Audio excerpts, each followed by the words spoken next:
Chapter 1. Marvel Universe. Number Earth.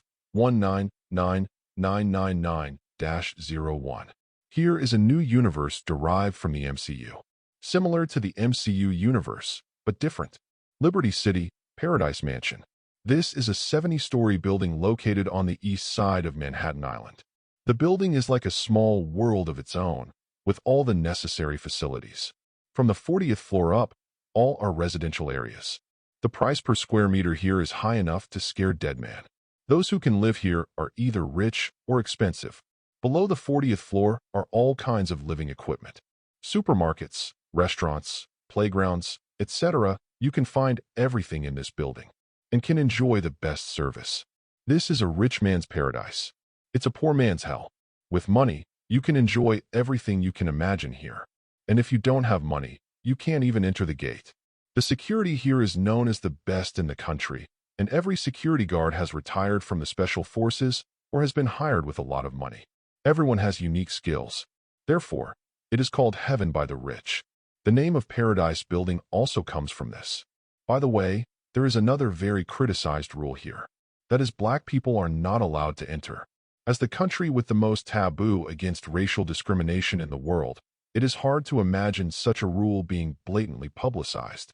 But in fact, in the United States, being rich means being in control. The residents in Paradise Building are, without exception, powerful and powerful big shots. Therefore, they can ignore the so-called secular rules. In fact, they are the rule makers. At the moment, on the 66th floor of the Paradise Building, in a huge mansion with an area of over 500 square meters, a party for young people has just ended. All that was left was a mess all over the place. There are also drunk and paralyzed young men and women lying on the sofa or carpet, sleeping like dead pigs. In a luxuriously furnished bedroom, Roddy woke up dazed. With one hand on his forehead, he felt as if he had just been kicked by an elephant. Everything you see when you open your eyes seems to be spinning. How much did I drink last night? Roddy got off the bed in a daze, one foot in a slipper and the other bare on the soft carpet. After walking a few steps, he couldn't help covering his mouth. Going to throw up, Roddy rushed to the bathroom in the bedroom and vomited into the toilet. After a while, Roddy stood up and walked to the sink, turned on the faucet to rinse his mouth, and splashed cold water on his face to wake himself up, etc. Where is this place? This is not my home. With his head cleared up, Roddy realized that this was not his original residence at all. The luxurious decoration is worth a lot of money at first glance. If he had so much money, why would he go out and drink at night? He tapped his still somewhat confused head with his hands. But these few strokes seemed to have opened up some key points. Moment. A large number of strange and familiar memory fragments poured into Roddy's mind. Scenes kept appearing in his brain like an immersive movie. It feels like half a century has passed, but it's actually only a few seconds. Roddy staggered a few steps and fell to sit on the wall of the bedroom with huge amounts of floor-to-ceiling windows. After a while, "So, I'm time traveling?" Roddy smiled self-deprecatingly. "I never thought that something like this would happen to me. I was alone in my previous life, so it's okay to travel through time. What's more, I am still a super rich second generation in this life, and he has more money than he can spend in a few lifetimes.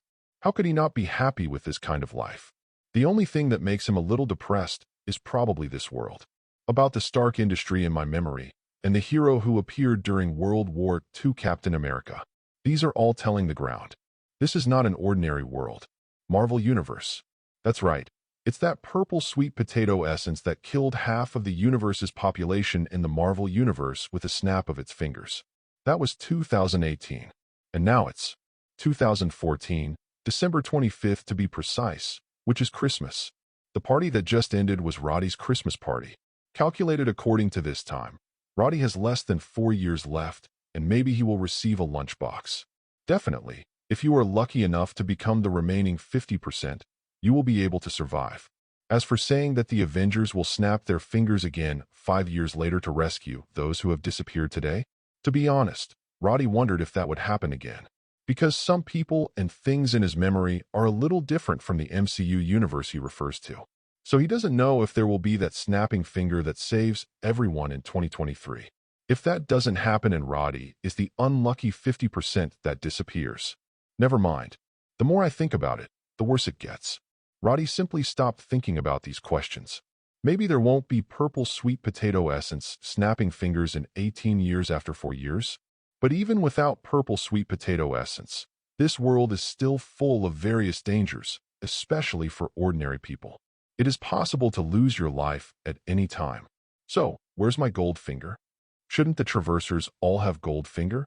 Roddy thought. Ding, coming. Roddy's eyes lit up. But after waiting for a while, there was no follow-up movement. As a result, he turned his head and found that the screen of a mobile phone on the carpet was cold. It's a text message. It's also a spam message. Shwa. Roddy was so angry that he wanted to smash the broken phone. But in the next second, ding, spam again. Roddy thought.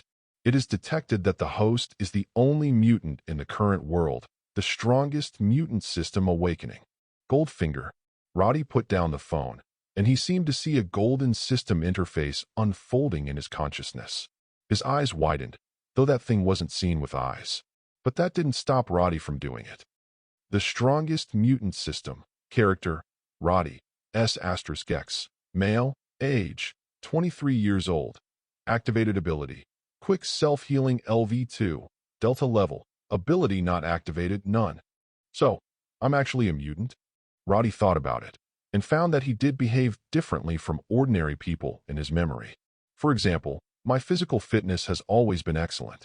Even if you don't exercise much, you are better than professional athletes. Also, every time I am injured, I will recover quickly. Although it was not as perverted as monsters like Wolverine and Deadpool, it was definitely not the recovery speed that normal people should have. I remember that I was shot in the abdomen once, but the wound was basically healed the next day. On the third day, even a scar could not be found. Feelings all because he's actually a mutant. Although it is only a second-level Delta-level mutant, it belongs to the existence of the 5 slags of war. But compared to ordinary people, the ability is already extraordinary. He is a mutant, and according to the system, he is the only mutant in this world. It made Roddy wonder, why would I be the only mutant in the world? But these thoughts were quickly thrown away by Roddy, because he had more important things to do now. That is to have a good understanding of the function of this system. Chapter 2. It's up to you, Arab Beast. As the name suggests, the strongest mutant system must be related to mutant. System, introduce yourself. Roddy tries to communicate with the system. Soon, the system responded. This system is dedicated to cultivating the host to become the most powerful mutant and to expand the mutant population in this world. Become the most powerful mutant. As for growing the mutant group in this world, this Roddy is not very interested. Besides, isn't he the only mutant in this world? How to grow? Keep giving birth? Then what am I going to do? Asked Roddy. The host can complete the check-in at any place every day. Every time you log in, you will randomly get different types of mutant abilities. The host can choose to directly integrate this mutant ability, or you can choose to donate the mutant ability to others. At the same time, you will get the gifted mutant ability with at least twice the strengthening. And the host can choose to take back the gifted ability at any time. The system explained. Can you sign in every day? Okay, I hate doing tasks the most. You are a good system, a good system. Give it to others, and you can get the multi-strengthening variant ability at least twice. This must be the latter. After listening to the explanation of the system, Roddy came up with an idea. System, is it sure that the mutant ability can only be given to humans? Can animals work? Can machines work? The system seems to be stuck at the moment, and there is no response for a long time. Just when Roddy thought it was impossible, the system finally responded. Can. Those 2 simple words made Roddy's eyes shine. Complex compared to humans. Animals are much simpler. Not to mention the machinery. Whoever holds it can use it. Definitely, artificial intelligence doesn't count. If these are all available, it will undoubtedly greatly increase Roddy's options. Subsequently, Roddy asked some more questions. He found that the intelligence of the strongest mutant system does not seem to be high, and it can only answer some questions related to the original function of the system. And it won't work out. As for chatting or something, it's even more unacceptable. Any questions not related to system function will not be answered. Fair enough. Roddy nodded. System, is the chance to sign in today still available? Asked Roddy. Here I am.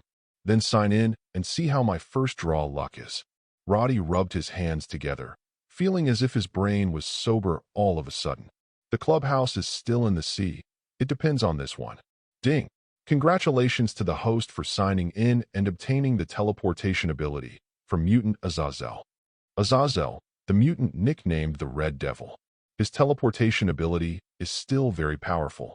It's just that every time the teleportation appears and disappears, it will leave some red smoke and popping sound in place. This is barely a small shortcoming. There are almost no other disadvantages. Teleportability? This is great. Roddy is very satisfied with the ability he got in the first draw. This ability can just greatly increase his life-saving ability. Although he has a fairly good self-healing ability, it is obviously not enough for Roddy to have enough sense of security. So this teleportation ability comes. Good news for him indeed. But who should this ability be given to? Roddy glanced around. He glanced at a few figures under the quilt. The corners of his mouth twitched slightly, and he glanced at various mechanical items in the room. At this time, the door of his room opened suddenly. The light from outside came in, and then a husky with beautiful blue eyes came in from the door. Wong Wong. Eru ran over and called twice, then licked Roddy's palm. Very well behaved. I guess so. Huh. Roddy looked at the dog in front of him. Suddenly, there is an idea. Era, the master will give you a great opportunity tonight, and you will repay your master well in the future, you know. Roddy reached out and touched Era's head. The latter looked at him with a naive expression, completely unable to understand what his master was saying. And Roddy didn't care about the stupid appearance of his Era. Directly choose to give the teleportation that you just signed in to the Era in front of you. From now on, you will be called the Red Devil. Roddy put his hands on Era's head with a sense of ritual. A red light flashed on his hand at this moment, submerged into Era's body. Huh. Era tilted his head stupidly, not understanding what happened. Then the next second, boom, as if the space exploded. Then the Era in front of him suddenly disappeared, leaving only wisps of red smoke floating in place for 2 or 3 seconds before disappearing. Successfully granted the target? Azazel's teleportation ability.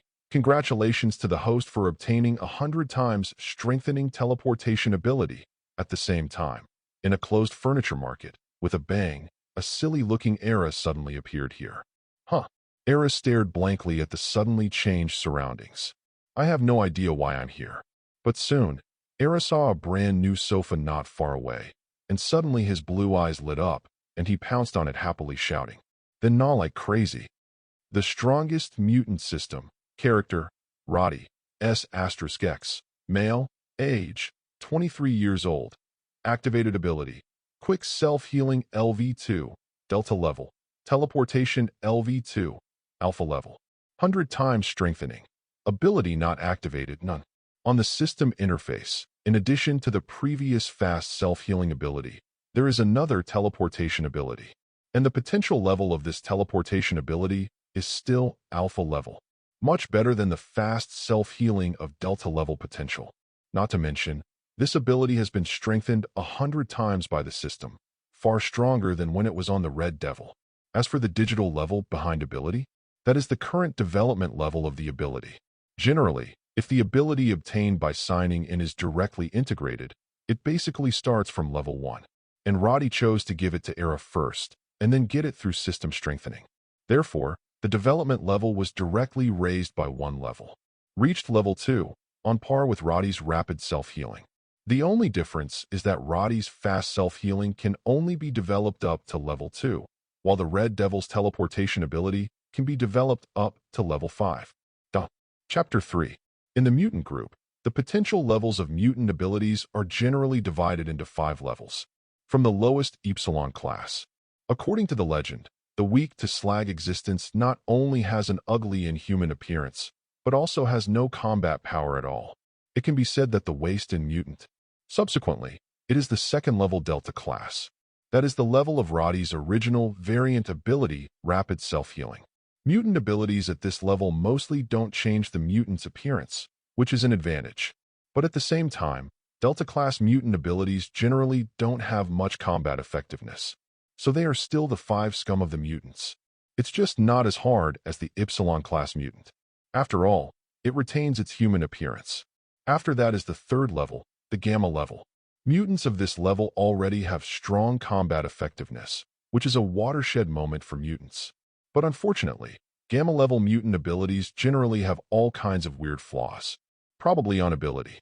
It could also be physical. In short, Gamma-level mutant abilities, there are basically no perfect abilities. After the Gamma level, there is the fourth level of Beta level. Mutants of this level are the mainstay of the mutant group and belong to the main force. The variant abilities of this class are quite powerful, and there will be no change to the appearance. It won't be treated as a monster at a glance. The only downside, probably, is that the control of ability is not perfect. This is really not something that can be improved with a lot of practice, but a problem that is inherently determined. Such as Cyclops. It's not that he hasn't practiced control, but he really can't control it. It must be done with the help of external objects. Then, it's the main event. Fifth level, Alpha level. The Alpha level is basically the highest level in common sense among mutants. Why is it common sense? Because very few Alpha-level mutants may break through themselves and reach a new height, and even mutants with unlimited potential will appear. This type of mutant is generally called Omega level. In a word, all Omegas are Alphas. But not all Alphas are Omega. Therefore, Alpha-level mutants are also often referred to as Omega reserves. Alpha-level mutants no longer have any defects in their abilities. No matter their appearance or their abilities, they are all flawless.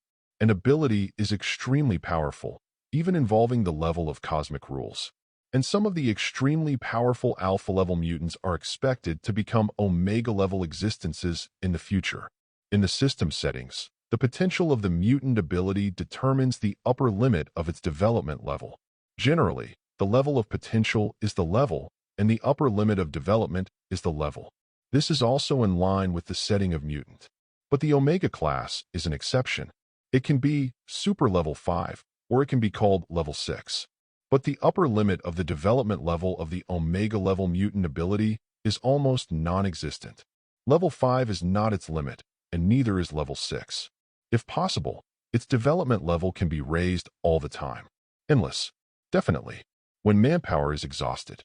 Ability is infinite, but people are limited, so there is actually a limit. But this limit is not easy to define and varies from person to person. By the way, where did the Red Devil go? After seeing the interface update of the system, Roddy remembered the Arrow Red Devil who had just teleported away. At this time, he couldn't help but feel a little worried. Where did this stupid dog go to some sensitive place? And at the moment, inside the furniture market, bang bang bang sounded from time to time. I saw an Arrow with beautiful blue eyes constantly disappearing, appearing, and disappearing, having a great time playing. When you are tired from playing, stop and bite the sofa, desk, or something. Just happy like a fairy. Roddy worried for a while, thinking that it was really not easy to find an Era who could teleport. Maybe that stupid dog just went out to play. So he didn't think about this stupid dog for the time being, and disappeared into the bedroom with the teleportation. Appearing again, the Roddy people have come to the height of 10,000 meters. Wow! Roddy yelled excitedly. Then his whole body began to fall crazily under the action of gravity. It's so cold. I forgot to wear more clothes. Swish. Roddy's figure disappeared again in an instant. There was neither red smoke nor bang bang on the spot. This is the effect of strengthening 100 times. One of them. After all, strengthening 100 times, it is impossible to have only this little change. Appearing again, Roddy returned to the bedroom of the residence. After changing into warmer clothes, Roddy disappeared again. This time, he appeared on a pyramid. It arrived in an instant, and I didn't feel the passage of time at all. Roddy excitedly appears and disappears all over the world. Fortunately, the places he teleported to were some inaccessible corners, and there were no modern monitoring equipment to monitor them. Otherwise, he disappeared and appeared like this. I am afraid that he has already attracted the attention of S.H.I.E.L.D. After playing for a while, Roddy appeared on a deserted island overseas. The island is small and uninhabited. It belongs to the undeveloped pristine island. The results of the current test can basically confirm that the use of ability has no regular consumption, and the teleportation is not accompanied by smoke and bangs. As for the distance, anyway, going anywhere on this planet is a matter of an instant. As for the distance, it is difficult to test. Roddy looked up at the sky. He wanted to test the farthest teleportation distance. But he dare not. With such a small body, if he goes into space now, even if it is only for a moment, various problems will appear in his body. So, it's better not to die? Now let's test the last item. How much weight can you teleport with? Duh. Chapter 4. Deserted Island. Roddy took a deep breath, then bent down and pressed one hand to the ground. Bring it on. Next second. His eyes are wide open. Try to run ability to the limit. Subsequently, boom, in a loud noise. 2/3 of the island disappeared instantly with Roddy. The entire island looked as if a large piece of the cake had been gnawed off from the middle, and all kinds of gravel and soil kept rolling down around it. At the same time, 10,000 meters high in the sky, Roddy showed up here with 2/3 of the island. As soon as he appeared, Roddy couldn't help exclaiming, "I brought the whole island up." Roddy was shocked himself. Then he suddenly saw the island falling crazily. I was taken aback immediately. Don't. Although there is an ocean below, such a large island will also cause terrible consequences if it falls. Next second, Roddy's figure disappeared instantly. It appeared again that people had come to the falling island. Roddy put one hand on the island, activated the ability again, and disappeared into the sky again with the entire island. At the same time, just when Roddy took an island to play bungee jumping at a height of 10,000 meters. In a cloud layer thousands of kilometers away, a huge amounts of sky aircraft carrier is hovering here stealthily. The main control room of the aircraft carrier. Nick Fury, who received the message, walked in quickly. Tell me, how bad is it? Nick Fury, who had only one eye left, looked at the woman in front of him with his one eye. Maria Hill replied at this time. Just a minute ago, a huge amounts of inanimate objects suddenly appeared at an altitude of 10,000 meters above the Atlantic Ocean and began to fall at an extremely fast speed. Meteorite? Asked Nick Fury. Maria Hill shook her head. No, it just appeared out of nowhere. Our satellites in orbit didn't detect any approaching meteorites. So it's a supernatural event. Nick Fury frowned even more. Since Chitauri invaded Blue Star in 2012, and the Avengers fought with them in Liberty City and finally drove them away, the world seems to have become completely out of control. All kinds of demons, monsters, ghosts, and snake spirits all started to come out. This made Nick Fury, the director of S.H.I.E.L.D., very tired. Even if he has 2 superpowers, S.H.I.E.L.D. and Heavenly Sword Game. But this situation still kept him busy. Even the vacation time has been deprived. Some time ago, he had just dealt with a farce caused by a super ability criminal. The most annoying thing was that the troublesome super ability criminal was actually taken away by another super ability user. This made Nick Fury realize that there is still a group of people with super abilities on this planet, and they are not under control. This makes Nick Fury very upset. And today, another meteorite appeared out of nowhere at an altitude of 10,000 meters. Why is there so much shit going on every day? Can't this group of superpowers stop? Sir, the target has disappeared. At this time, an agent suddenly shouted loudly. Disappear? Nick Fury immediately walked over to the screen. The target shown above has indeed disappeared. Immediately send someone over to investigate the scene. I want to know the specific situation. Nick Fury turned and ordered.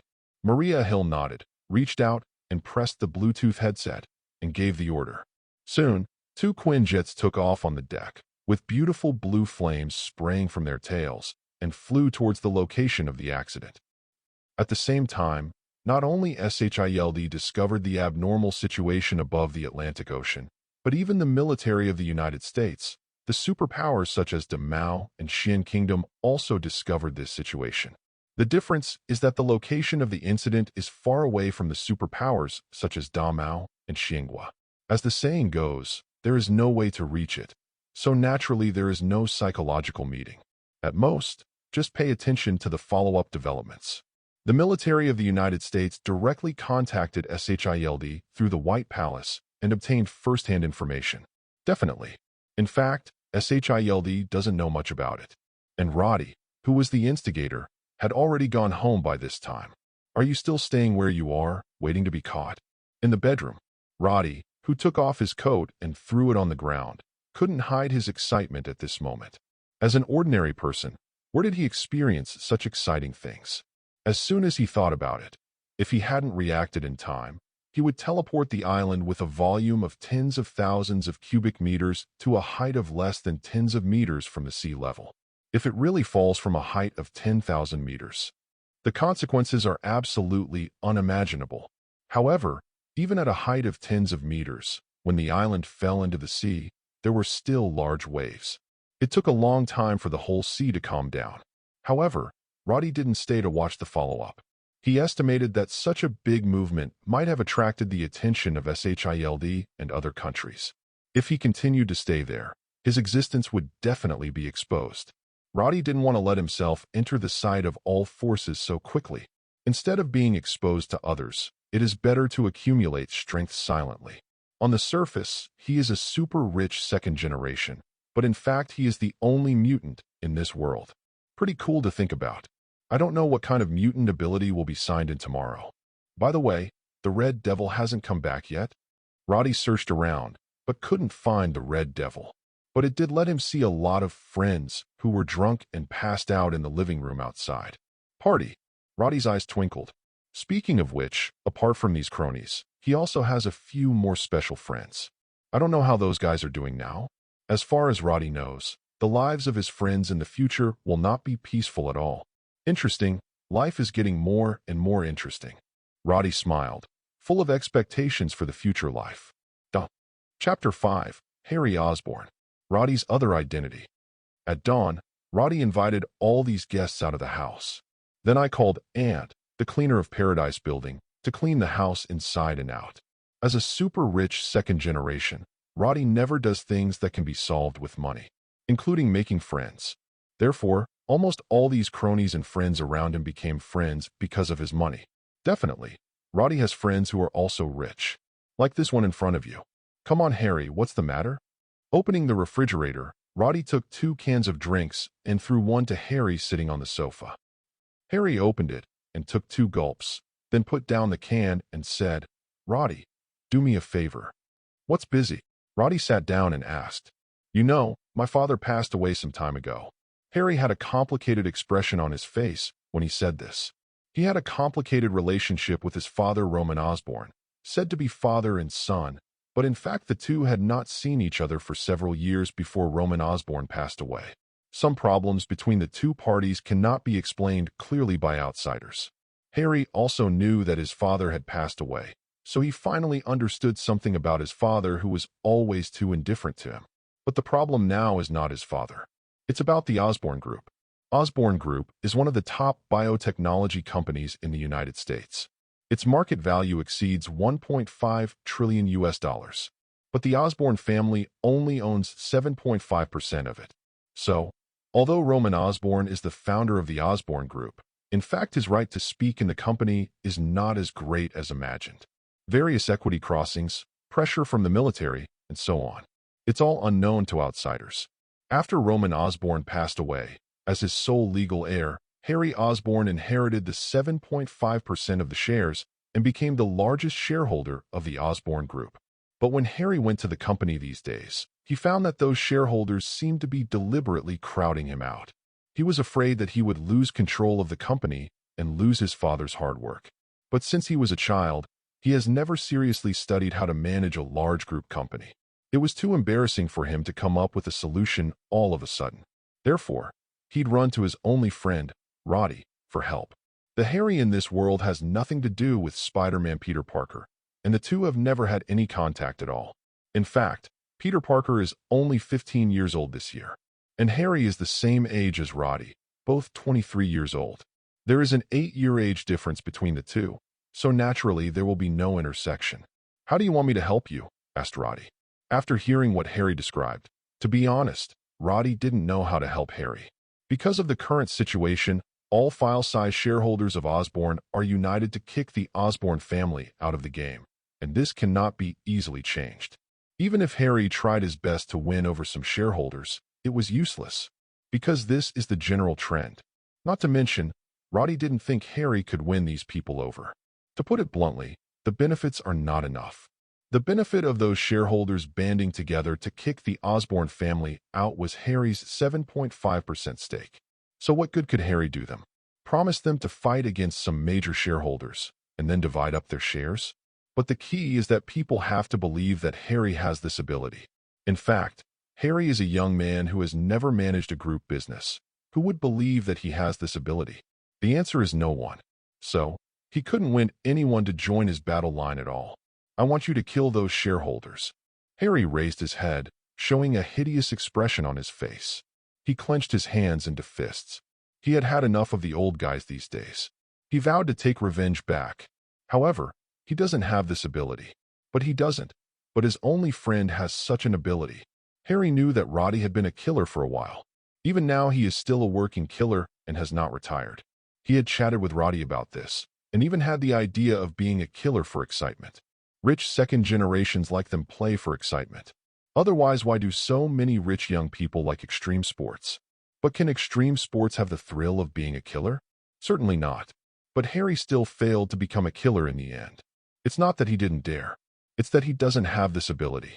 Roddy taught him how to shoot a spear for a while, and Harry found out that his ability to shoot was really bad. He can miss the target at a 10-meter target. After practicing for more than a month, I can hit a fixed target of more than 10 meters at most, and I can't hit it accurately every time. Missing targets are common occurrences.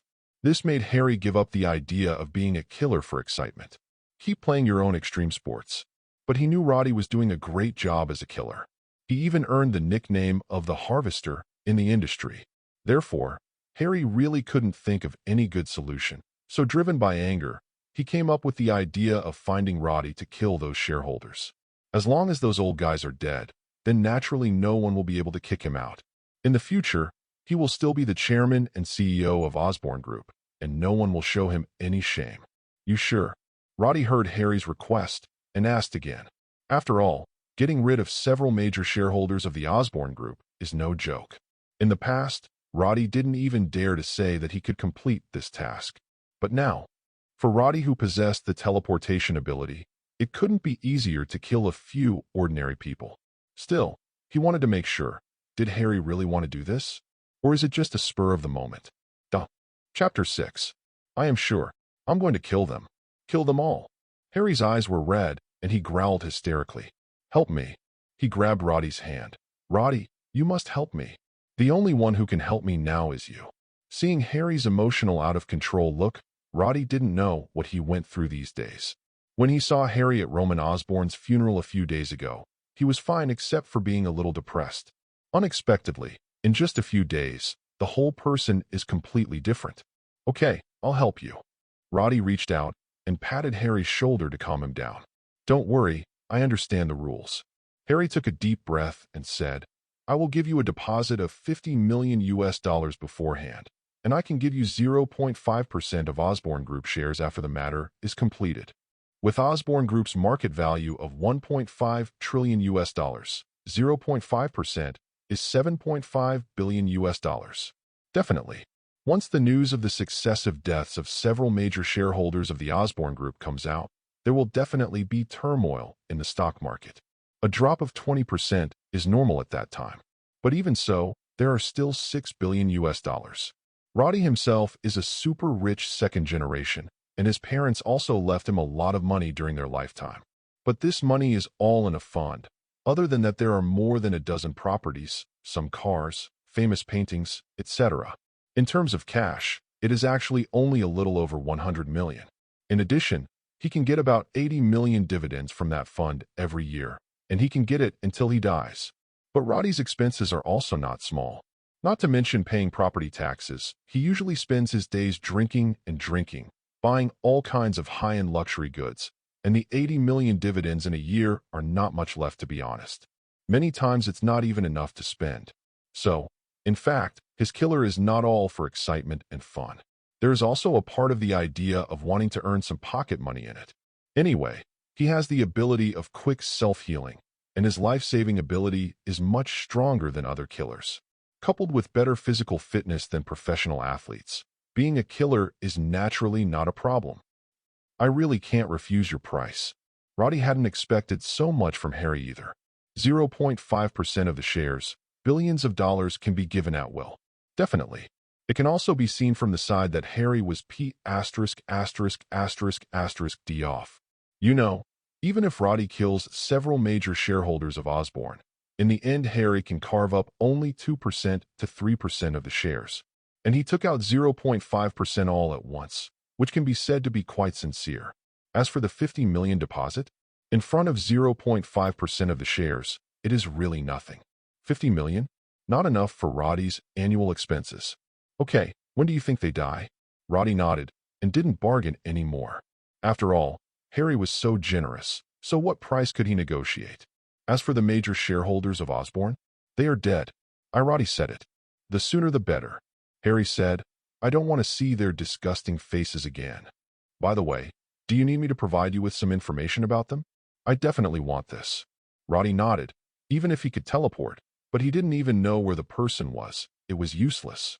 After hearing the answer, Harry directly took out a stack of paper documents from a bag he brought and handed them to Roddy. He has already prepared his feelings. Is this right? Well, I agree. But that's right. Harry was well aware of Roddy's consumption ability and knew that he would occasionally be short of money. Facing a big offer of billions, I also know that Roddy can't refuse. As for, why didn't Harry simply go to the killer platform to place an order and offer a reward? It was definitely that he couldn't trust those killers he didn't know. Instead of risking being betrayed, it is better to pay more money to find someone who knows everything. If there is no choice, then Harry can only offer a reward. But now that there are better options, why settle for the second best? As for the billions of dollars? To be honest, for Harry, who has a net worth of more than 100 billion, it's really a bargain to spend billions of dollars to kill those nasty old guys. Not to mention that after the death of those old guys, he can take advantage of the situation to carve up their shares. Not only will he not lose money, but he will also make a lot of money. Why not do it? Definitely. Harry also knew that he had given too much, but he also knew the danger of this task. Do you really think the rich people in the United States are so easy to kill? Those are all made in movies to deceive ordinary people. In fact, the richer people are, the more they pay attention to their own safety issues, especially in the United States, a country where almost everyone has a gun, so they should be more cautious. Therefore, it is definitely a very dangerous thing to assassinate these major shareholders of the Osborne Group. If one is bad, not to mention not making money, but also losing one's own life. Harry had no choice but to find Roddy. Even in order to compensate Roddy for the risk he took, he raised the price too high to billions. Although he gave shares instead of cash, isn't it easy to cash out? It's not a few tens of percent of the shares, it's just 0.5%. It's too easy to cash out. Roddy, if it's too dangerous, you can give up. Everything is still about your safety. When Harry left, he still told Roddy a few words, mainly because he felt sorry for asking his friend to do such a dangerous thing. If he killed his friend, Harry didn't even know how to make it up. Okay, it's just a few old guys. It's trivial. Roddy wasn't worried at all. If it was him before, then he might really be in danger.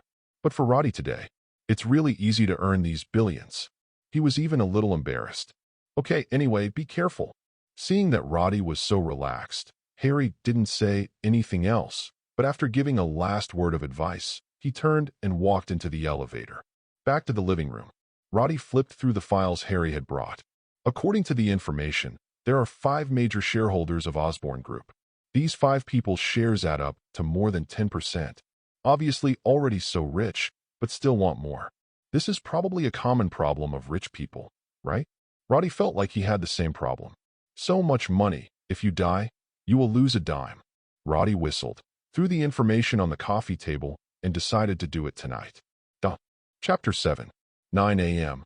Roddy is at home alone preparing the gear for the evening. There is a secret room in his home that requires a password and an iris to open. All the equipment in this secret room is his equipment.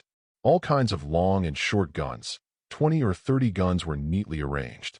Among them is an anti-material sniper rifle, the famous Barrett M82A1 sniper rifle. The caliber of 12.7 millimeters. The whole field is 1,447.8 millimeters, and the .50 BMG large caliber bullet is used. The ammunition capacity reaches 10 rounds, but basically there is no target that this big guy can't kill with one shot. Roddy has only used this gun 3 times. 3 times, 1 bullet killed the mission target, without exception. I won't be using it tonight though. Roddy turned around and walked to the cabinet where the pistol was placed and pressed his finger on the button next to it. The transparent, bulletproof glass on the upper part of the cabinet suddenly opened, and the inner layer inside slowly rose. Reaching for a lock 26, Roddy tried it out, then set it aside. At this time, there was a soft bang at the door behind him. Roddy looked back. It turned out that the Red Devil, who had been crazy outside all night, had returned. "You stupid dogs still know how to come back." Roddy turned and walked over, and the Red Devil also ran over with his tongue out and hachi-hachi.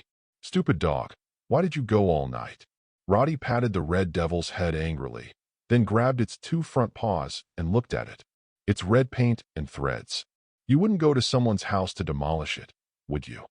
Roddy looked at the marks on the claws of the Red Devil and couldn't help but slapped his forehead. He suddenly regretted giving the Red Devil his teleportation ability. Originally, Era liked to demolish houses. Although this stupid dog and his family rarely demolished houses because he was afraid of the majesty of his master, but now that he has the ability to teleport, wouldn't it demolish anyone's house if he wanted to? Stupid dog, remember not to use ability indiscriminately next time, do you know? Roddy rubbed the Red Devil's head vigorously, telling it, especially when there are people around, don't use your ability, or I will take it back. I don't know if this stupid dog understood, but when Roddy said it, he barked and nodded, as if he really understood. Okay, let's go out and play.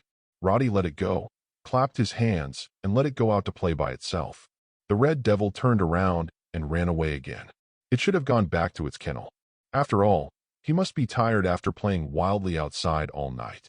Even if you are as energetic as a husky, you will be tired after playing all night. At the same time, in the furniture market that just opened, the shop owners all looked at the disfigured furniture that had been dismantled in the shop with a look of hell. Who the hell?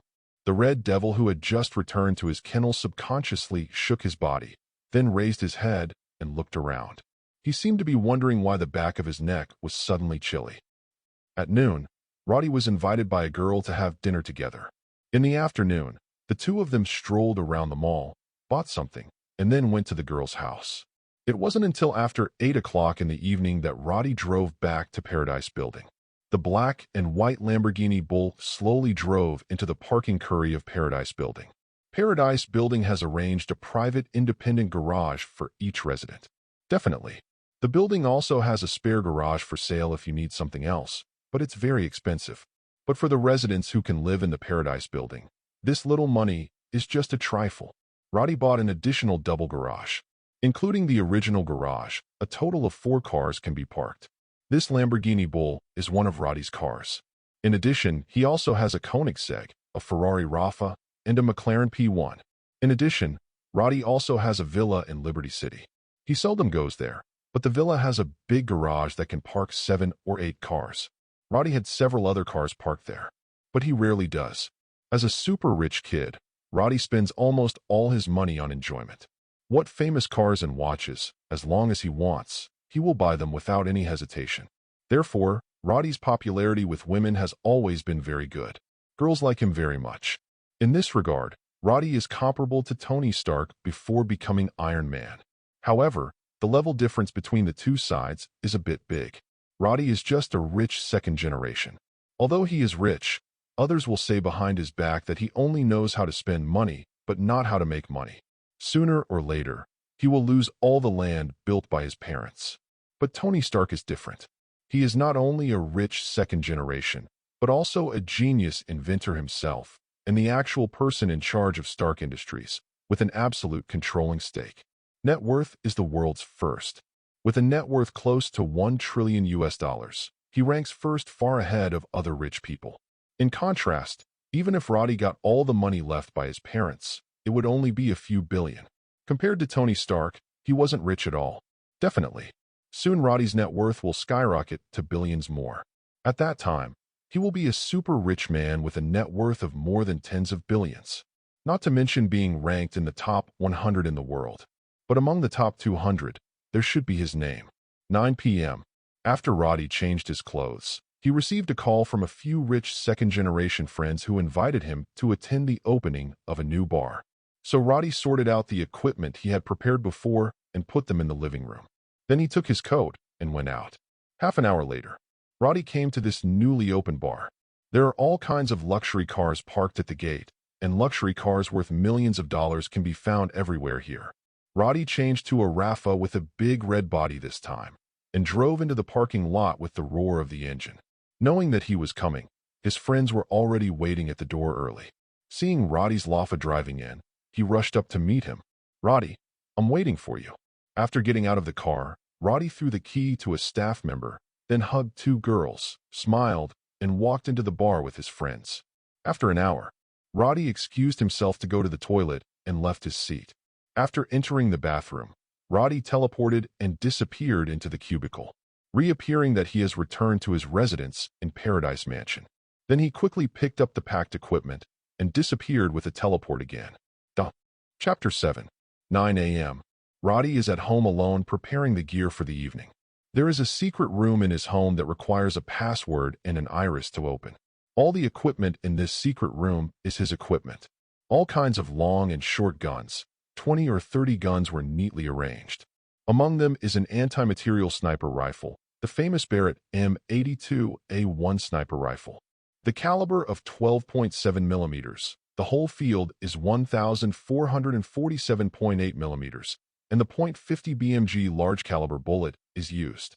The ammunition capacity reaches 10 rounds, but basically there is no target that this big guy can't kill with one shot. Roddy has only used this gun 3 times.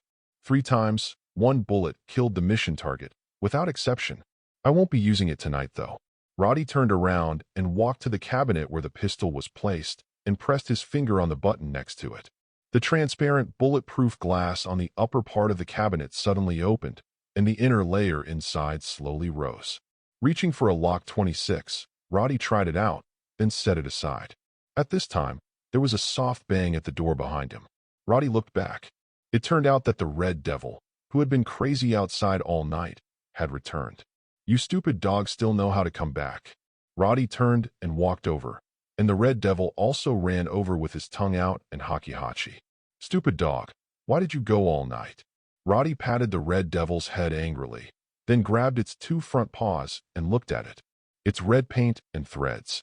You wouldn't go to someone's house to demolish it, would you? Roddy looked at the marks on the claws of the Red Devil and couldn't help but slapped his forehead. He suddenly regretted giving the Red Devil his teleportation ability. Originally, Era liked to demolish houses. Although this stupid dog and his family rarely demolished houses because he was afraid of the majesty of his master, but now that he has the ability to teleport, wouldn't it demolish anyone's house if he wanted to? Stupid dog, remember not to use ability indiscriminately next time, do you know? Roddy rubbed the Red Devil's head vigorously, telling it, especially when there are people around, don't use your ability, or I will take it back. I don't know if this stupid dog understood, but when Roddy said it, he barked and nodded, as if he really understood. Okay, let's go out and play. Roddy let it go, clapped his hands, and let it go out to play by itself. The Red Devil turned around and ran away again. It should have gone back to its kennel. After all, he must be tired after playing wildly outside all night. Even if you are as energetic as a husky, you will be tired after playing all night.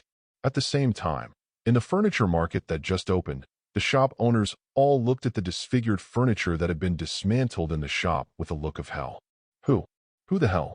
The Red Devil, who had just returned to his kennel, subconsciously shook his body, then raised his head and looked around.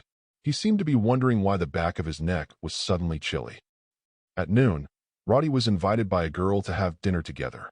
In the afternoon, the two of them strolled around the mall, bought something, and then went to the girl's house. It wasn't until after 8 o'clock in the evening that Roddy drove back to Paradise Building. The black and white Lamborghini Bull slowly drove into the parking curry of Paradise Building. Paradise Building has arranged a private independent garage for each resident. Definitely. The building also has a spare garage for sale if you need something else, but it's very expensive.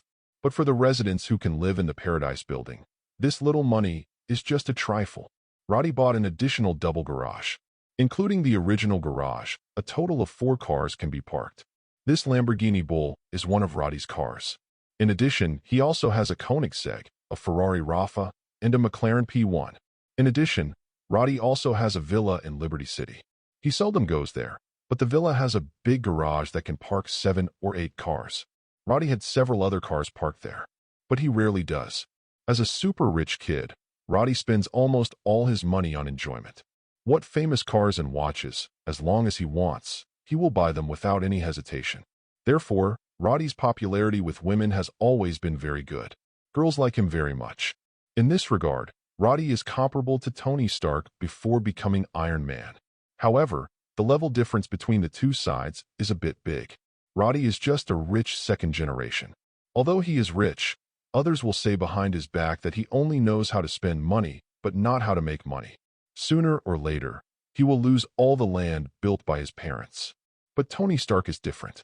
He is not only a rich second generation, but also a genius inventor himself, and the actual person in charge of Stark Industries, with an absolute controlling stake. Net worth is the world's first. With a net worth close to $1 trillion, he ranks first, far ahead of other rich people. In contrast, even if Roddy got all the money left by his parents, it would only be a few billion. Compared to Tony Stark, he wasn't rich at all. Definitely. Soon Roddy's net worth will skyrocket to billions more. At that time, he will be a super rich man with a net worth of more than tens of billions. Not to mention being ranked in the top 100 in the world. But among the top 200, there should be his name. 9 p.m. After Roddy changed his clothes, he received a call from a few rich second-generation friends who invited him to attend the opening of a new bar. So Roddy sorted out the equipment he had prepared before and put them in the living room. Then he took his coat and went out. Half an hour later, Roddy came to this newly opened bar. There are all kinds of luxury cars parked at the gate, and luxury cars worth millions of dollars can be found everywhere here.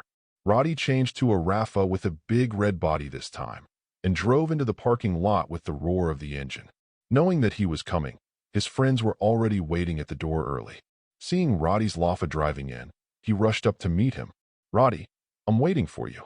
After getting out of the car, Roddy threw the key to a staff member, then hugged two girls, smiled, and walked into the bar with his friends.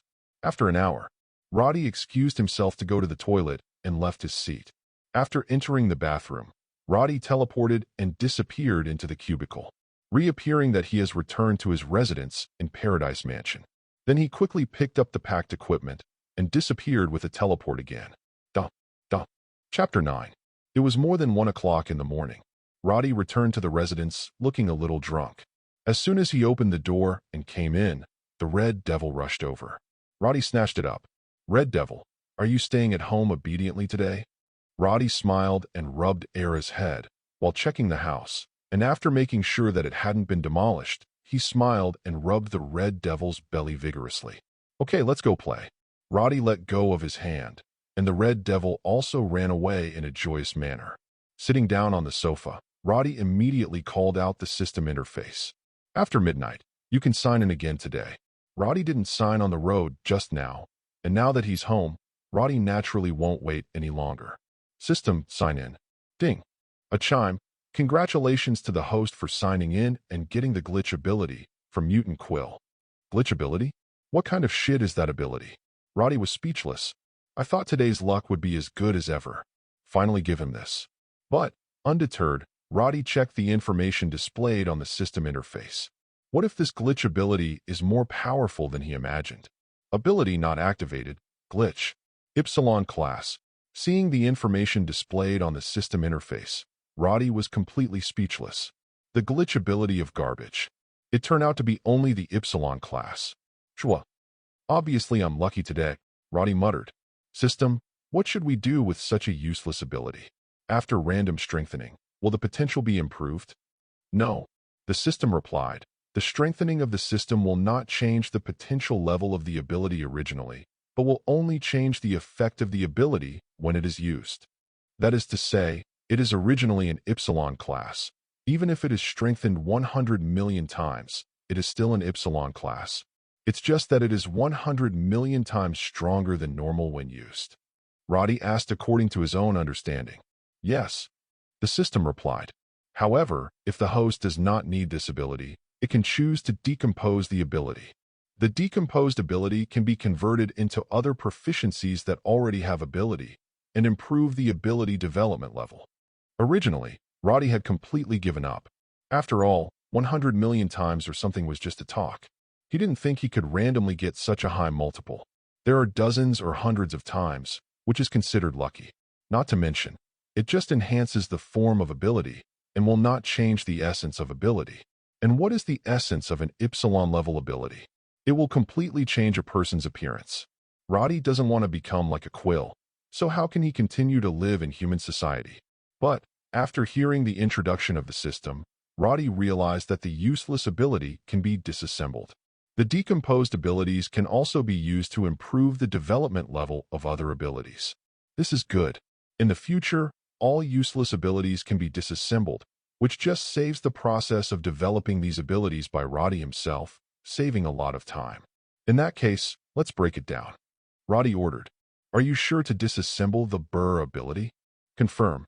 Garbage ability to save for the Huxian New Year. Disassemble it quickly. The Burr ability has been successfully decomposed." Roddy saw the inactive ability column on the interface, and sure enough, there was no glitch ability. Add the proficiency of decomposition to the teleportation ability. Roddy ordered, "The ability of rapid self-healing has been developed to the peak. After all, it is only the potential of the Delta level. Level 2 is the limit. But the teleportation ability is different. It is originally at the Alpha level, and it involves the space field. It is hoped that it will break through the Alpha level and reach the height of the Omega level. Therefore, adding this ability will never be wasted." Think about it. Level 2 development can already allow Roddy to teleport a deserted island with a volume of 10,000 cubic meters. If this continues to improve, how bad is it? So, add and be done. There is no need to keep it. As Roddy gave his orders, he felt as if he had practiced his teleportation ability thousands of times. Although the development level on the system interface is still at level 2, in fact Roddy is much more proficient in using this ability than before.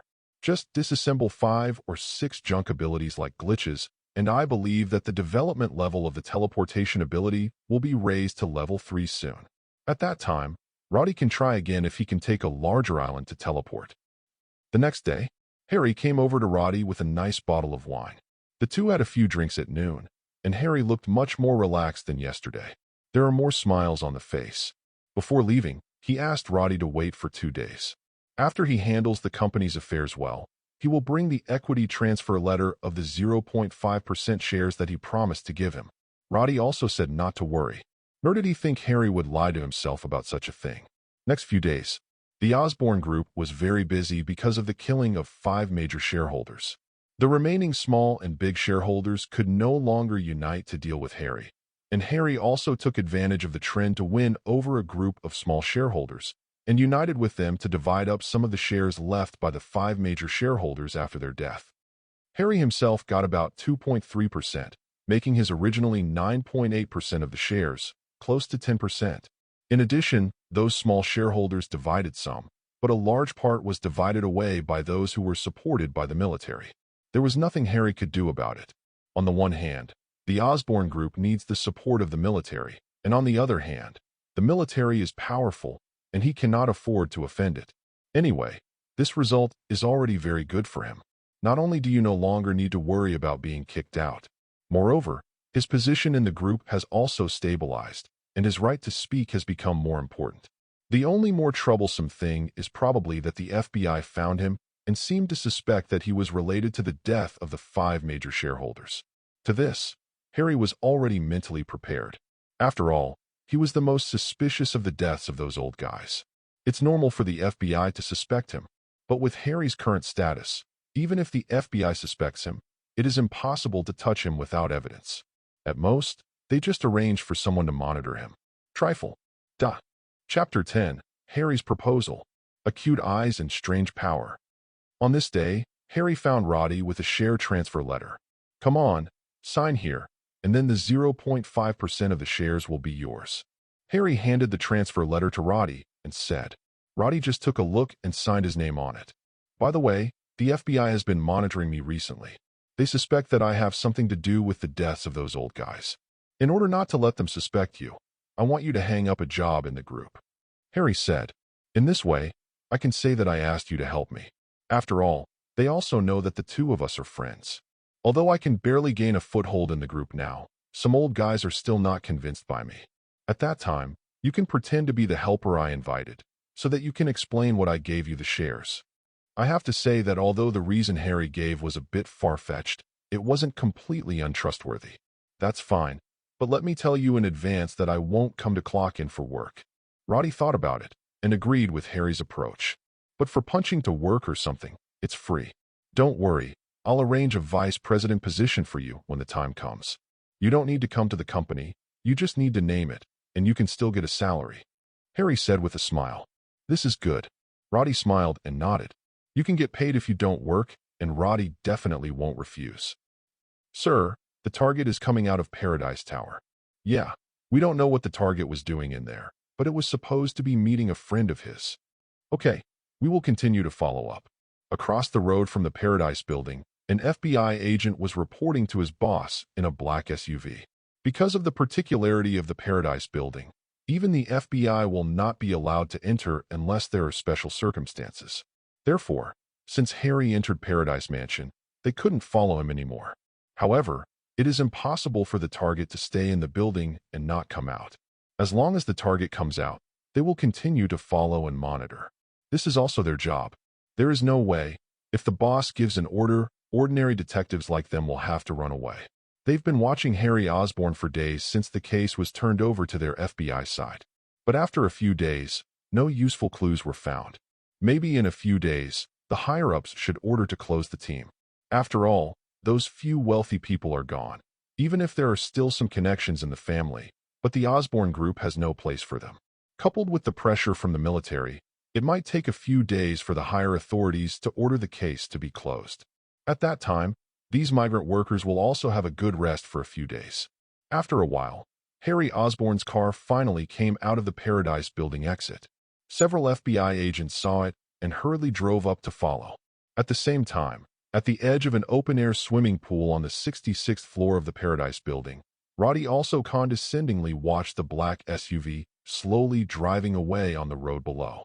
With such a long distance, Roddy's vision was not affected at all, and he could clearly see the appearance of several FBI agents in the car.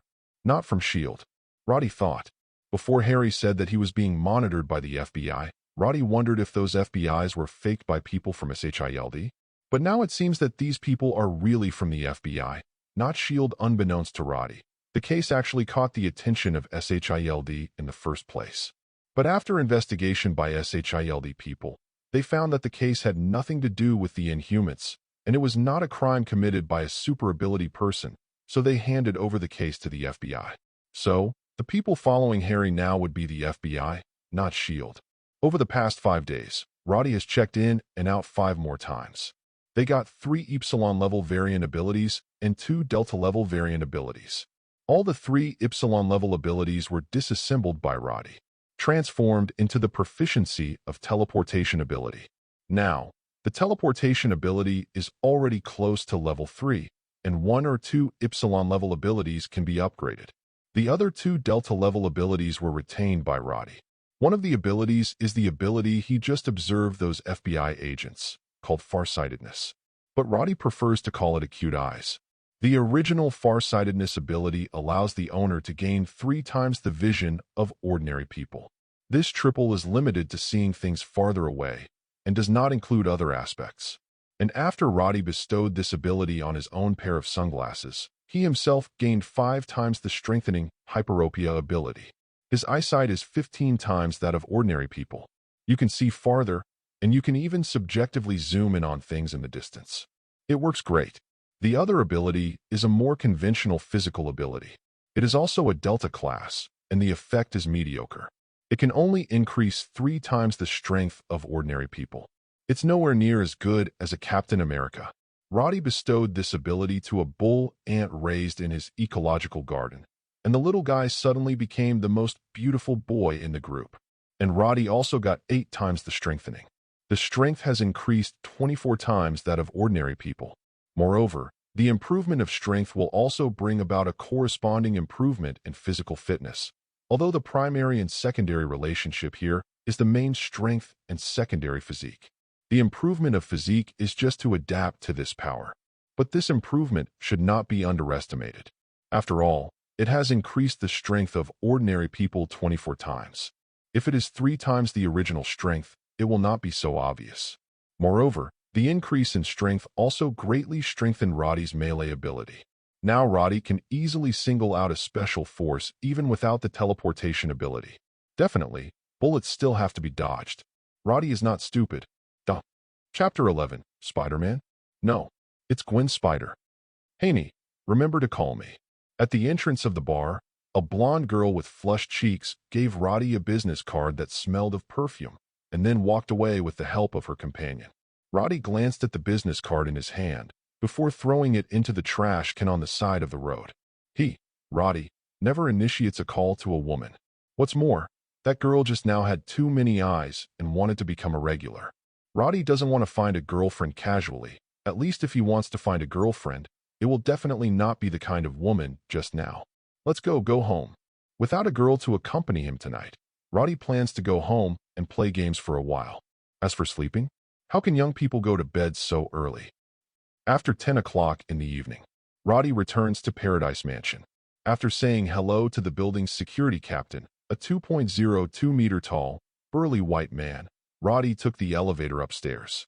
Arriving on the 66th floor, Roddy found something unusual as soon as he entered the door. He smelled a faint smell of blood in the air. This is definitely not the smell that his house should have. Could it be that the Red Devil got beaten after playing wildly outside? Roddy immediately thought of his era. Since this guy got the teleportation ability, he went out to play crazy almost every night and would not go home until dawn. Roddy didn't know where the stupid dog went mad at first, until he happened to see the news being broadcast on TV, in which a reporter was interviewing several merchants in the furniture market. Roddy, the furniture store, remembers that he went to visit it. At that time, he brought his own era, but the stupid dog almost bit the table. And what is being broadcast in this news is that the furniture in this shopping mall has been damaged for several days in a row, and every time it is closed, it is fine, and it looks like that when it opens the next day. As soon as Roddy saw the news, he knew where his stupid dog had been playing crazy these days. What could be worse than leaving a husky alone in a furniture store? Roddy was also speechless after knowing this. That day, I taught this disobedient stupid dog a lesson. Roddy thought that after the lesson was over, this stupid dog should have learned to be good. Could it be that he is disobedient again and was caught? Wrong. This smell is human blood. As a killer, Roddy could distinguish between the smell of human blood and dog blood, although the two are very similar. But it can't be hidden from Roddy's nose. So, was it my own stupid dog that bit me? Red Devil, come out. Don't hide, come out quickly. Roddy took off his coat and set it aside, then called into the room. After shouting a few times, a footstep came out. It's just strange that it doesn't sound like the Red Devil's footsteps. Sorry, I didn't mean to break in. Roddy stared blankly at the figure coming out of the shadows. It is not difficult to see from the figure that this is a girl, and the figure is still very good. But this is not the most critical. The most important thing is that the opponent is wearing a black and white spider battlesuit with a pink hood. Spider-Man. Oh no, is it Spider-Gwen? Roddy subconsciously looked towards the door leading to the open-air swimming pool outside. Really, the door is open. He probably forgot to turn it off when he went out. But at this height, coupled with the security of the Paradise building, even if Roddy opened the door, it is impossible for anyone to break in. But there are people here, obviously not including Spider-Girl, who can swing around the city. But what makes Roddy curious is, why did the other party come to his house? As the other party said just now, she didn't break in on purpose. Then the reason should be, you are hurt. Roddy looked at Gwen's left arm. Although Gwen was trying to hide it, Roddy noticed the torn clothes on her arms. Well, got scratched by a bad guy. Gwen nodded and showed Roddy the wound openly. The wound is quite deep. There are 4. It can be seen that the injury is not serious. Even with Gwen's physical fitness, such an injury would take a long time to heal. But at this moment, the wound was still oozing blood. Seeing this, Roddy also asked her to sit down in the living room, then turned around and fetched the medicine box at home. I'll sterilize you first, bear with it. Roddy glanced at Gwen, who was still wearing the mask, and said. The latter nodded and gritted his teeth. The next second, Roddy poured disinfectant on Gwen's wound. Gwen couldn't help snorting a few times due to the severe pain. It's just that with the mask on, Roddy couldn't see her expression. After disinfecting, Roddy began to bandage Gwen's wound. To be honest, his bandaging skills are not bad, mainly because he was often injured when he was an assassin, so he has developed a good bandaging skill over time. Well, don't do strenuous exercise in the short term. Roddy said something subconsciously, but then looked at Gwen's outfit, smiled, and said, "Definitely. It's just a suggestion. I'll keep that advice in mind." Gwen also nodded with a smile, then stood up. "I should go? Staying here might get you into trouble," she said. "It's not too late." Roddy said, "You should rest for a while. Would you like something to drink?" Hearing this, Gwen thought about it, and felt that the criminal tonight should have disappeared by now, so she nodded along the way. "Ice water." Roddy nodded, then turned to the kitchen to get her a cup of hot water. "Here, drinking more hot water is good for your health." "Gwen, why do you always feel that this sentence sounds a bit annoying?" Gwen felt a little weird, but she didn't refuse Roddy's hot water. Chapter 12. Girl Gwen, Inhuman Criminal? The Incredible Cross-Dressing Ability. "Thanks." After Gwen thanked her, she turned her head and raised half of her mask and drank half of the glass in one go. Roddy saw it and didn't mean to ask Gwen to take off the mask. Seeing her finish drinking a glass of water and then put down half of her mask, she asked, "Do you want another glass?" "No." Gwen shook her head. She felt a little embarrassed. They obviously helped him, but he didn't even dare to show his true face. However, thinking of the many troubles that would be brought to herself and her family by revealing her identity, Gwen still made up her mind and did not reveal her true colors to a stranger just because of a moment of gratitude. "Are you Liberty City's new superhero?" asked Roddy. No, I'm not a superhero." Upon hearing this, Gwen quickly waved her hands and said, "I'm just doing what I can. Compared with a real superhero like the Avengers, I'm nothing at all." "You're quite humble," Roddy said with a smile. "You just said that you were injured by a villain? Was that villain very powerful?" "Yes, that is a very dangerous villain." Gwen nodded heavily and said, "That guy is fast and has sharp claws. My arm was accidentally scratched by him." While speaking, Gwen looked at her injured arm again. To be honest, for Gwen who owns spider telepathy, being injured is a very undeserved thing, but she has punished several criminals before. But those are just ordinary people, holding guns at most. But that thing still poses a certain threat to ordinary people, but it is nothing to her at all. She can escape even with her eyes closed. But this time is different. That guy is obviously not an ordinary person, but a super ability user with the same extraordinary ability as himself. At that time, Gwen didn't expect the opponent's speed to be so fast at all. She had already avoided it, but the opponent launched a second attack in an instant. She didn't dodge that moment, and that's why she got the wound on her arm. "I could actually dodge that one, but I was too careless." Gwen reflected. The lesson tonight may be remembered by her for a lifetime. This was the first time she faced a criminal with super abilities, and because she had no experience in this field, she suffered a big loss. But if she encounters this kind of super ability criminal again in the future, Gwen believes that she will never make such a mistake again. Lesson learned: once is enough. Sit for more than half an hour. Gwen had almost rested too, so she got up to say goodbye to Roddy. "I should go. See you next time." Gwen waved his hand at Roddy, then shot a cobweb with a wave of his hand, and flew away in an instant. In the blink of an eye, Gwen's figure had already disappeared among the tall buildings.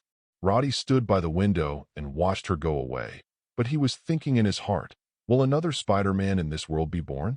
I didn't expect Gwen in this world to become a Spider-Man, but I don't know if she knows Peter Parker. Roddy thought for a while, then turned and went to the secret room and took out a computer and mobile phone that he would not normally use. Put the battery in the phone and turn it on. Roddy opened the address book, found a contact person marked with Information Division, and called. After a while, the phone was connected. "I need information about a person," Roddy said. "Name." The person on the other end of the phone only said 2 words. "Gwen Stacy. Father is George Stacy." After 10 seconds, "Check your mailbox. The fee will be settled when you come to the hotel next time." "No problem." Roddy hangs up the phone at random. After removing the battery, he put the phone back in place. Only then did he open the notebook in front of him, open one of his private mailboxes, and find a new, unread email. On the surface, this email is a spam email, but in fact, the real content of this email will only be revealed after specific decoding. Roddy skillfully decoded the content of the email and then saw the detailed information about Gwen above. Gwen Stacy, female, 18 years old, third grader at Liberty City Central Middle School, drummer of the Mary Jane's Band, good friend. There are many eloquent contents. Detailed records of Gwen's personal information and surrounding interpersonal relationships, and so on. It highlights her father, George Stacy, Liberty City Police Chief. It's really Spider-Gwen. Seeing these materials, Roddy was 100% sure that the one just now was the Spider-Gwen he knew. But this is obviously not Universe 65, because there's still the Avengers, and there's SHIELD. It's not just limited to the superhero Spider-Man. The situation in this universe is a bit complicated, and I don't know if the plots I know are accurate or not. Roddy thought to himself. Familiarity with the plot is one of his advantages. This advantage does not mean that Roddy will use it to do something, but that he can use this advantage to avoid some unnecessary troubles. For example, in Age of Ultron, don't go on vacation to Sokovia. Although no one should go to that kind of place for vacation. Anyway, that's one of Roddy's strengths. But now he is not sure whether he still has this advantage. Since meeting Spider-Gwen that day, Roddy has been thinking about the direction of the plot. But then he realized he didn't have to think about it, because his biggest advantage is still his gold finger. As long as the strength is strong enough, what does it matter if you know the plot? On the second day after meeting Gwen, Roddy signed in and obtained a Delta-level mutant ability. This ability is very interesting. It's an ability from a mutant nicknamed Dragmaster. Her ability is the ability to change her own or other people's clothing into what she imagines. This ability obviously doesn't have any combat power, but it's a lot of fun to play.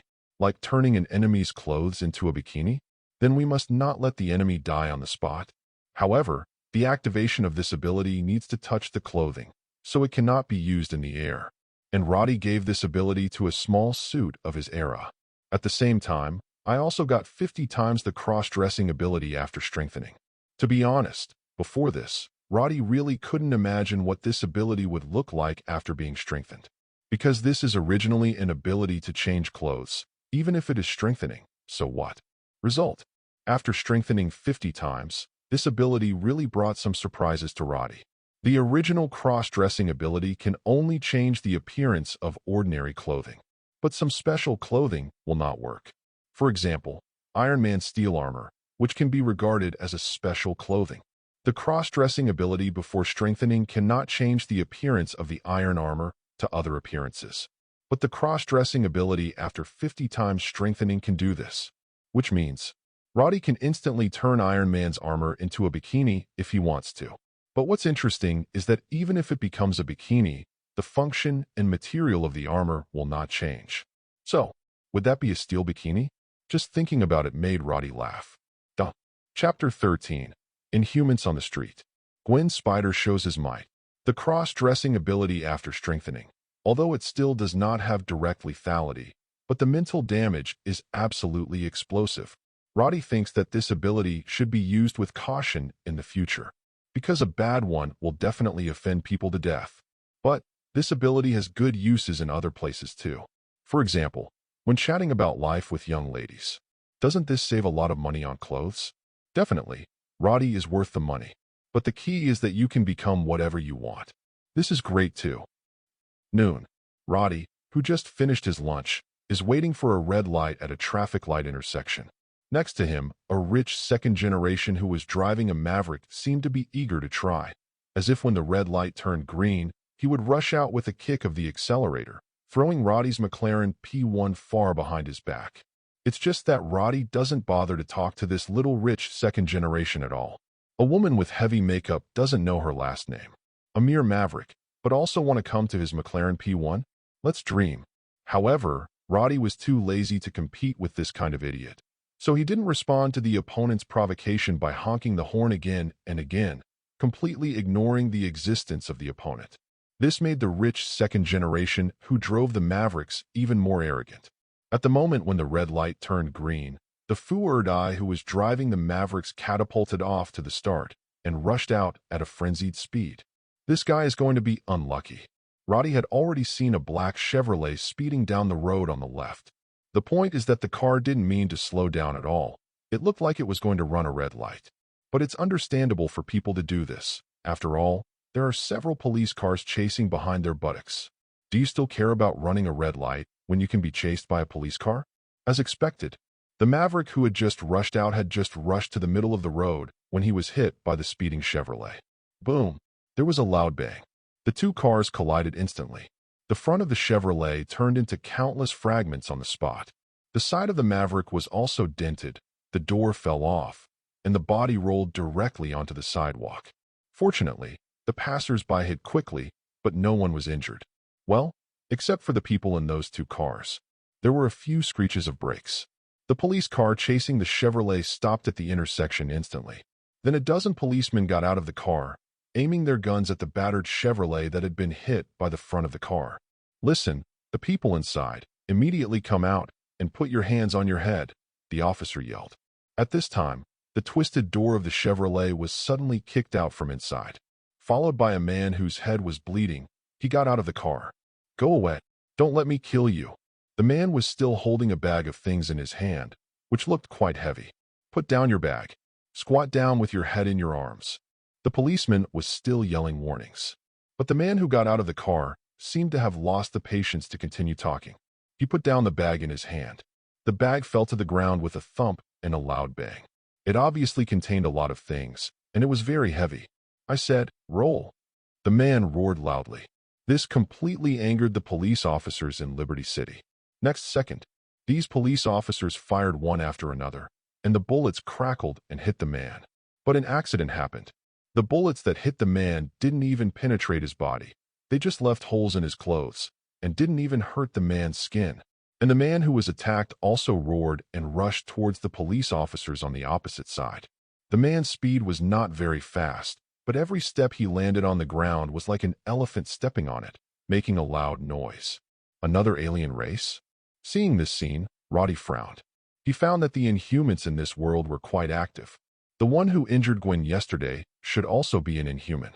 And today, this one is another alien race. At this stage, shouldn't the Inhumans still hide from the world? Why are everyone starting to show their faces?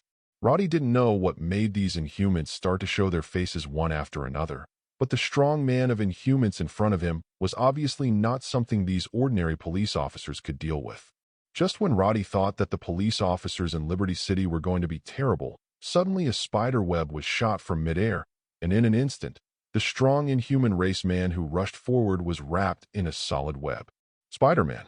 Roddy looked up and looked over there. What I saw was indeed a familiar figure. It turned out to be Gwen. Roddy thought. It was Spider-Gwen who arrived in time and rescued these Liberty City police officers.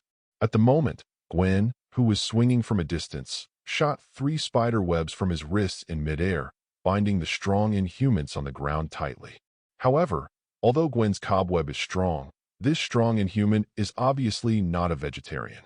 I saw him roaring angrily, breaking free from Gwen's spiderweb shackles. "Damn little bug. Die to me." The strong man of the Inhuman race was annoyed that Gwen was nosy, so he turned his target to the troublesome Gwen. As for the police officers in Liberty City, a bunch of trash who just tickled him. Even if he stood still and let them fight, they wouldn't be able to hurt him at all. "Stop." Seeing that the strong man was about to run, the police officers were completely unaware that they had just narrowly escaped death, and even shouted to make him stop. Bang, bang, bang. A series of gunshots continued to ring out. The bullets jingled on the back of the strong man of the Inhuman race. But to no avail. "Little bug, don't run." Gwen was swinging in midair, not going head-to-head with the strong Inhumans below. This guy has great strength, and his whole body is as hard as alloy. Unless she is stupid, she will run to confront each other head-on. "Stupid boy, come and chase me if you have the ability." Gwen ran ahead, followed by the strong Inhumans who were catching up. "Little bug, stop for me." The short-legged Inhuman man couldn't catch up with the extremely agile Gwen. Not only did not shorten the distance between the two sides, but it became farther and farther away. And while Gwen was swinging on the swing, he threw all kinds of things at this guy with the cobweb. There are also trash cans on the side of the road. For a moment, the strong man of the Inhuman race was drenched in garbage all over his body. "It stinks all over." Angrily, he roared again and again. Chapter 14. Gwen's Distress. Need help? Damn little bug. I'm going to kill you. The extremely angry and human burly man let out a hysterical roar, and Gwen, who was walking a dog in front of him, turned his head to look at the strong man who was chasing after him like crazy. Stupid, you can't catch me. Gwen responded with a smile. But the strong inhuman man behind him couldn't listen at all. He, enraged, directly grabbed a car parked on the side of the road and lifted the 1-ton car directly with both arms. Smash you to death. He roared and smashed the car at Gwen. However, Gwen just flew away and easily avoided the attack of the strong man of the inhuman race, and she still had the strength to shoot a bunch of cobwebs, entangled the smashing car, and then pulled it over and turned back. Xiang smashed on the strong man of the inhuman race. Boom.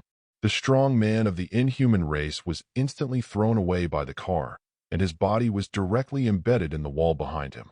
Oops. Broke something. Gwen gasped. Although fighting crime is a good deed, if you destroy public facilities or personal finances in the middle, you will definitely be criticized by those reporters afterwards. Gwen still wanted to start her reputation as Spider-Woman. After all, she is a young man, although she told Roddy before that she is not a superhero. But in the bottom of my heart, Gwen still longs to become a superhero praised by countless people. But that car shouldn't be the one I smashed, right? After all, it was smashed by this big fool. I just threw it back, so it should be regarded as broken by this big fool. Gwen found a psychological comfort for herself, although she was not sure whether others would believe what she said. Just as Gwen was thinking about deserting, the strong inhuman man who had just been smashed into the wall over there also broke free from the wreckage of the car on his body and crawled out of the ruins. The clothes on his body were already rotten, but there was no wound on his skin. This defense is really strong. Even Gwen looked envious. If she also had such a strong defensive ability, she wouldn't have been injured yesterday. If she hadn't been injured yesterday, she wouldn't dare to confront the other party head-on today, so she could only walk the other party all over the street. After all, her arm injury hasn't recovered yet, and she still has a dull pain right now. Although the wound is scabbed, but it's still too early to get better. It's really enviable. Gwen murmured to herself. Little bug, haven't you eaten? The strong, inhuman man who crawled out of the ruins tore off the clothes on his upper body and said coldly to Gwen, who was squatting on the lamppost. Stupid boy, what did you eat to grow up? Could it be the steel bars you ate? Although Gwen was surprised by the opponent's defensive ability, he was merciless in his mouth. Continue to mock each other. You can only play tricks. Come down and fight with me if you have the guts. The strong man of the alien race roared. But Gwen is not stupid. She is now playing with injuries. No matter what, it is impossible to use one's own weakness to head with the other party's strengths. Slightly. I won't come down. What can you do with me? The strong man of the alien race was incompetent and furious. But he really can't do anything against Gwen. This little bug is too flexible, and it is still swinging in midair. So how can he fight a berserker with full strength and defense points, but a very fast speed? Harlan. Suddenly, the strong inhuman man standing in the middle of the road yelled, as if he was calling someone's name. Stupid, are you calling me? A figure appeared on the street at an extremely fast speed. After the visitor stopped, he smiled and said to the big man in front of him, What? Are you going to ask me for help? Don't call me an idiot. The big man roared dissatisfiedly. Also, you also have a share in this task. Don't say it as if it has nothing to do with you. Really? So you still remember the mission? I thought you had forgotten it. Harlan laughed, followed the figure in a flash, and left with a series of afterimages, and then returned here a few seconds later. Boom. A heavy black travel bag was thrown on the ground by him. It's so heavy, I won't take this kind of thing next time. Harlan said dissatisfied. Hey, big idiot, since you still remember the mission, then take good care of this thing. Don't just throw it on the way. Boom. There was a loud noise, and a fist slammed heavily on the position where Harlan had just stood. I said, Don't call me stupid again. The big guy said angrily. It could be seen that he was really angry. Hearing this, Harlan shrugged and stepped aside, then said, Okay, I won't call you an idiot. So what should she tell you to do? He pointed to Gwen on the light pole. I'm going to kill her. The big guy said angrily. Then you should do it. Harlan folded his hands and said. The big man was silent for a few seconds, and then said in a low voice, I can't catch up with her. Help me. Hey, hey, hey. Gwen on the lamppost couldn't help it. The two of you have been chatting over there. If you continue like this, I will leave. Gwen said. You seem nervous. Harlan looked at her, smiled and said, Is it because of me? I remember you. We met yesterday. Is your arm better? Hearing this, Gwen felt the wound on her arm start to hurt again. That little injury, I've already healed. Gwen said stiffly. At a time like this, she can't be stage frightened. Is it? Harlan sneered. If it's really getting better, why have you been hiding from now on? He laughed. Let me guess, it's because your arm isn't healed at all, is it? Going into battle with injuries, TSK, TSK. You really are a responsible superhero. Harlan mocked Gwen wantonly, but Gwen couldn't refute him, because her injury is really beautiful. As for the other party saying that she is a responsible superhero, to be honest, Gwen actually just happened to encounter this chase scene on the street and wanted to help a little, so he came here. In the end, I didn't expect to be so unlucky and met a criminal with super abilities again. She even ran into that super ability criminal who injured her yesterday again. Am I too unlucky today? Gwen was bitter. At this moment, she really wanted someone to help her. Speaking of which, what about the Avengers? Their headquarters are in Liberty City. Why haven't the Avengers arrived yet? Could it be that the Avengers went on a business trip together? No, I can't handle this situation alone. Gwen thought distressed. It was at this moment. Hey, that one over there is dressed like a spider. Do you need help? Duh. Chapter 15. I am Batman. No, you are not. Dressed like a spider? Are you talking about me? Gwen looked in the direction of the voice. It was a roof, and a man dressed like a big bat stood there. Gwen pointed to herself. Are you talking about me? Yes, it's you. Do you need help? Batman nodded and repeated what he had just said. I need it. I need it too much. Gwen nodded quickly, pointed at the two guys below, and said with righteous indignation, These two villains bully more than others. If you are willing to help, we will be 2 against 2, which is fair. Good. I like fairness.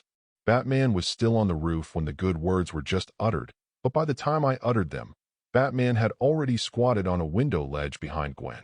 Scare. Gwen was taken aback. How did you get here? She asked in surprise. That's how we came here. Batman gestured with his fingers to walk. Gwen, you take me for a fool? Gwen couldn't help rolling her eyes under the mask. Hey, are you Batman? She asked suddenly. That's right, Batman. Gwen was silent for a moment. You're trying to imitate Batman, aren't you? She said no. I am. You are not. How do you know I'm not? I knew it. And Batman is a character in the comics. How could you be Batman? Gwen put one hand on her forehead, suddenly regretting calling the guy to help. In fact, the Batman in front of her is indeed a fake. Because this Batman is actually Roddy. Time back to 10 minutes ago. After seeing the big inhuman man chasing Gwen away, Roddy thought that Gwen's injury might not be healed yesterday. At this moment, he needs to face an alien enemy who is obviously difficult to deal with, and I am afraid that it will be very difficult to fight. So he quickly found a remote location and stopped the car. Following moment, he returned to Curry, his car in Paradise Mansion, with people and cars.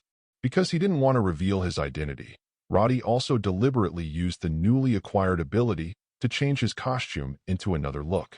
At the time, he didn't know what to look like, so he copied the DC Batman's uniform next door and then teleported back to the intersection. It took him a while before he found Gwen. Unexpectedly, when he found Gwen, he found that the enemy had become 2 people. One was the big guy I had seen at the intersection before. The other was wearing a black leather jacket and looked like a young man playing rock and roll. Ever since, there was the scene just now. Enough, the rock and roll youth Harlan roared, glaring at the 2 people above him. Have you talked enough? Do you treat us like air? Gwen on the lamppost laughed. Yes, I just use you as air. Are you angry? Roddy gave her an odd look. It is said that Peter Parker wearing the spider battlesuit will become mouth-splitting. Didn't expect that Gwen, who also wears the spider battlesuit, will change from a well-educated academic bully to a poisonous girl? Is it about the spider? Or is it because the face is covered, so the nature is exposed?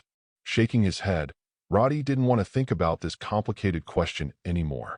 He pointed to the 2 Inhumans below and asked, Which one do you want to choose? Gwen thought about it, touched the wound on his arm again, and then decisively chose the big guy. Leave that stupid guy to me. You rock on this one. Gwen said. Roddy was fine with either, It was all the same to him anyway. It's all rubbish. IF*CK, don't play rock. Harland roared angrily. Don't call me an idiot. The big guy roared too. It's a pity that neither Gwen nor Roddy cared what they said. You said that if you don't play rock and roll, you won't play? I think you haven't been beaten enough. A cold light flashed in Harland's eyes, and in the next second, he was going to rush up and tear up the woman dressed like a spider. But at this moment, a black figure appeared behind Harland. He grabbed Harland's shoulder like a huge amounts of humanoid bat. Your opponent is me. A low and hoarse voice rang in his ear. Before Harland could make a move, Roddy took him and disappeared instantly. The other side, without Harland's interference, Gwen also acted again. She constantly shot cobwebs at the big guy. When the other party couldn't see clearly, she flicked her hands, and the two cobwebs stuck to the buildings on both sides in an instant, and then she straightened backwards. Using the cobwebs, the elastic force rushed up at a faster speed. Boom! Gwen's feet stomped heavily on the big man's body, and huge amounts of power directly blasted the big man away. With a loud bang, the big man was instantly submerged in ruins. And Gwen also rubbed her arm, and the wound on her arm was torn open just now. After this time is over, I must take a good rest for a while, Gwen thought silently. At the same time, Roddy, who teleported to an altitude of 10,000 meters with Harland, let go of his hand at this time. Bye-bye. He waved his hand at the falling Harland, then smiled and teleported away. Only Harland, who could not fly or teleport, was left screaming and falling downward. His scream tore through the sky, scaring the birds in the distance to turn around. And Roddy has returned to the ground at this time. I just saw the scene where Gwen kicked the big guy out. The wound is open. He saw the scene where Gwen put her hand over her left arm. Yeah, it's not that fast. Gwen nodded. She didn't think much of it. She just thought that Roddy just heard her conversation with Harland, so he knew she was hurt. She never expected that the guy in front of her who was dressed like Batman was the man who bandaged her wound and chatted with her last night. Boom. There was a loud bang from the ruins over there. Gravel flew around. A burly figure followed from the smoke and dust. No way. It's all right. Gwen looked at the big man who was unharmed, and he was in a bad mood. She just tried her best. No, he's hurt. Roddy pointed to the other's chest, where there was obviously a slight depression. Broken rib. After being told by Roddy, Gwen also noticed this trace. It's just strange that even though the bones were all broken, the skin of this big man didn't have any scars at all. The defense of this skin is stronger than that of bones. Chapter 16. Ahem. The big man who came out of the smoke coughed twice, wiped the dust off his face, and stared fiercely at the two figures facing him. Next second, just when Gwen thought that the opponent would continue to charge up and attack, the big guy turned around and ran away. He's trying to escape, isn't he? Gwen turned to Roddy and asked. Roddy nodded. Yes, he did. I thought he'd have the same guts as he's big. Gwen spoke harshly, and then chased after her with a swipe. Stupid, don't run. Seeing this, Roddy also shook his head. He raised his head and looked up to the sky. At this time, almost 3 minutes had passed. I saw a small black dot falling rapidly in midair, and then hit the next street with a boom. Roddy teleported over to take a look. People walk very peacefully, and there should be no pain. There is only one hole in the ground and a large piece of something like ketchup around it. I can't spell it out, but I can still find some bone fragments or something. Swish. Roddy's figure disappeared in place. The passers-by screaming and running away didn't notice his appearance and disappearance at all. A few minutes later, Roddy found Gwen and the inhuman hunk. The two are confronting at an intersection. There are many Liberty City police officers around, pointing their guns at the big man. As soon as Roddy appeared, he attracted the attention of the three parties. Don't get excited. It's one of your own. Gwen yelled quickly. I'm afraid that those police officers will misunderstand that this Batman is also a bad guy, so don't shoot and hurt your own people. But the police officers who heard Gwen's explanation did not fully believe what she said. After all, Gwen himself was actually guarded by these police officers. There is a common enemy right now. If this big guy in front of him is solved, maybe these police officers will turn their guns on Gwen. Although superhero is nothing new these days. But who are the famous superhero among the people? Apart from one Avengers, there are no well-known superheroes at all. Obviously, Gwen Spider-Woman isn't famous now either. After all, she is still somewhat different from the hardworking little Spider-Man. And Gwen is not as hardworking as Peter Parker. If Peter Parker's Spider-Man is 996, then Gwen's Spider-Woman is probably the kind who arrives late for work and leaves early. Is it still not resolved? Roddy didn't pay attention to the Liberty City police officers around him, but said to Gwen, "I'm injured. Otherwise it would have been resolved long ago." Gwen argued. Roddy nodded and said, "Then leave it to me." Hearing this, Gwen has no objection either. If you let this big guy continue to rampage in the city, you don't know how much private finances you will destroy. So this is not the time to worry about whose goal this is. The most important thing is to solve it as soon as possible. That's up to you, Gwen said. Roddy nodded, and the next second, he disappeared in place. That Batman is gone. Some police officers around shouted in shock. The colleague next to him couldn't help but glanced at him. Batman. That's a character from the comics. That guy isn't some Batman. That's the crossdresser. The other side, Roddy, who disappeared in place, appeared behind the big man in an instant. Or the old way. He grabbed the big guy, and the two disappeared instantly, appearing in the sky at a height of 10,000 meters. Goodbye, have a good journey. Roddy waved his hand and watched the big man fall, then teleported back to the ground. Gwen was still waiting for Roddy at the intersection.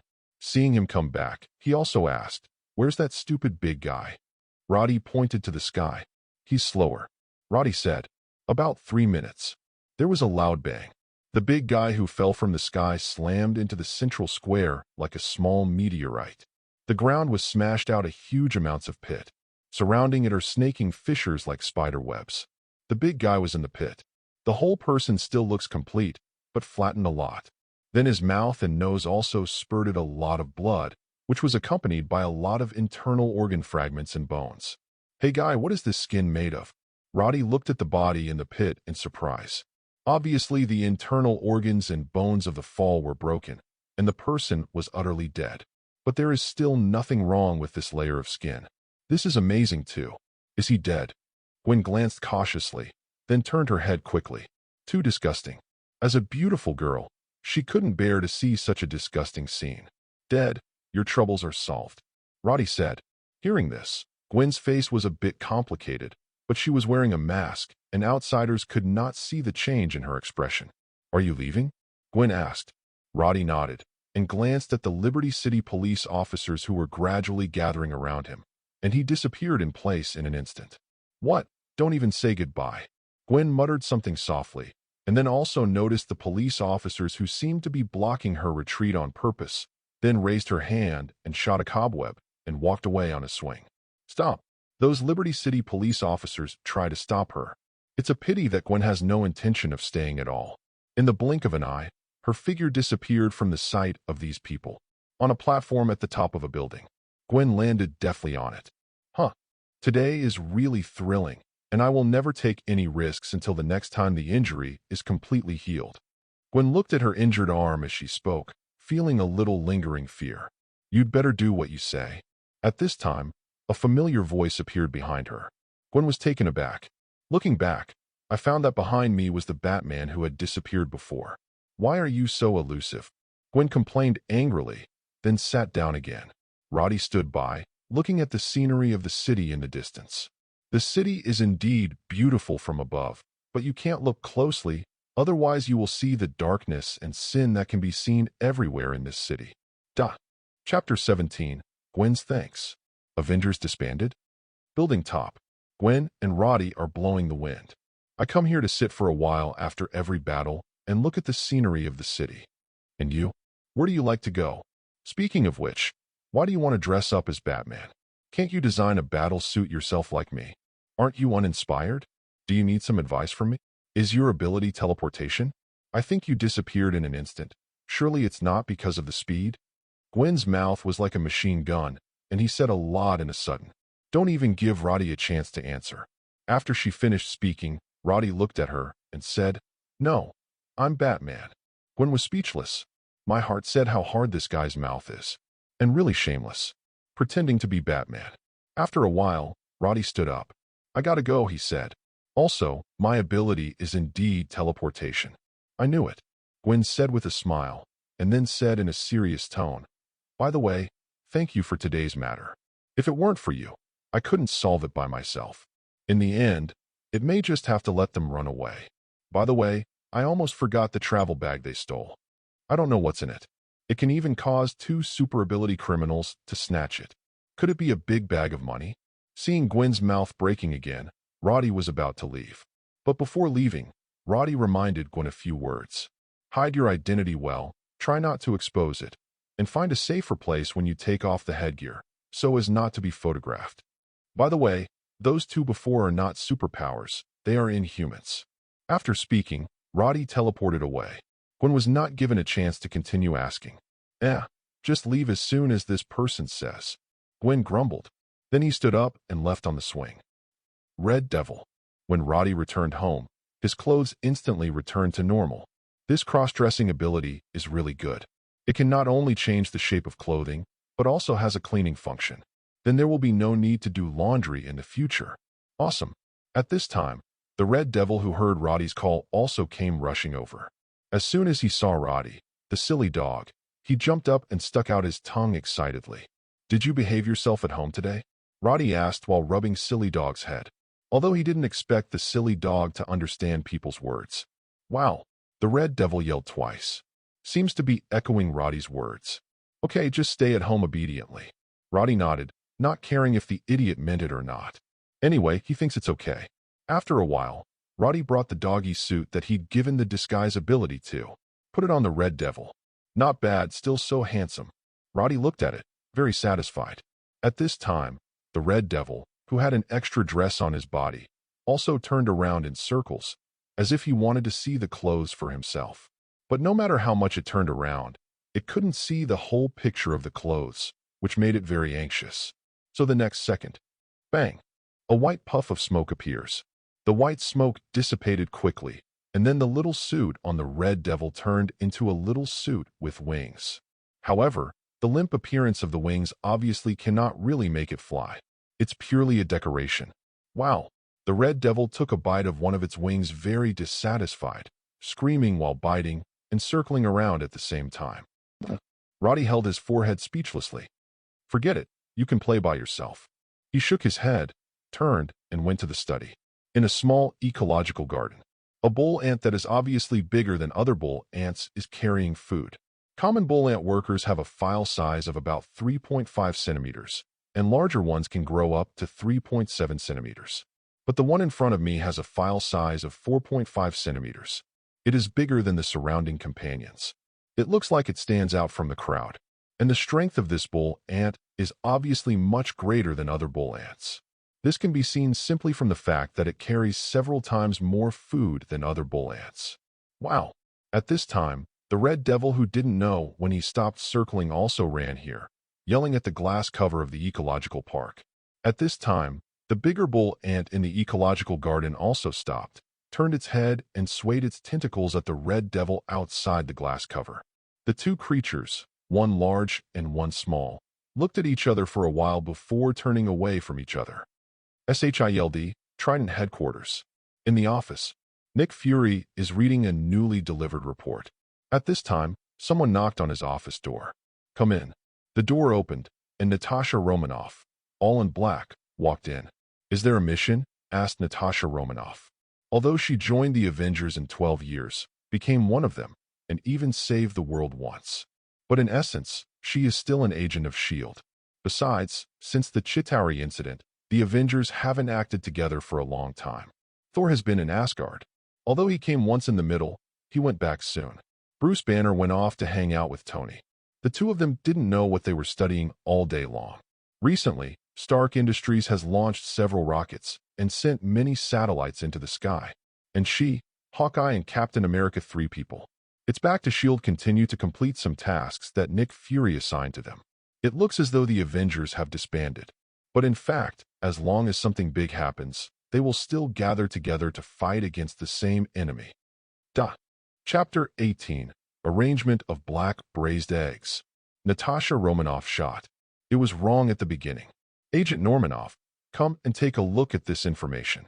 In the office, Nick Fury handed the information he had just delivered to Natasha Romanoff, who walked into the office. He motioned her to take a good look. Natasha Romanoff picked up the 4 documents in front of her. The first thing that catches the eye are 4 photos, 2 of which are stamped dead, and the other 2 photos are 2 guys in strange costumes. Especially the guy in the middle. "Sir, don't tell me you want me to investigate Batman?" Natasha Romanoff looked up and said, "I'm pretty sure that guy isn't Batman." Nick Fury leaned back in his chair and watched Natasha Romanoff. Natasha Romanoff definitely knows that this person cannot be Batman. After all, Batman is a fictional character in comics. How could it appear in reality?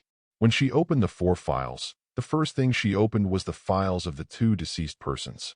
Inhumans. Natasha Romanoff frowned slightly. As one of Nick Fury's henchmen, Natasha Romanoff definitely knows about the existence of the Inhumans. She also knew that this group of guys had been hiding very well and rarely showed their faces. But now it seems that they don't show their faces so rarely. 2 of them died at once. One is fast and has claws. A defense is strong, and the skin remains intact until death. The inside of the body is completely broken. Natasha Romanoff carefully looked at the contents of the 2 documents and became more and more surprised. Row is that she thinks she is well informed. Even aliens have been killed. However, after seeing the introduction of these 2 inhuman races in these 2 materials and the subsequent analysis of their bodies, they were inevitably shocked. Especially the inhuman race who kept a layer of skin intact until his death. Is this guy's skin made of vibranium? How can it be so indestructible? That skin has been brought back by SHIELD's agent. The researchers in the Bureau have just conducted a brief study and found that even the best existing equipment can't leave any traces on this skin. It's too exaggerated. If it weren't for this inhuman being not so powerful except for a piece of skin, wouldn't this guy really have a body of steel like Superman? Comics into reality? Natasha Romanoff is terrified just thinking about it. After all, these aliens are not good men and women. Just look at what they do. Robbed the Institute and took away a batch of precious metals, which even included a vibranium arm guard. I don't know where that stuff came from. Let's not talk about the actual value. The research value alone is immeasurable. Result: in the end, nothing was found. It says that the bag of precious metals is missing, but aren't these 2 Inhumans dead? Natasha Romanoff looked up at Nick Fury. That's right, but the people who killed them didn't die.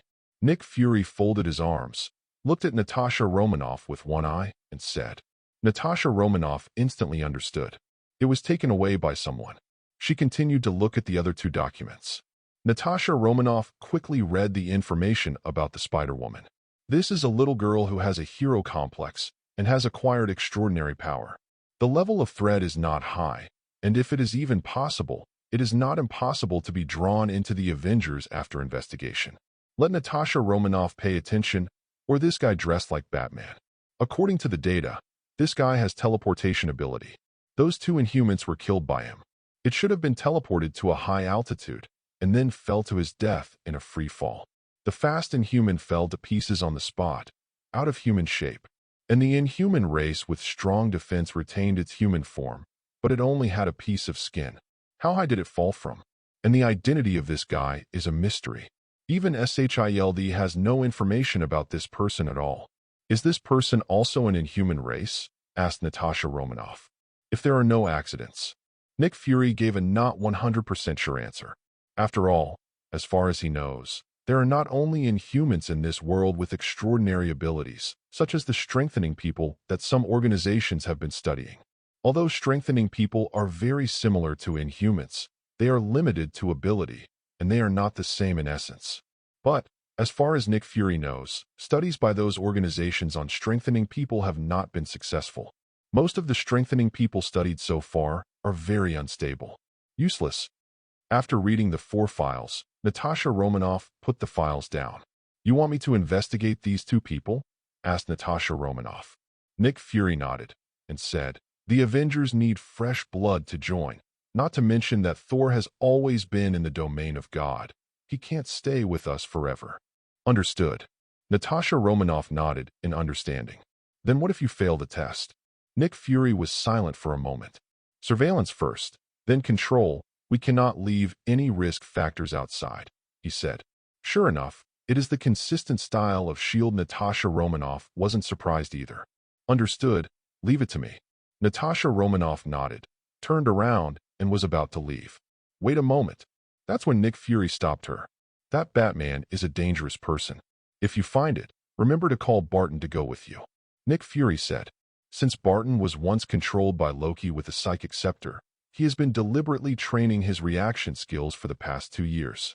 Therefore, if you want to sneak attack from behind him, it will be extremely difficult. This is also the point that Nick Fury likes to teleport people to an altitude of 10,000 meters in order to guard against that Batman. But this trick can be avoided as long as it is not touched. No problem, I'll call him when the time comes. Natasha Romanoff nodded, accepting the suggestion. Soon, Natasha Romanoff left Nick Fury's office. And in the office where only Nick Fury was left alone, the black jerk also stood up at this moment, walked to the French windows of the office, and looked at the scenery outside, wondering what he was calculating. But there's one thing Nick Fury was wrong about. That is, no matter how well Barton's agent practiced his reaction ability, he couldn't escape Roddy's trick. Because he doesn't need to touch people at all, and it's completely fine to teleport people and the ground together. It's just that Nick Fury doesn't know this intel. So misjudged. Chapter 19. Exaggeration. Conjure a suit of vibranium armor. Inhuman race, what do you want to do? Nick Fury pondered some information about the Inhumans. He actually doesn't know much about this group, except for a few limited encounters. These guys seem to be hiding from the world all the time. Only recently, these guys suddenly became active. I don't know what they are planning. This made Nick Fury very uneasy. For people like this who are out of his control, and they are a group of people, he can't help but worry. God knows if they will create a crisis of annihilation in the next second. But right now Nick Fury really doesn't have the energy to care about the evil plots of these Inhumans. Something happened inside of SHIELD. Nick Fury has only recently become aware of it. But he only suspects that there are other organizations that have planted ghosts inside SHIELD, and there may be more than one. Even, Nick Fury also didn't think of HYDRA, an evil organization that is supposed to be extinct. He would never have imagined that the entire SHIELD had already been infiltrated by HYDRA. That is to say, among the newly formed Avengers, there is no one placed by HYDRA. To this end, Nick Fury also had an idea. That is to arrange a few trustworthy people to form a team that is not in the establishment to investigate some things that are not convenient for him to come forward. As for candidates, Nick Fury already has one in mind. Boom. A black travel bag was placed on the table by Roddy. This bag was brought back by him before. What's inside? In fact, even he doesn't know. He only knows that the things inside should be very important. Otherwise, the two aliens wouldn't snatch them. Let me see. What is hidden inside you? Roddy unzipped his travel bag and looked at what was inside. In the black travel bag, there are a lot of large file size and small things, but without exception, they are all metal objects. There are metal cubes, broken metal fragments, and even a metal arm guard that looks old. This pile of things added up to about 40 or 50 caddies. No wonder it looks heavy. Those two Inhumans robbed such a bunch of things. Roddy picked up one of the metal cubes. This thing is heavy. It alone weighs about 20 caddies. The key to this cube is the egg file size. I didn't expect it to be so heavy. What metal is this? Roddy said he had never seen the metal at all. There are no element symbols on it, and Roddy doesn't have any discerning eyes, so naturally, he can't tell what kind of metal it is. Putting down the cube, Roddy took out the other metals in the bag and looked at them.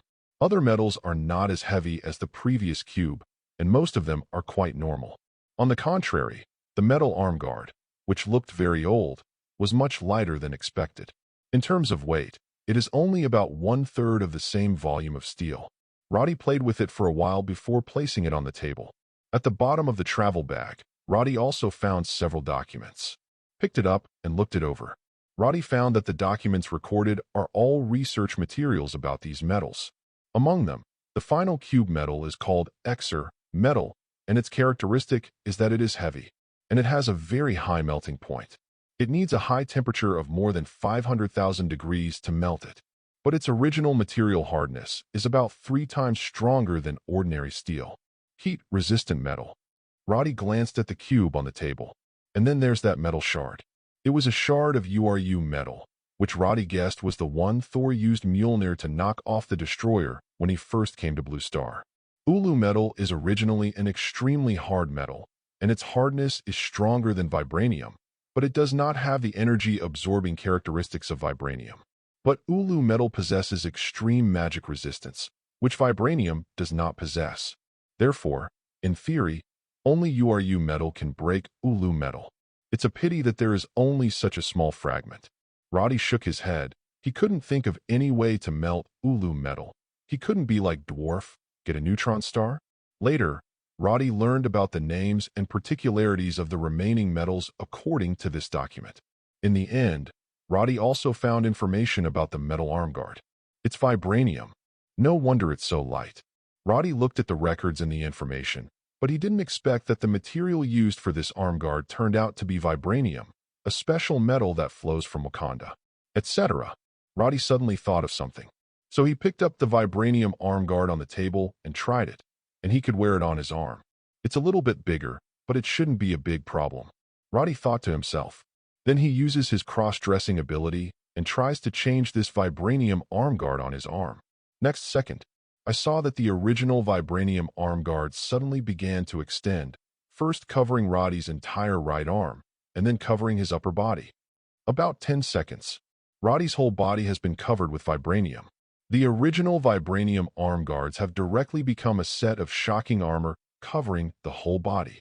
And on the head, Roddy deliberately changed to a structure woven with vibranium silk threads to facilitate his breathing. Otherwise, if the whole head was covered, he would not be able to breathe.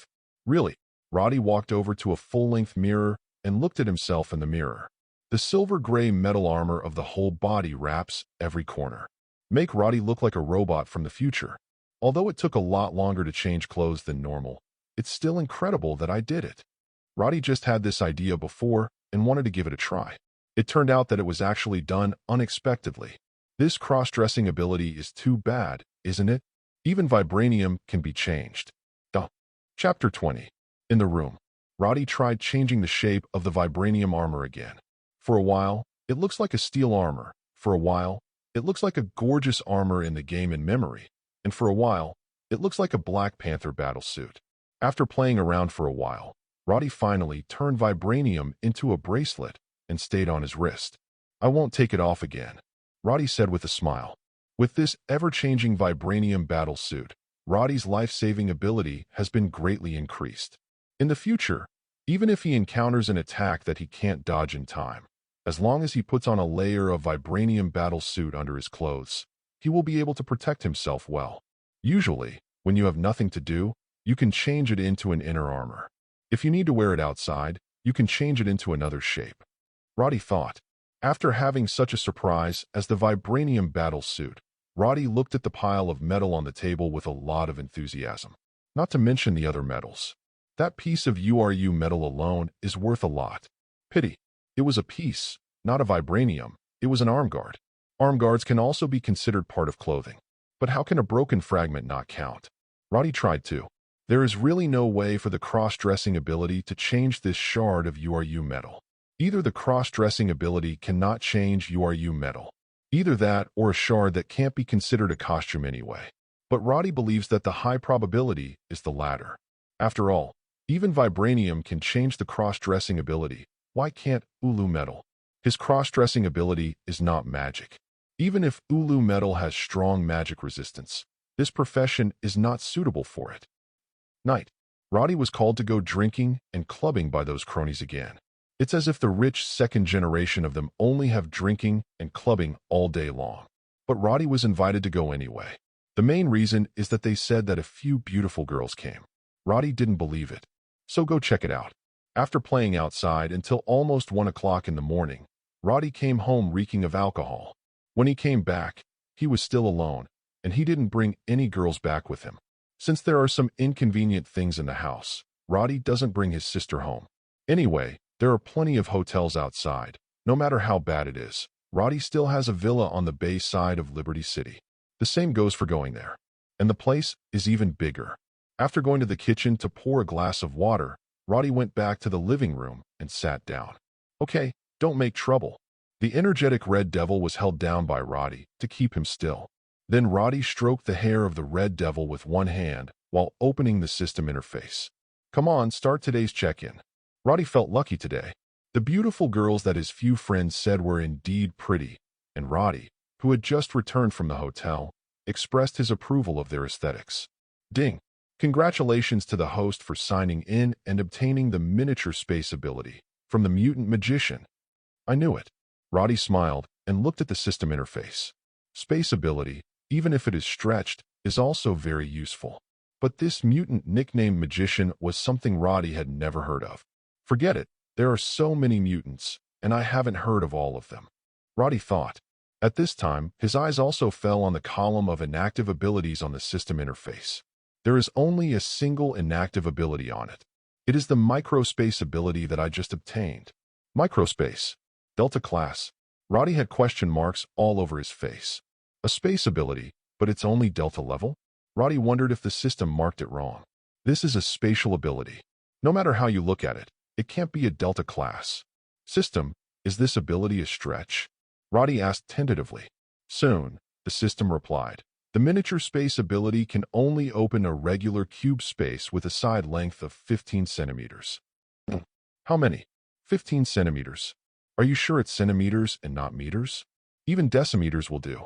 Roddy finally understood why this ability can only be Delta level. What can you do with this little space? Put a deck of cards? No wonder you are called a magician.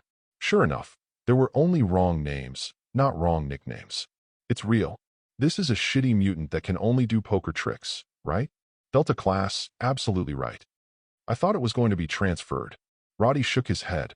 But as he said before, the space ability is useful even if it is stretched. And don't forget that he can also strengthen the ability.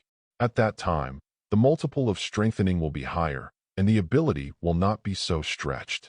Speaking of which, the system, are you sure that these abilities cannot be given to the same individual? The system replied, no. A single creature possessing two variants of ability will lead to genetic collapse.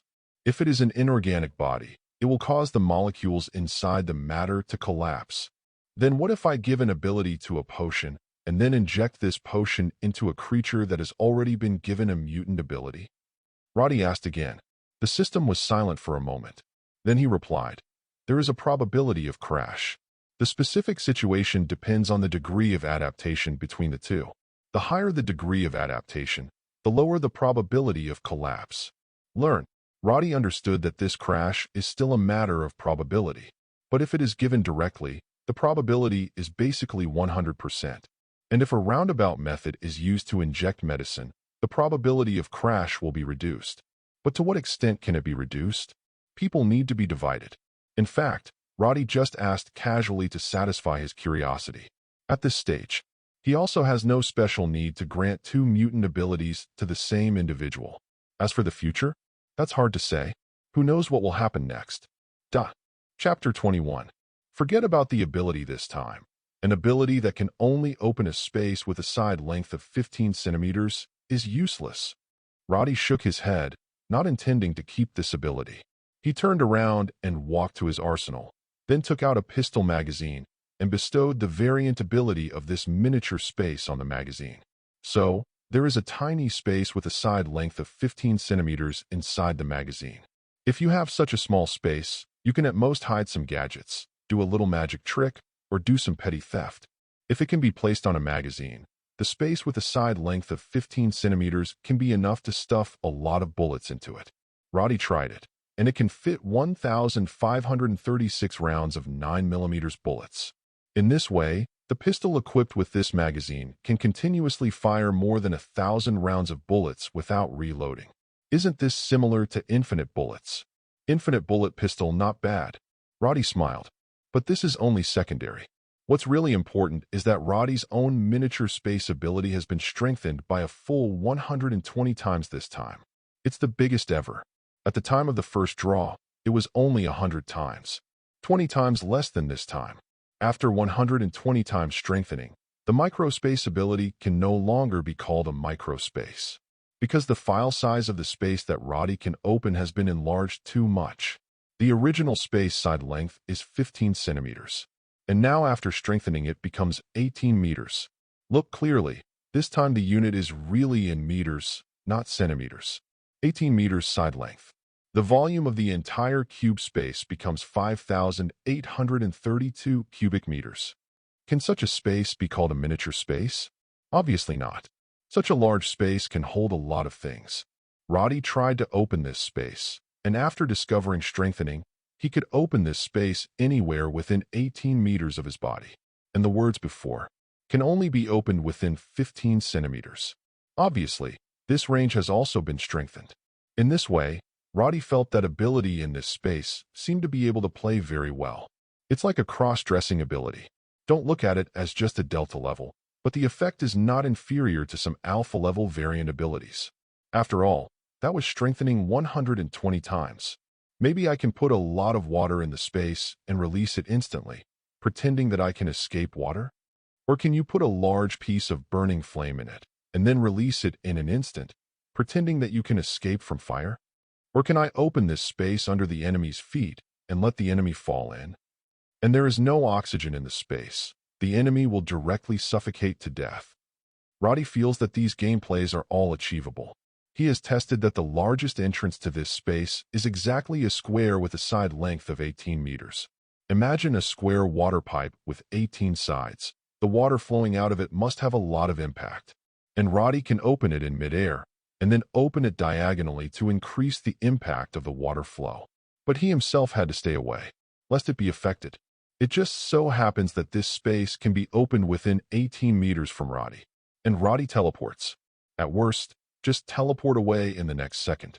In an instant, Roddy thought of many interesting usages in his mind.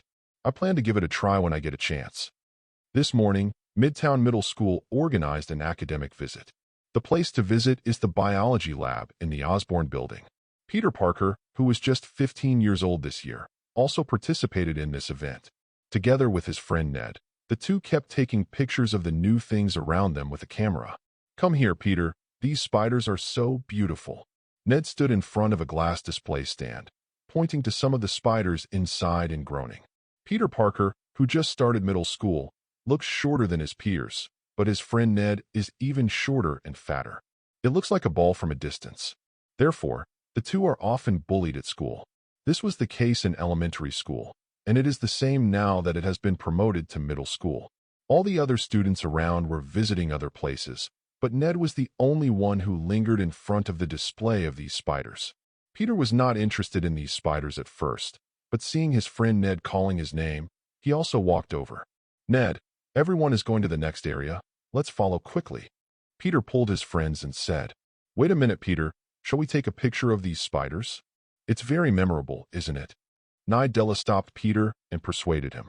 Although Peter didn't quite understand the commemorative significance of taking pictures of a few spiders, Ned had said so, and the students around him were indeed heading to the next display area. Not wanting to waste any more time, Peter nodded and agreed to Ned's request. "Okay, do you want to enter?" Peter asked, nodding. "Definitely. I am a good friend of the spider." Ned smiled happily on his chubby face, and it was obvious that he really liked these spiders. "Okay then, stand back a little, and I'll take a picture for you."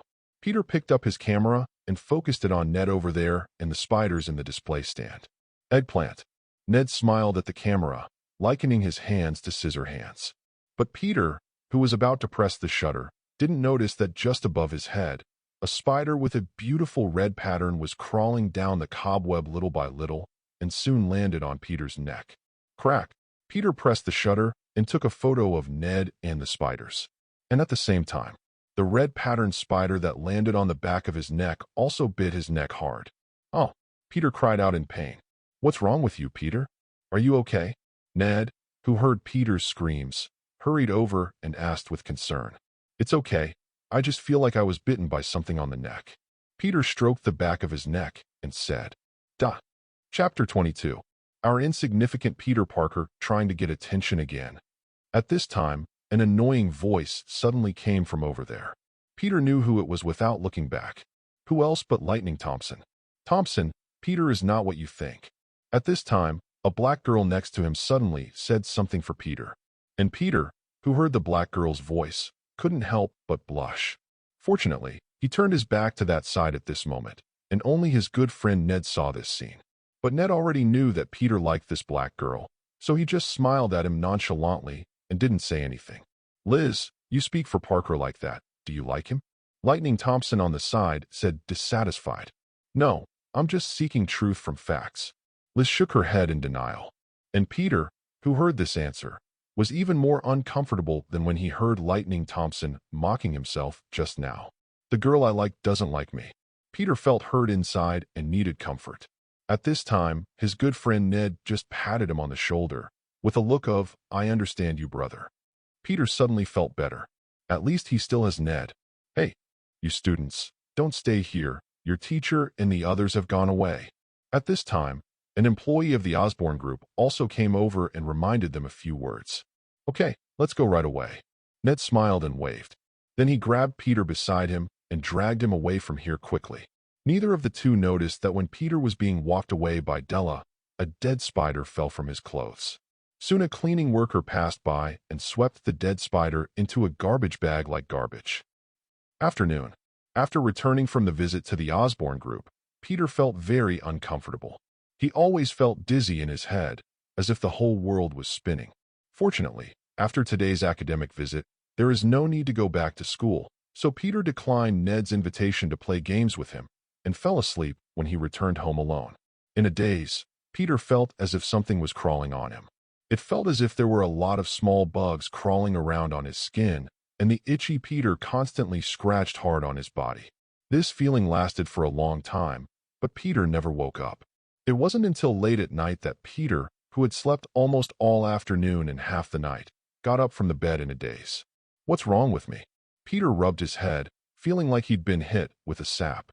But as he woke up, this uncomfortable feeling receded as quickly as the tide. In just a short while, Peter suddenly found himself very energetic. It was as if he had endless strength all over his body. How long have I been asleep? Peter didn't think much about it. He just thought that he had a good night's sleep, so he was energetic. But when he looked out the window, he saw that it was completely dark. He looked at the alarm clock on the bedside table. The hour hand above has pointed to 12 midnight. I've been asleep for so long. Peter himself was shocked. It has been almost 12 hours since noon. He had never slept this long before. Is there anything wrong with my body? Peter hurried to the bathroom, but just as he opened the door, he pulled the doorknob off. He stared dumbfounded at the doorknob in his hand. This thing is broken? Thought Peter. But in the next second, he realized that things were not as simple as he thought. Because the doorknob was stuck to his hand, and he couldn't shake it off. You can't have superglue on the doorknob, can you? There were only him and Aunt May in his house, and there were no brats. So how could someone put superglue on the doorknob? But since it's not superglue, what's going on here? Peter felt that there must be something wrong with his body. With his other hand, he yanked the doorknob off that hand, only to have the doorknob stick to that hand again. After standing at the door for a while, Peter finally got the sticky doorknob done. He found that as long as he calmed down and thought about not letting the doorknob stick to his hand, then the doorknob would automatically fall out of his palm. Peter couldn't figure out what was going on for a while. He hurried to the bathroom. When the door was about to open, Peter hesitated for a moment, then carefully put his hand on the doorknob and slowly opened the bathroom door. This time, the doorknob was not pulled down. Peter breathed a sigh of relief. Then he went into the bathroom, closed the door, turned on the light, and looked at himself in the mirror in front of him. I've grown taller. Only then did Peter realize that he seemed to have grown a lot taller than before. Originally, he was the second shortest one in the class, including girls. So Ned was a little shorter than he was, but also short and limited. Anyway, in the eyes of others, both of them are dwarfs. This made Peter very inferior for a while. But right now, he found that he was about 5 or 6 centimeters taller than before. He was about 163 originally. Now, it should be 168 or 170. This made Peter very happy.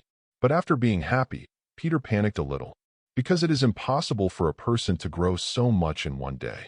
Coupled with the incident with the doorknob just now, Peter was even more convinced that something unpredictable had really happened to his body. So the next second, he hurriedly took off his clothes.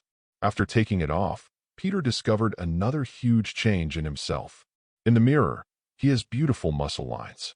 Although the muscles are not very big, Whether it is six-pack abs, pectoral muscles, biceps, etc., they are all very obvious. No matter how you look at it, he has a handsome figure, which is completely different from his original skinny figure. I've become a handsome man. The corners of Peter's mouth couldn't help but curl up. Duh. Chapter 23. No way. Now is not the time to laugh. Peter quickly shook his head, shaking off the joy in his mind. Although he has grown taller, his figure has also improved. However, as a top student, Peter is well aware that such sudden changes in the body are not necessarily benign. Maybe tomorrow he will turn into a monster without human form.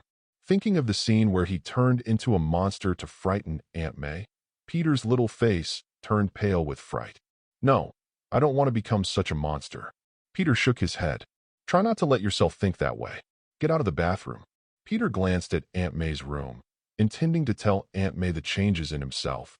But when he thought that he might turn into a terrible monster, Peter quickly stopped the thought. No, I have to know what else has changed in my body. Peter returned to the room, gently took his shoes and backpack, then turned and went downstairs. In the restaurant downstairs, Peter saw a note on the table. The darkness didn't seem to affect his vision much. He could clearly see what was written on the note. I came back and saw that you were still sleeping. Are you exhausted, little guy? In the evening, I made your favorite beef roll and put it in the refrigerator. You can heat it in the microwave after you get up and eat it. Love you, May. Seeing the content on the note, Peter couldn't help but have a sore nose. Thinking that he might become a shameful monster in the future, Peter couldn't help but despair. Aunt May, no, I will never become that kind of monster. Peter put down the note with a determined face, then tiptoed open the door and left the house. Late at night in Queens, silent. Only the barking of cats and dogs could be heard in the distance.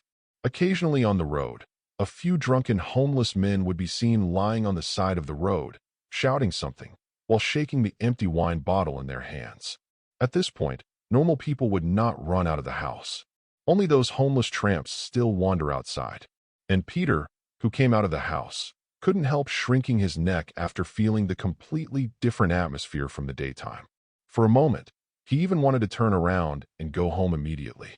But soon the firm thought in his heart dispelled the fear in his heart. Peter quickened his pace and ran towards a warehouse in his memory.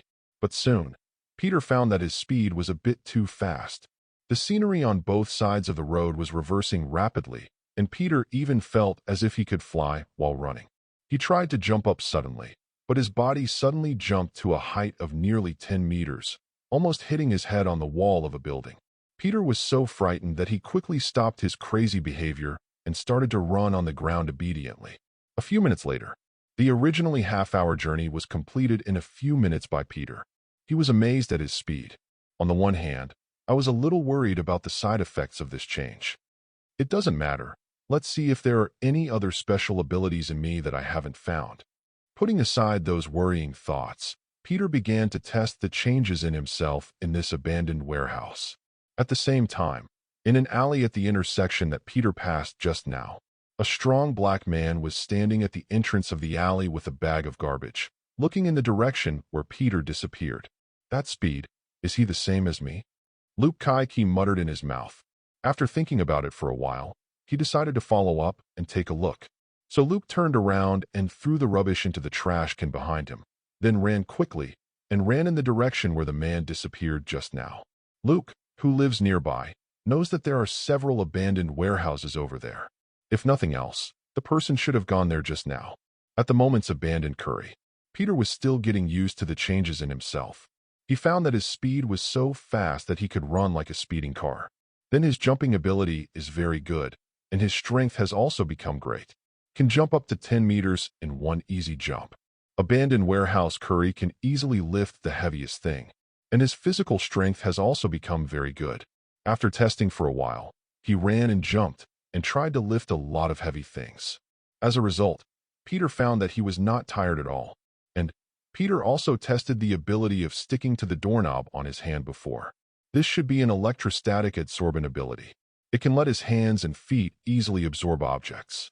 The more intuitive performance is that Peter can climb up and down vertical walls, just like a spider. By the way, spider, Peter suddenly thought of something. He reached out and touched the back of his neck. This touch really made him feel a swollen little back. That's where he suddenly felt bitten by something when he visited Osborne this morning. And he was bitten in front of the booth displaying various spiders. So Peter has reason to suspect that he was bitten by an experimental spider. Then he had the changes now. Should I not become a big spider in the future? Thought Peter. Then, Peter suddenly remembered a piece of news he saw a few days ago. The news reported a video of a superhero dressed like a spider fighting crime on the street. The superhero dressed like a spider in the news seems to be similar to the ability he is showing now. It is also fast, powerful, and can crawl on walls. But I can't spin silk, or is it that I do? But I don't know. Peter tried to shake his arm, imitating Spider-Woman's movement in the news report, trying to spit cobweb from his wrist. Pity. Peter tried for a while, but couldn't spin the silk. He didn't know in his heart whether he was relieved or disappointed. At least, if I can't spin silk, I should still look like a human being, right? Not to become a monster. Like a big spider. Could it be that Spider-Woman also got super ability after being bitten by a spider?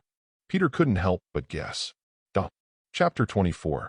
Peter has fantasized about being a superhero since he was very young. At that time, the superhero he fell in love with first was Iron Man. Because he is the first superhero to appear vividly in Peter's life. As for the national superhero Captain America, after all, they are characters in history textbooks. Although it is alive again now. So, if one day he also has the opportunity to become a superhero, Peter will definitely be very happy. So I shouldn't be turning into a big monster, right?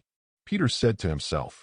Although it's not 100% sure yet, Peter's worries are indeed a lot less because of this. Maybe I can get myself a uniform and help those in need too. Peter felt that since he had such an ability, he could no longer do nothing like in the past.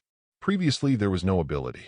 But now that God has given him the ability to become a superhero, he feels that he has to do something so that he can be worthy of his own ability.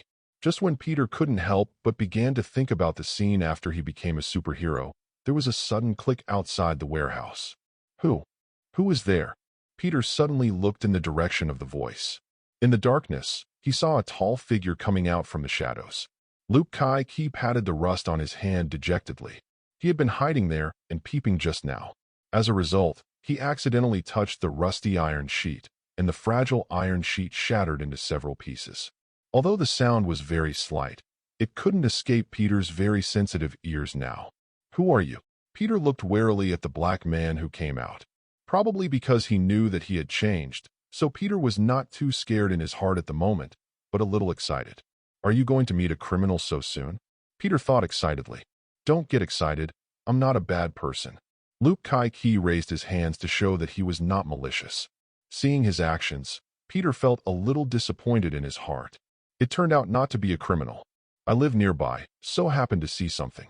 Luke Kai-Ki said. Have you seen it all? Peter said in surprise. At the same time, I couldn't help but feel annoyed at myself for being so careless. Even before he started fighting crime, he had already exposed his identity. This is too bad. Luke Kai-Ki also clearly read Peter's inner thoughts. Don't worry, I won't tell anyone else, he said. However, Peter is not really stupid and sweet. He was young and ignorant, but not to the point where a stranger would believe everything he said. Seeing that Peter obviously didn't believe him, Luke Kai-Ki turned around and walked aside, then gently lifted the wreckage of a car with both hands. How is it? Did you write me this time? Luke Kai-Ki said, laying down the wreck of the car. He looked very relaxed during the whole process, without any effort. In fact, Luke Kai-Ki's power is indeed great. He can easily lift 40 or 50 tons of weight. What is the wreckage of a mere car? He can easily lift anything heavier than this. Peter, who saw Luke Kai-Ki lifting the wrecked car easily, couldn't help but exclaim at this time. My God, you are so strong. He walked over in surprise and carefully looked at Luke Kai-Ki's arm. Well, that arm is indeed much thicker than his. Even his now strengthened figure is not as strong as Luke Kai-Ki. And, in terms of height, Luke Kai-Ki is 198 centimeters, and Peter is only 170 centimeters at most. Totally incomparable. But Peter thinks he still has room to grow. He is only 15 years old. Still a child, he will definitely grow taller in the future. Not to mention that he is as tall as Luke Kai-Ki in front of him. But at least there must be a 188, right? In fact, a 185 is also fine. Peter said he would not dislike it. You are also very strong, I just saw it. Luke Kai-Ki smiled and said.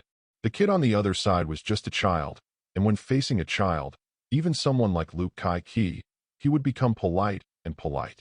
To be honest, Luke really didn't expect that this guy who seemed to be a strengthening person was still a half-grown child. So, which organization is it that is so frantic to use children for experiments? Here, Peter is still chasing after Luke Kai-Ki, excitedly asking questions, while looking enviously at Luke Kai-Ki's height. Listen to me, boy. Luke was a little overwhelmed by Peter's noise, so he interrupted Peter's rambling and said with a serious face, the changes in your body have only appeared recently, right? Can you tell me who did this to you? It actually just came out today. Peter was honest and had no intention of hiding anything. If Luke Kai-Ki was just an ordinary stranger, Peter wouldn't have said that to him. But Luke Kai-Ki is a person who has extraordinary abilities like him. They also know each other's secrets. This made Peter, who had suddenly acquired an extraordinary ability and was still very uncomfortable, think that he had found a like-minded partner. For his partner, Peter naturally wouldn't hide anything. So he told Luke Kai-Ki everything about why he slept for 12 hours today and found changes in his body after waking up, as well as what he guessed was bitten by a spider. Osborne Group. Luke Kai-Ki frowned. He had definitely heard of the Osborne Group, and in fact there were very few people living in the United States who didn't know about the company. Its popularity is second only to Stark Industries. What happened to Peter was something that Luke Kai-Ki did not expect. He had thought someone was using Peter for an experiment. Unexpectedly, Peter got super ability by accident. But it is certain that the Osborne Group is researching this aspect. Why else would a spider bite Peter and he would instantly become a superhuman? That obviously couldn't be an ordinary spider. I have to say that Luke Kai-Ki thinks Peter is really lucky. Generally, in experiments like this, the mortality rate must be very good. And Peter was lucky enough to survive. And also got super ability. This is no ordinary good luck. It was like being favored by the goddess of luck. Chapter 25. Abandoned Warehouse Curry. Luke Kai-Ki chatted with Peter for a while, and then the two left. Mr. Kai-Ki, this is my mobile phone number and also my social account. Let's add a friend. I still have a lot of questions to ask you. Before parting, Peter took out his mobile phone and followed each other's social accounts with Luke Kai-Ki. This way they can be in regular contact with each other in the future. Boy, I'm usually very busy, so don't come to me if you don't have anything important. Before leaving, Luke Kai-Ki also gave some advice. He seemed to have seen through Peter's nature as a chatterbox, so he took a vaccination in advance. However, although Peter immediately agreed, but can it be done afterwards? That's not necessarily the case. Having made a friend who also possesses a super ability and temporarily confirming that he will not become a big monster, Peter was in a great mood on the way home. Jumping and jumping along the way. If it wasn't for the middle of the night, he didn't want to disturb the people. He even wanted to sing a song. And the other side. After parting with Peter, Luke Kai-Ki was thinking about the Osborne Group. Do you want to investigate? Luke Kai-Ki had some hesitation in his heart. Reason told him not to do this. But emotionally, he was still not at ease. While the Osborne Group may not be conducting any human trials yet, there's no guarantee they won't be doing so in the future. And what if they were already doing it? As a subject who has experienced human experiments, Luke Kai-Ki is well aware of the pain. However, it is hard for him to live a peaceful life now. He really didn't want to break this peace. Just after midnight, Roddy, who had already returned home early, opened the system interface. Come on, system. Start today's sign-in. Roddy had a hunch that his luck would change today. Although in the past few days, he seemed to have such a premonition every day, but the result. But that doesn't matter. Roddy firmly believes that he will be able to transfer luck, and there is a high probability that it will be today. Ding! Congratulations to the host for signing in and obtaining energy absorption ability from Mutant Sebastian Shao. Yay! I knew it. Roddy had a look of excitement in his eyes. When he heard the system say that ability is from Sebastian Shaw, Roddy knew that he had really changed his luck today. Before this, even Roddy himself was not sure whether he could transfer luck. Although what he said was firm, it was actually more of a sense of ritual. But as the saying goes, there must be echoes if you never forget. This is not. Roddy really had a change of luck today. And as soon as he came, a king bomb came directly. Hywongsyeo's energy absorption ability. This ability is notoriously powerful.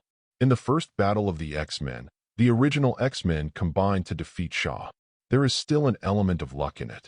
You know, Zhao's ability allows him to absorb all energy, including but not limited to kinetic energy, electrical energy, magic energy, etc.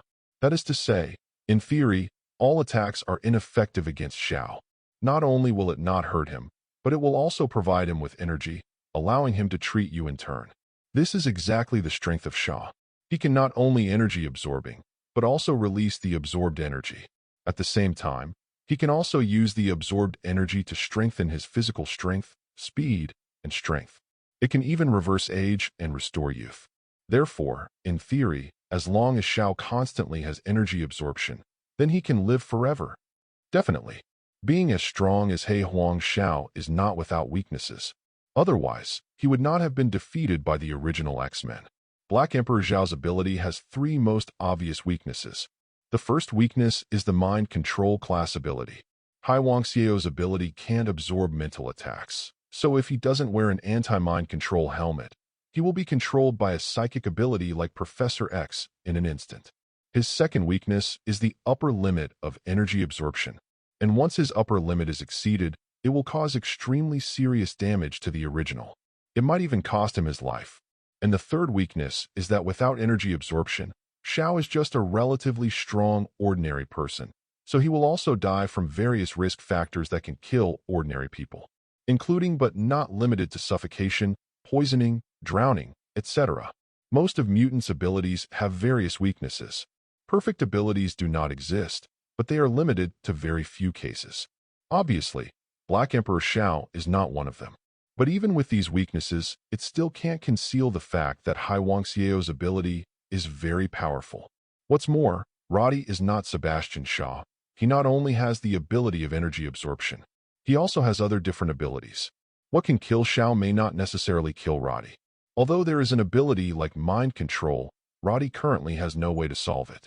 But in the future he can definitely do it. And this is not the universe where X-Men is located. There is no second mutant besides Roddy. Mind control abilities or treasures are not absent, but they are extremely rare. At least Roddy will not meet at this stage. Not to mention, you still encounter a mind ability like Professor X that can control you from a distance of thousands of miles. Chapter 26. Boom. In the living room, the Red Devil dressed as a crocodile was teleporting back and forth, trying to bite the long tail trailing behind. Roddy sat on the couch, ignoring the stupid dog's mischief. System, give energy absorption ability to this tube of medicine in my hand. Remember the medicine inside, not the syringe. Roddy held a syringe in his hand, which contained white liquid. That is normal saline, safe to inject, non-toxic and harmless. And with Roddy's order issued, a faint red light flashed in his palm and sank into the needle tube. Subsequently, the physiological saline in the needle tube turned light red at a speed visible to the naked eye. It looks like diluted blood. System, how well does my stupid dog match this potion? Asked Roddy. 70%. The system gives the answer. Is it only 70? It's a bit low. Roddy shook his head. 30% crash rate was too high. Although Roddy sometimes annoys this stupid dog, but he doesn't want him to belch like that. So forget it. Wait until the next time there is a high match with it, and then consider whether to give it an injection. After thinking about it, Roddy put the syringe into a box, then put it into the different space, and divided it into a separate area to avoid being damaged by things put in later. Ding! Successfully granted the target item Sebastian Shaw's energy absorption ability. Congratulations to the host for obtaining 1,000 times strengthening energy absorption ability. How many? Roddy stood up excitedly. 1,000 times. Are you sure about the system? The system is silent. It's okay though, because Roddy didn't really miss hearing. He was just a little too excited. After all, this is the ability from He Huang Shao. The result is also randomized to 1,000 times strengthening. Is this rotation so powerful? I won't be very unlucky in the next period of time, right? Roddy couldn't help thinking wildly. But even if it requires sacrificing luck for the next period of time, Roddy is willing. Originally, Black Emperor Zhao's ability was already very powerful. now strengthened 1,000 times again. How horrible is this? Roddy himself couldn't even imagine what the energy absorption ability would look like after being strengthened 1,000 times. Involuntarily, Roddy looked at the system interface. Want to reconfirm whether it is really strengthening 1,000 times? Don't really get me wrong. The strongest mutant system, character, Roddy, S**X, male, age, 23 years old, activated ability, quick self-healing LV2, delta level, teleportation LV2, alpha level, 100 times strengthening, Julie LV2, delta level, 8 times strengthening, hyperopia LV2, delta level, 5 times strengthening, cross-dressing LV2, delta level, 50 times strengthening, microspace LV2, delta level, 120 times strengthening, energy absorption LV2, alpha level, 1,000 times strengthening, ability not activated none, really 1,000 times strengthening. Seeing the content clearly displayed on the system interface, Roddy's hanging heart also fell back. It's not that I got it wrong. Sure enough, the energy absorption ability is alpha level, but I don't know if it counts as an omega reserve. Roddy thought. But even if the energy absorption ability does not reach the potential of the omega level, after the strengthening of the system 1,000 times, who dares to say that its effect is not as good as the omega level variant ability? Moreover, omega is just potential. To what extent it can be developed depends on mutants' own efforts and time spent. However, the system's strengthening of the variant ability is directly credited.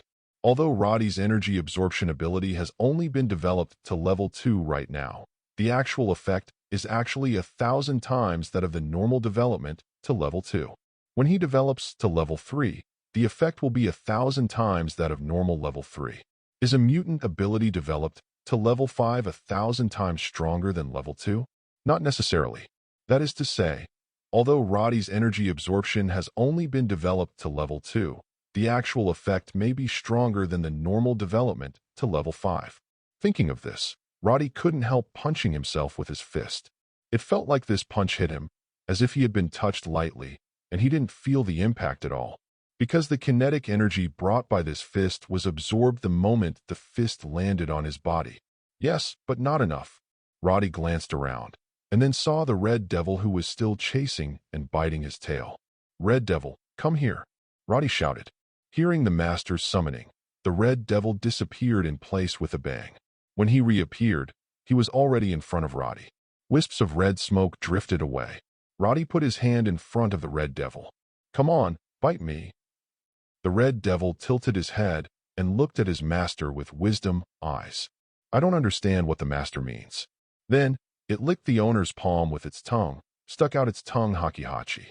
"Stupid dog, I don't want you to lick, but to bite." Roddy was speechless, but the Red Devil would not bite him at all. "Continue to lick." "Forget it. I can't count on you anymore. Go and play by yourself." Roddy shook his head and waved the Red Devil to play by himself. After telling Silly Dog to go, Roddy got up and went to the armory. Closed the door of the arsenal, and the inner and outer spaces are completely isolated. The walls of the arsenal are all installed with top-notch soundproof cotton. Even if firecrackers are set off inside, no sound can be heard outside. So Roddy picked up a gun, pointed the muzzle of the gun into the palm of his hand, and fired. Boom. The bullet hit his palm instantly, but Roddy didn't feel any hit. The bullet just lay quietly on the palm of his hand, without any shape-shifting at all. What it was like when it was fired is what it is now. Guns no longer have any lethality for me. Roddy smiled confidently. He then tested other weapons. The results are all the same. It has no effect on him at all. The lethality is 0. Coming out of the armory, the corners of Roddy's mouth couldn't stop rising. This time, I'm invincible. Duh. Chapter 27. Invincible is hard to say, but Roddy is really powerful to explode now.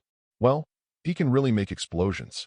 As long as someone bombs him, he can absorb the energy generated by the bomb explosion and return it to the other party. The vibranium battle suit, which I thought was very good before, is a bit redundant now, Roddy said with a smile. Who would have thought that Roddy's strength would have undergone such an earth-shaking change in just 2 days? The previous vibranium battlesuit also gave Roddy a good sense of security. But now, that thing will affect Roddy energy absorbing instead. Maybe I'll think about changing clothes instead. Roddy casually took out a metal cube from the different space. This thing is the heaviest metal in the previous pile of rare metals, but it does not have the magical effect like vibranium and URU metal, and its strength is only 3 times stronger than ordinary steel. The only advantage is probably the extremely high melting point. Only an ultra-high temperature of more than 500,000 degrees can melt it. What Roddy is thinking now is to use this thing to create a bracelet or something, and then use the cross-dressing ability to change it into a battle suit. Although Roddy doesn't usually use the battle suit, he is not a superhero. But if you don't use it, you can't use it, but you can't live without it. Like those luxury cars that Roddy bought. It is impossible for him to drive it every day. He has only driven many luxury cars 2 or 3 times after he bought them. But if you don't open it, you can't return it. You still have to buy it. Roddy himself is happy even if he bought it and opened it only once. One word: rich, willful. But the melting point of this thing is too high. It's not easy to melt it. Roddy was playing with the metal cube in his hands, and suddenly he raised his head to look at the night sky outside the window. Although it is night now, the sun is always there. It's just that this side of the blue star is facing away from the sun, just to try the upper limit of energy absorption. Roddy thought. If anyone at the moment knew what he was thinking, they would think Roddy was crazy, because he actually planned to run to the sun. Above the clouds, at a height of 20,000 meters from the ground, Roddy's figure appeared here. He was clad in skimpy clothing, and his face was covered by a black mask to avoid being captured by satellites. A cold gust of wind blew in front of him, but the cold didn't hurt Roddy because the energy was absorbed. Roddy didn't feel cold at all. He opened his arms and looked up at the moon high in the sky. Next second, his body began to fall rapidly. 19,000 meters, 18,000 meters, 17,000 meters. The altitude kept decreasing, and Roddy's falling speed had no intention of slowing down. But Roddy himself remained as calm as ever. There was no sign of panic at all. 6 minutes later, in a forest, a black shadow in the sky fell like a meteor. Just heard a loud bang. In an instant, the tree collapsed. Dirt splash. Countless small animals were frightened and fled in panic. A long ravine was plowed out on the ground. At the end of the ravine, inside a deep pit, Roddy, whose clothes were all in tatters, stood up. There is nothing wrong with the whole body. On the contrary, after he absorbed the huge kinetic energy generated by falling from a height of 20,000 meters to the ground, Roddy felt his whole body was full of strength. Dress up. The tattered clothes on his body instantly returned to brand new. Roddy patted the dirt on his hands, looked at the deep pit that was higher than others, and jumped onto it with a light leap. Skydiving without a parachute feels good, Roddy said with a smile. When he was playing extreme sports before, Roddy also played high-altitude skydiving, but at that time, he always carried a parachute. He even played wingsuit flight, but still with a parachute. This was the first time he had jumped from such a height without a parachute. Not to mention, the feeling of falling without slowing down is really addictive. K Roddy wants to do it again. But, forget it today. Roddy has more important things to do now. In the sky, a scorching sun hung high. This is Black Continent, located in the Eastern Hemisphere. Unlike the Western Hemisphere where the United States is located, it is daylight here. Roddy hadn't tested how far his teleportation limit was because of his inability to survive in space. But this time Roddy finally got his wish. With the ability of energy absorption, the harsh environment in space can no longer affect Roddy. And, even if there is no oxygen in space, Roddy doesn't need to worry that he will suffocate to death, because he has absorbed enough energy. After converting these energies, it can naturally replace oxygen to ensure that his body will not go wrong. Bring it on. Roddy lifted his head to look in the direction of the sun. Next second, his figure disappeared instantly. In just a split second, the Roddy people have appeared in the boundless space.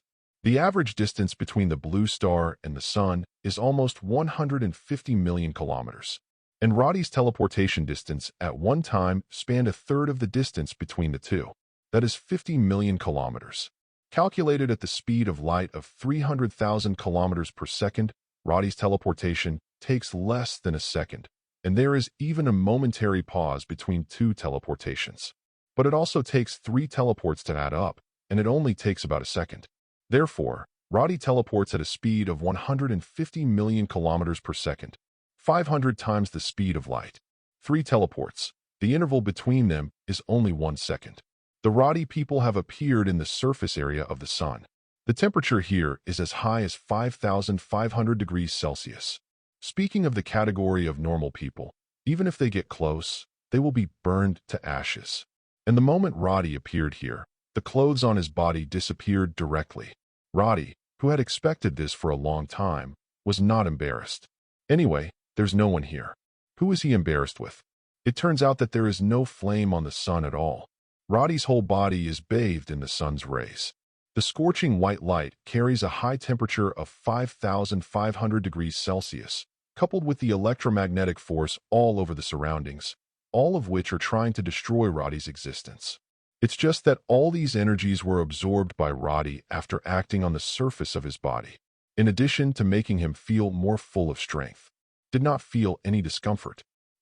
Chapter 28. Roddy doesn't know where his absorption limit is.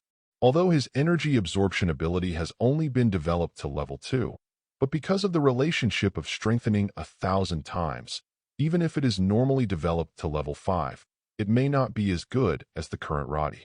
Therefore, Roddy came to the sun this time, and it wasn't just to melt that metal cube.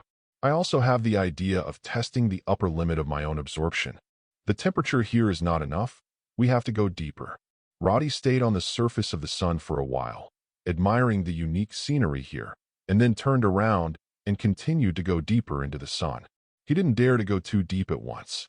Although the surface of the sun is only 5,500 degrees Celsius, once it enters the corona, the temperature will directly increase to 1 million degrees Celsius. There is no transition between the two. Can you believe it?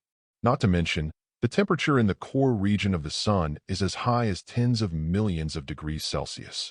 Although Roddy himself is not afraid of such super high temperatures, his energy absorption ability can make him completely unable to feel that terrible temperature. But that metal cube that Roddy brought was not going to work. The metal cube will reach the melting point at 500,000 degrees, and it can be melted in a short time at 1 million degrees, and tens of millions of degrees. Roddy was worried that this thing would be vaporized. So, after entering the area of the corona, Roddy stopped.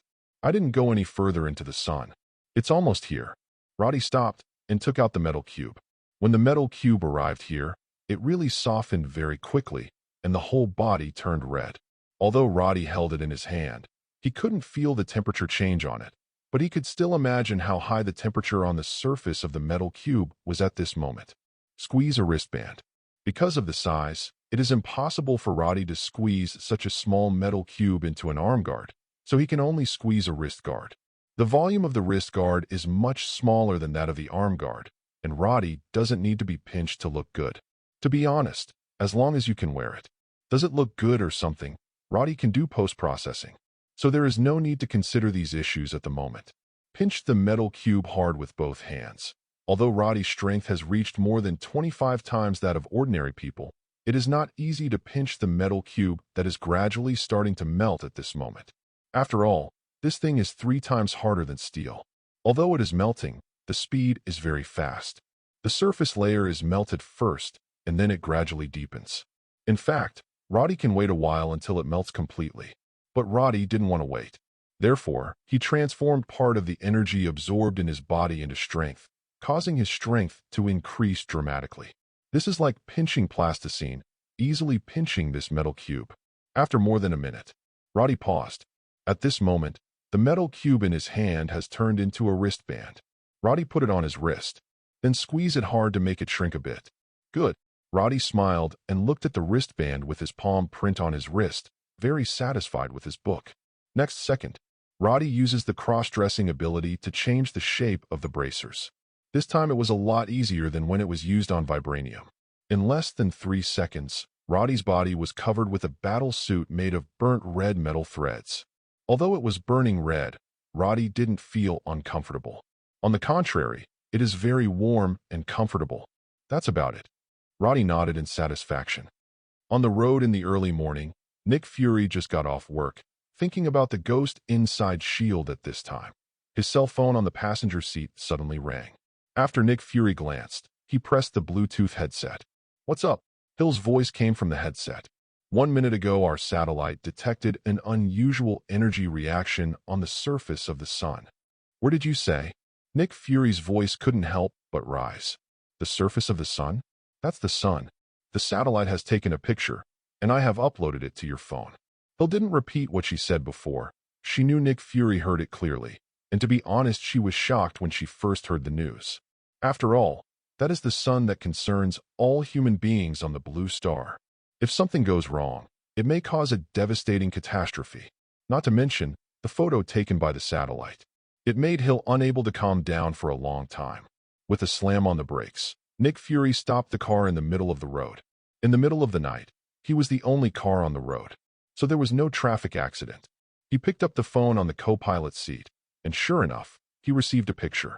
Nick Fury clicked on the picture, and there was a boom in his brain in an instant, and the only one I left was staring at the suspected human figure in the photo.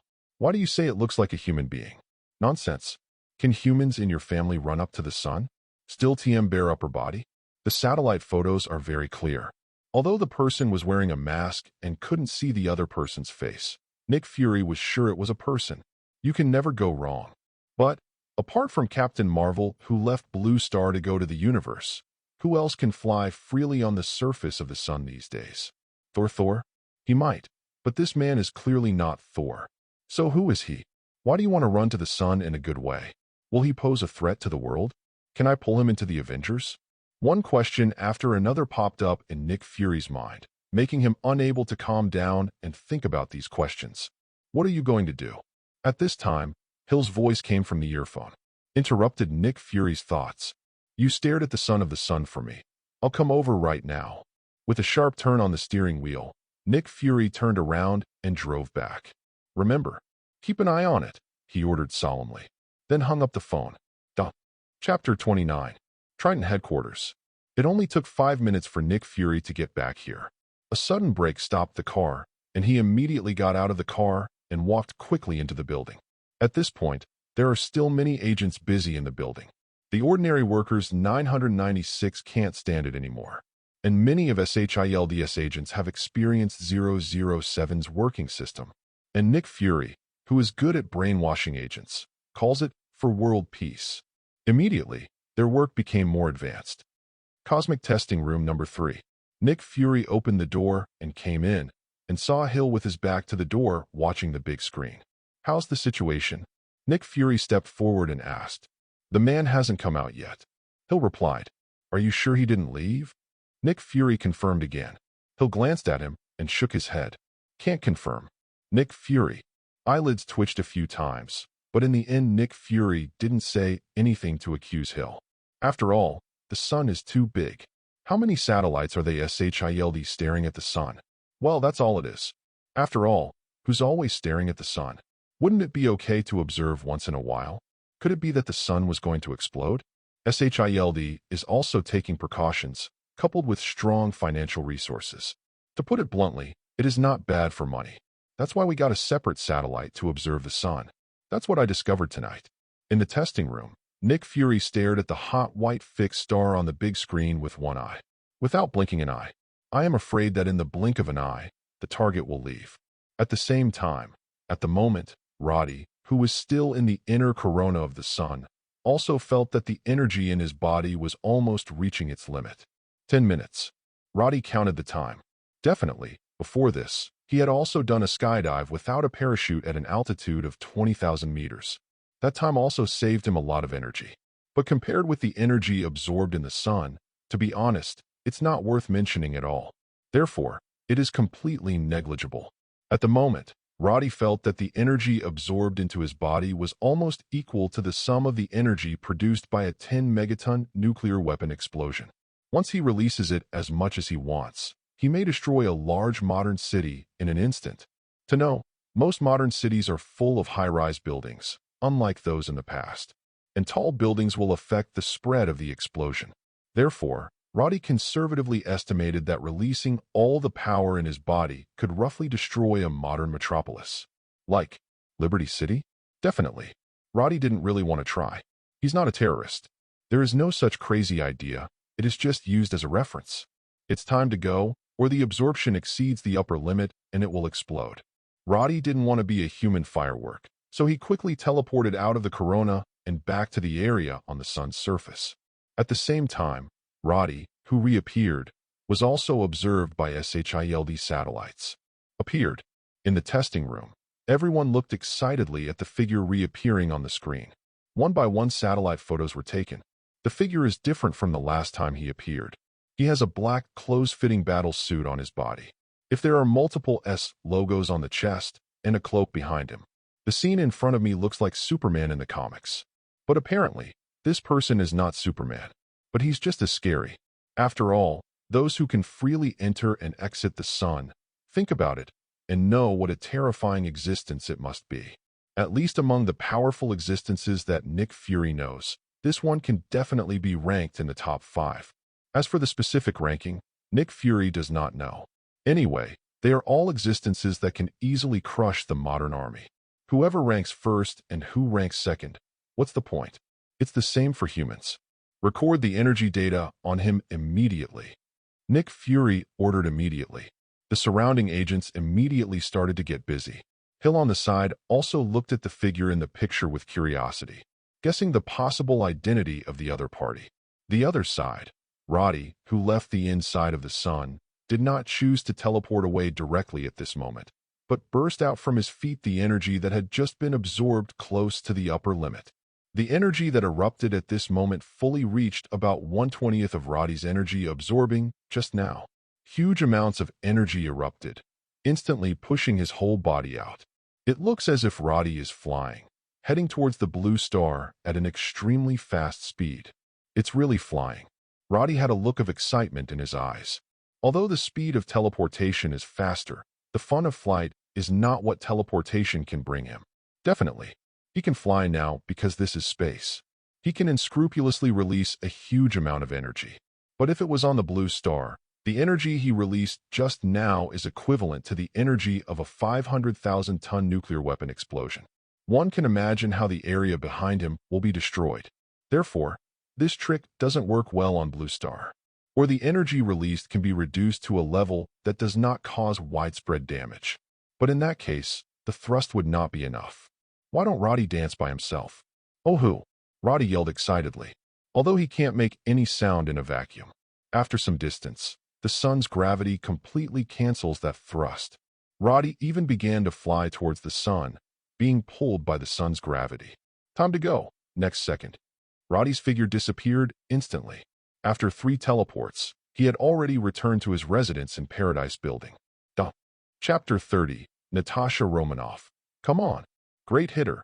In the level 3 testing room. He's gone. An agent shouted loudly. Then another agent next to him exclaimed again.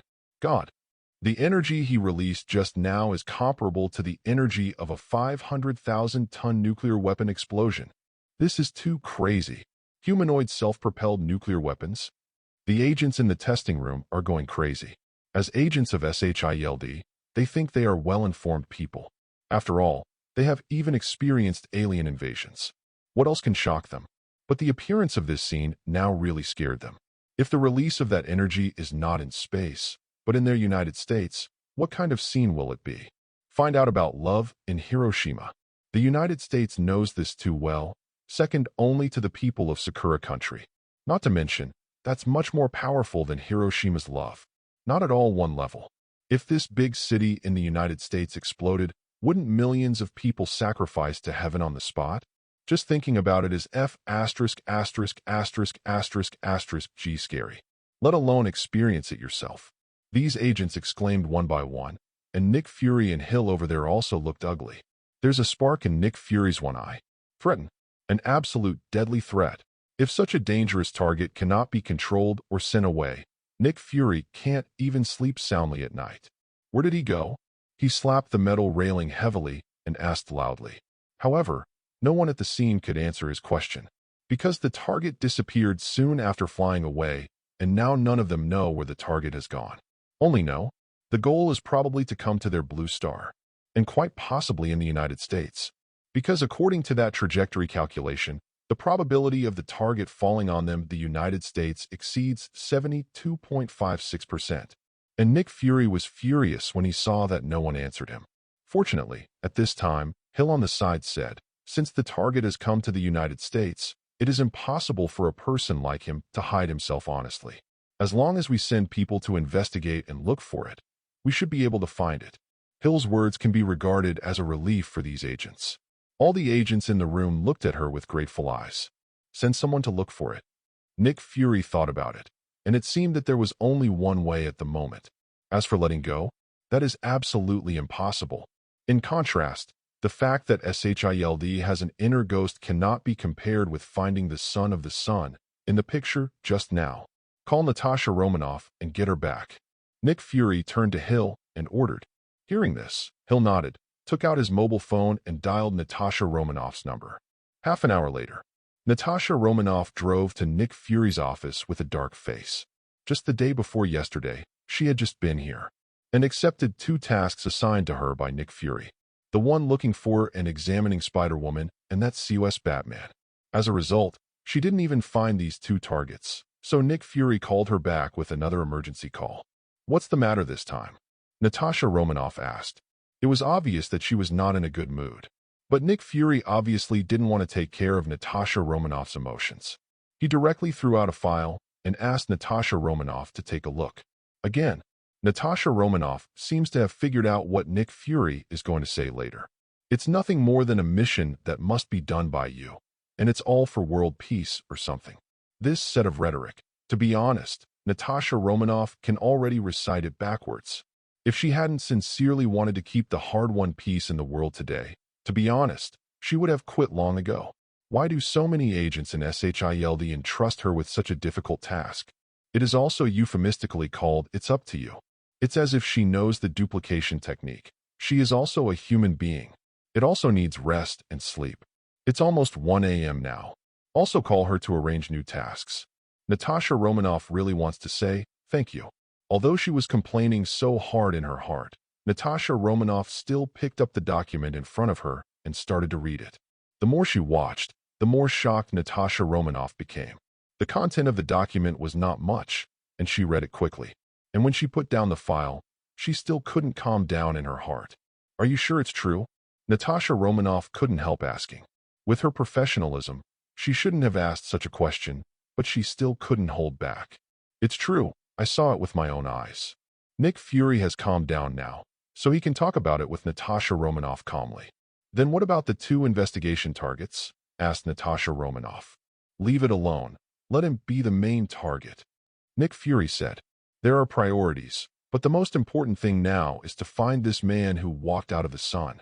Otherwise, if a humanoid self-propelled nuclear weapon is allowed to live in the United States, and no one knows who he is, Nick Fury really can't feel at ease. The sooner this matter is resolved, the better. Even if they can't control the target temporarily, at least they have to know who the target is.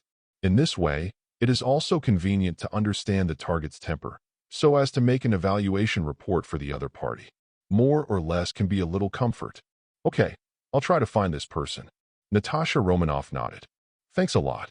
Nick Fury also knew that he assigned so many heavy tasks to Natasha Romanoff at once, and Natasha Romanoff must have some complaints in his heart. But there is no way. With this ability, he cannot be trusted.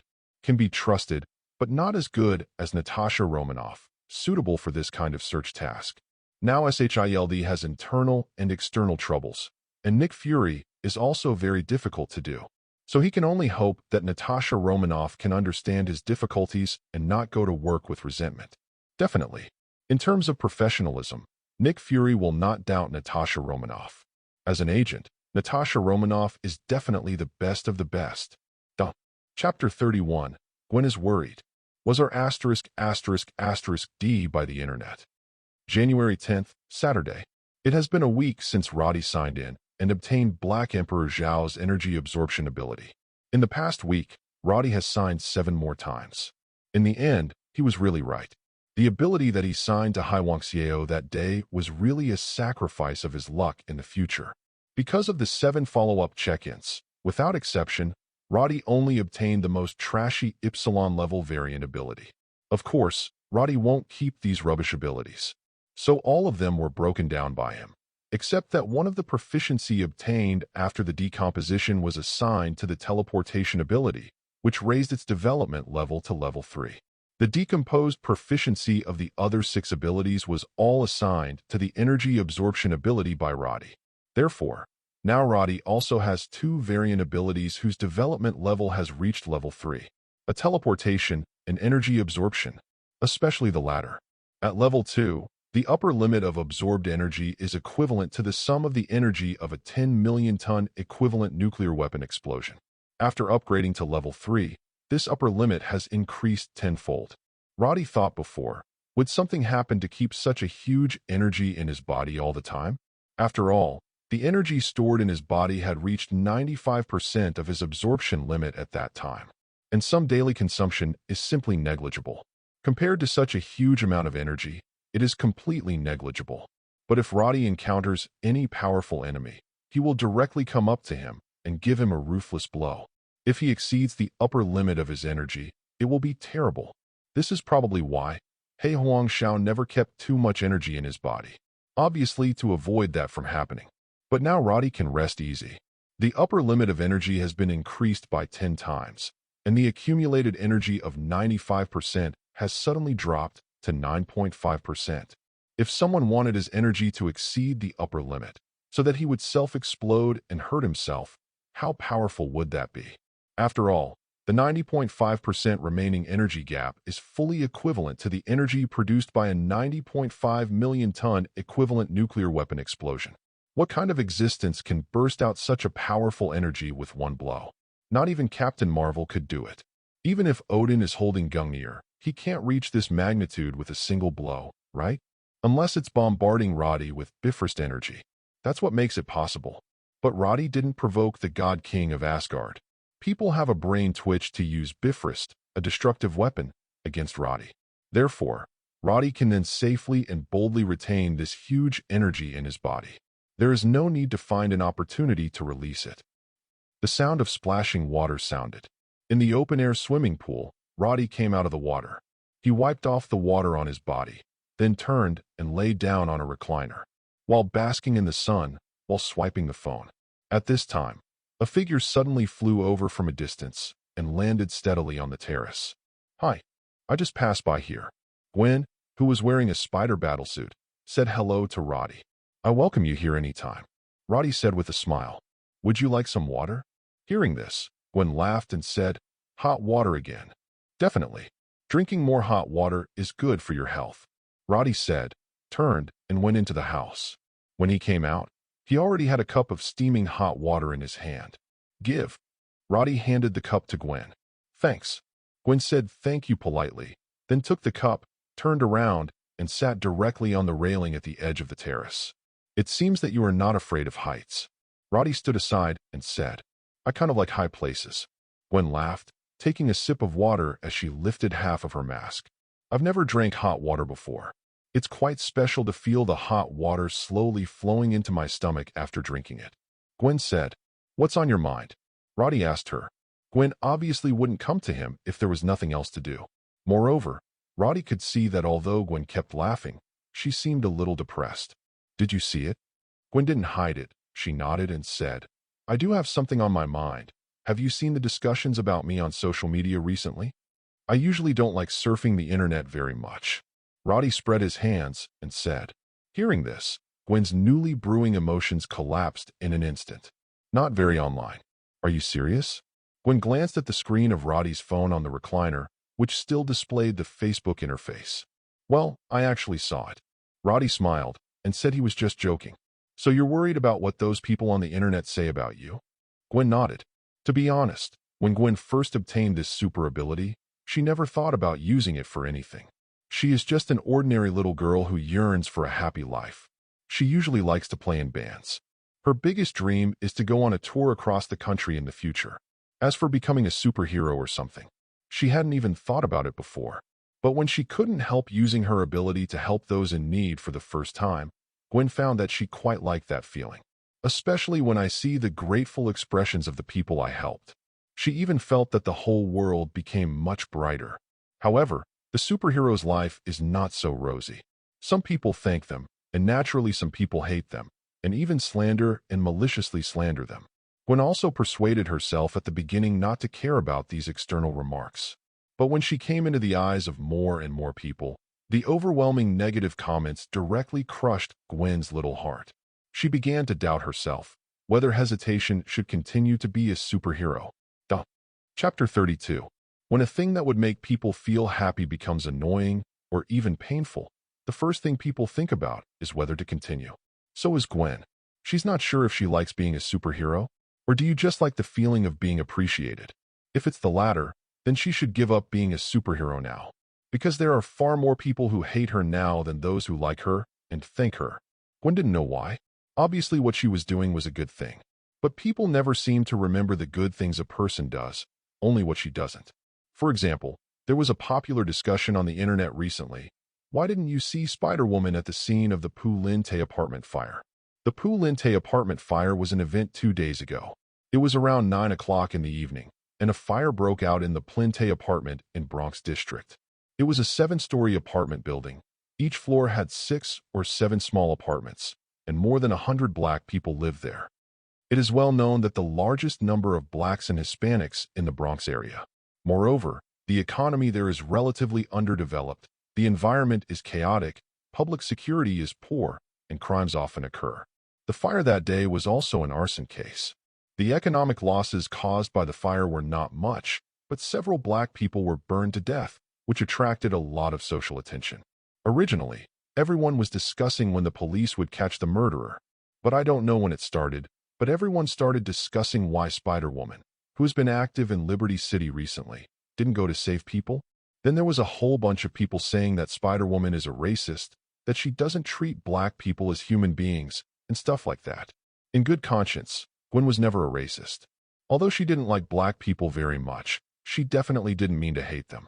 Mostly just not close. As a result, she became a typical example of racial discrimination on the internet, treating black lives like pigs, dogs, and animals. To be honest, this kind of remark actually offended the Animal Protection Association somewhat. But Gwen obviously didn't care about that. She was our ****D by the internet. And it was still a cyberbullying on trumped-up charges. I'm not racist at all, and I was in a different location that night arresting another gang of criminals, and I had no idea there was a fire there. Gwen was very wronged. She felt that she had done nothing wrong, so she was going to be scolded like this. My heart is cold. Tired. Then you don't want to be a superhero anymore? Roddy asked her. Hearing this, Gwen hesitated. She really didn't have the idea of becoming a superhero before. She also doesn't have the greater ability comes with greater responsibility mentality of other Spider-Mans. But since becoming a superhero, Gwen has gradually fallen in love with this feeling. It's like the feeling she felt when she performed for the audience on the stage. She liked this feeling and couldn't bear to give it all up. But she really can't take it anymore. Roddy sees that Gwen doesn't really want to give up on being a superhero. She was just hurt by those keyboard warriors on the internet. So, Roddy said, if you want to continue to be a superhero, then you have to learn to ignore the judgments of those people on the internet. No one is perfect. No one can be perfect. Even the Avengers still have a lot of sunspots on the internet. Legends like Captain America, don't many people dislike him? I'm not saying that to allow you to accept the criticism of these people, because some people are born with no brains, and their happiness is always based on other people's pain. I said this just to tell you that your abilities are limited, and you can't help everyone. If you want, you help those who you can. If you don't wanna, you don't care what they will say afterwards. Is it possible that because of some words of some people who have nothing to do with you, you can control your life? To hell with them. Remember one sentence. The greater the ability, the greater the desire. You just have to make sure you're not going to hurt someone else, and you're doing pretty well. If you can use your ability to help some people, then you are already an angel. So, don't be too demanding on yourself. Let yourself go. As long as you can have a clear conscience, that's enough. Landing on the railing, Gwen fell into deep thought after listening to Roddy's words. After a long time, she nodded as if she had figured out something.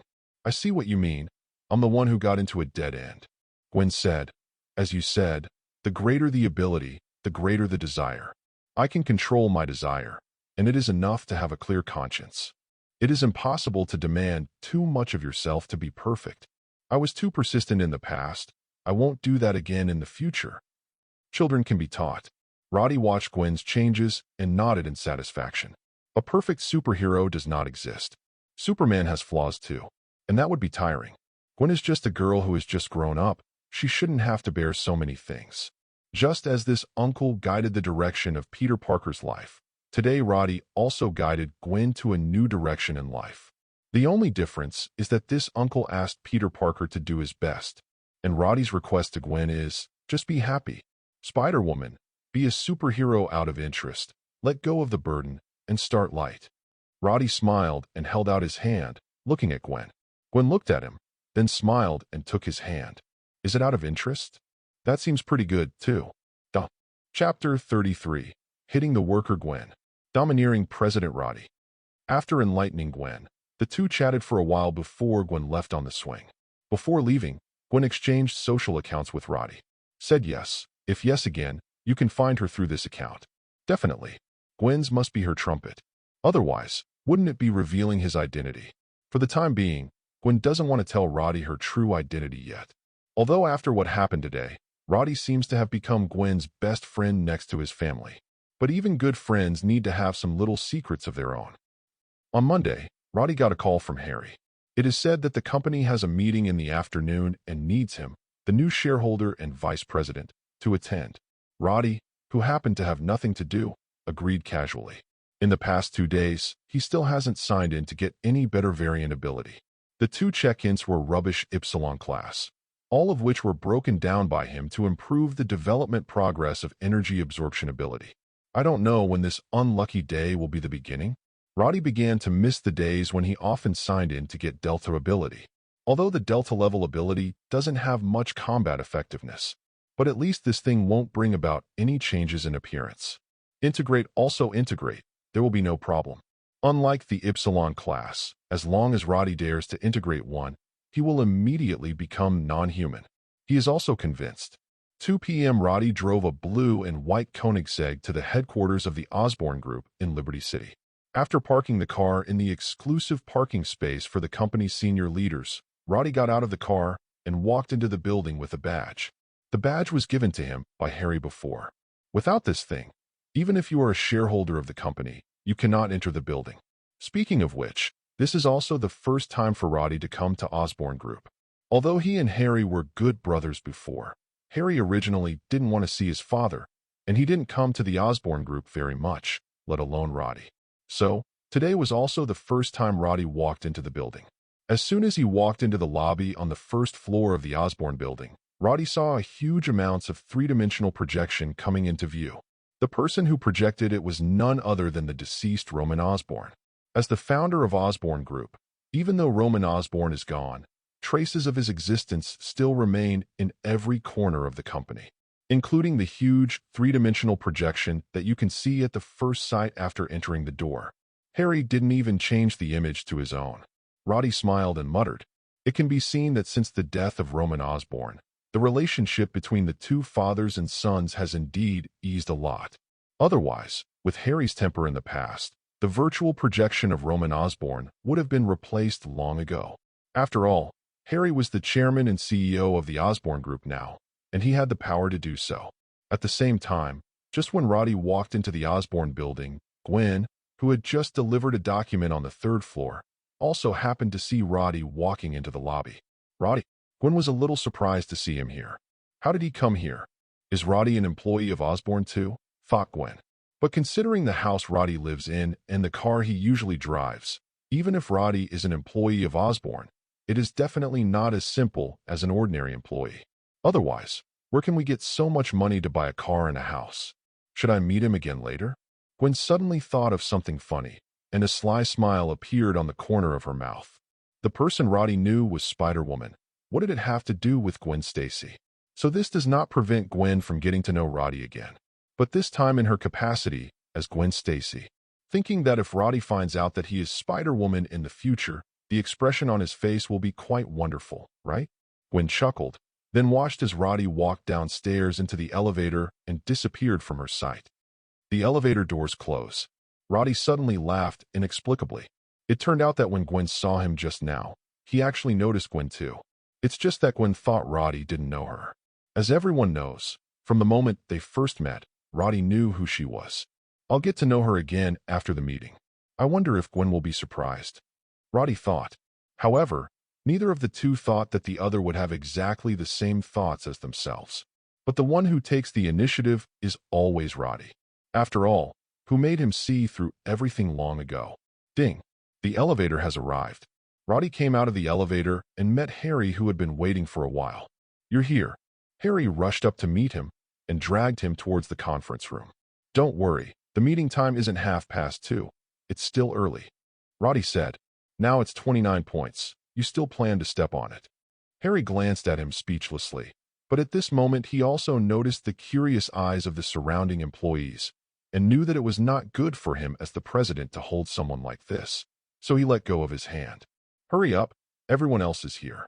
Harry turned around and said, with such positive meetings, it's no wonder they're making money. Roddy joked and followed Harry into a meeting room in front. At the moment, in the conference room, as Harry said, everyone else has already arrived. Just the two of them. Sorry, something was delayed. Harry said with a smile. And Roddy just glanced at these people present, and then sat down on the first seat on the left. Mr. Luo, it's the first time we meet. Please give me some advice. A man wearing glasses and looking gentle next to him greeted Roddy. Seems like he still knows him. Duh. Chapter 34. Gwen, he must not know I'm Spider-Woman. Who are you? Roddy looked at him, completely unaware of who this guy was. My humble Yamada Kamamoto. The gentle man introduced himself. It turned out to be a native of Sakura. No wonder he looked so polite. But the people in this country just look polite, and they might not know how to plot against you behind their backs. It is a typical smiling tiger. So it's Mr. Yamada, how are you? Roddy nodded at him. Then ignore him. Roddy has never had a good impression of people from Sakura country. What's more, this is still a smiling tiger. The meeting begins. Listening to what these people were discussing, Roddy felt very bored. And Harry, who was sitting on the main seat, was also looking at the old people in the company below with a half-smile expression. These old guys have been a lot of trouble for him recently. However, unlike the major shareholders who had already gone to hell to report, these old guys just made Harry feel a little bit unhappy, and they didn't really threaten his position in the company. Therefore, Harry was also willing to play with them, instead of going straight to the bottom like before. And by the way, Harry can also get used to the intrigues in this circle as soon as possible. After all, he will have to experience these in the future. It's better to adapt in advance than to encounter someone who is completely confused in the future, right? So he was also willing to spend some time fighting with these old guys. During this time, Harry felt that he had really learned a lot. These are things he hadn't learned in books before. Belonging is real hands-on experience. The meeting lasted for more than an hour. Open from 2:30 p.m. to almost 4 p.m. Roddy didn't say a few words the whole time, and basically spent playing with his mobile phone. When the meeting was over, Harry proposed to invite Roddy to attend a dinner together, but Roddy refused immediately. Please forgive me, a business banquet like this is the most boring. Roddy had a disgusted expression on his face. It's enough for you to suffer yourself. Don't try to pull me in again. Seeing Roddy's expression of not wanting to go, Harry also smiled helplessly. Okay, but there will be a yacht party at sea on the 25th of this month. 3 days and 2 nights. You must like it. Don't forget to attend then. See if I'm free then.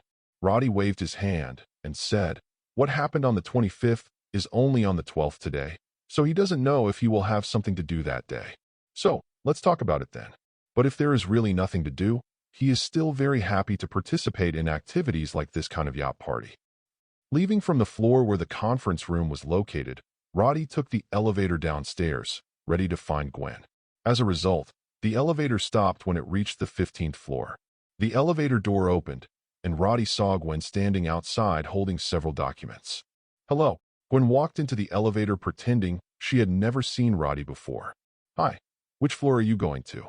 Roddy nodded and asked. Floor 6, thank you. Gwen replied. Roddy pressed the button for the 6th floor. Neither of the two people in the elevator spoke, and the elevator descended rapidly. We soon reached the 6th floor. The 6th floor is here, Roddy reminded Gwen gentlemanly. And Gwen also smiled at him, and then stepped out of the elevator first. Ding.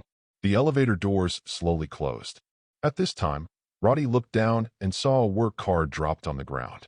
Picking it up, it was the badge of Gwen who had just stepped out of the elevator.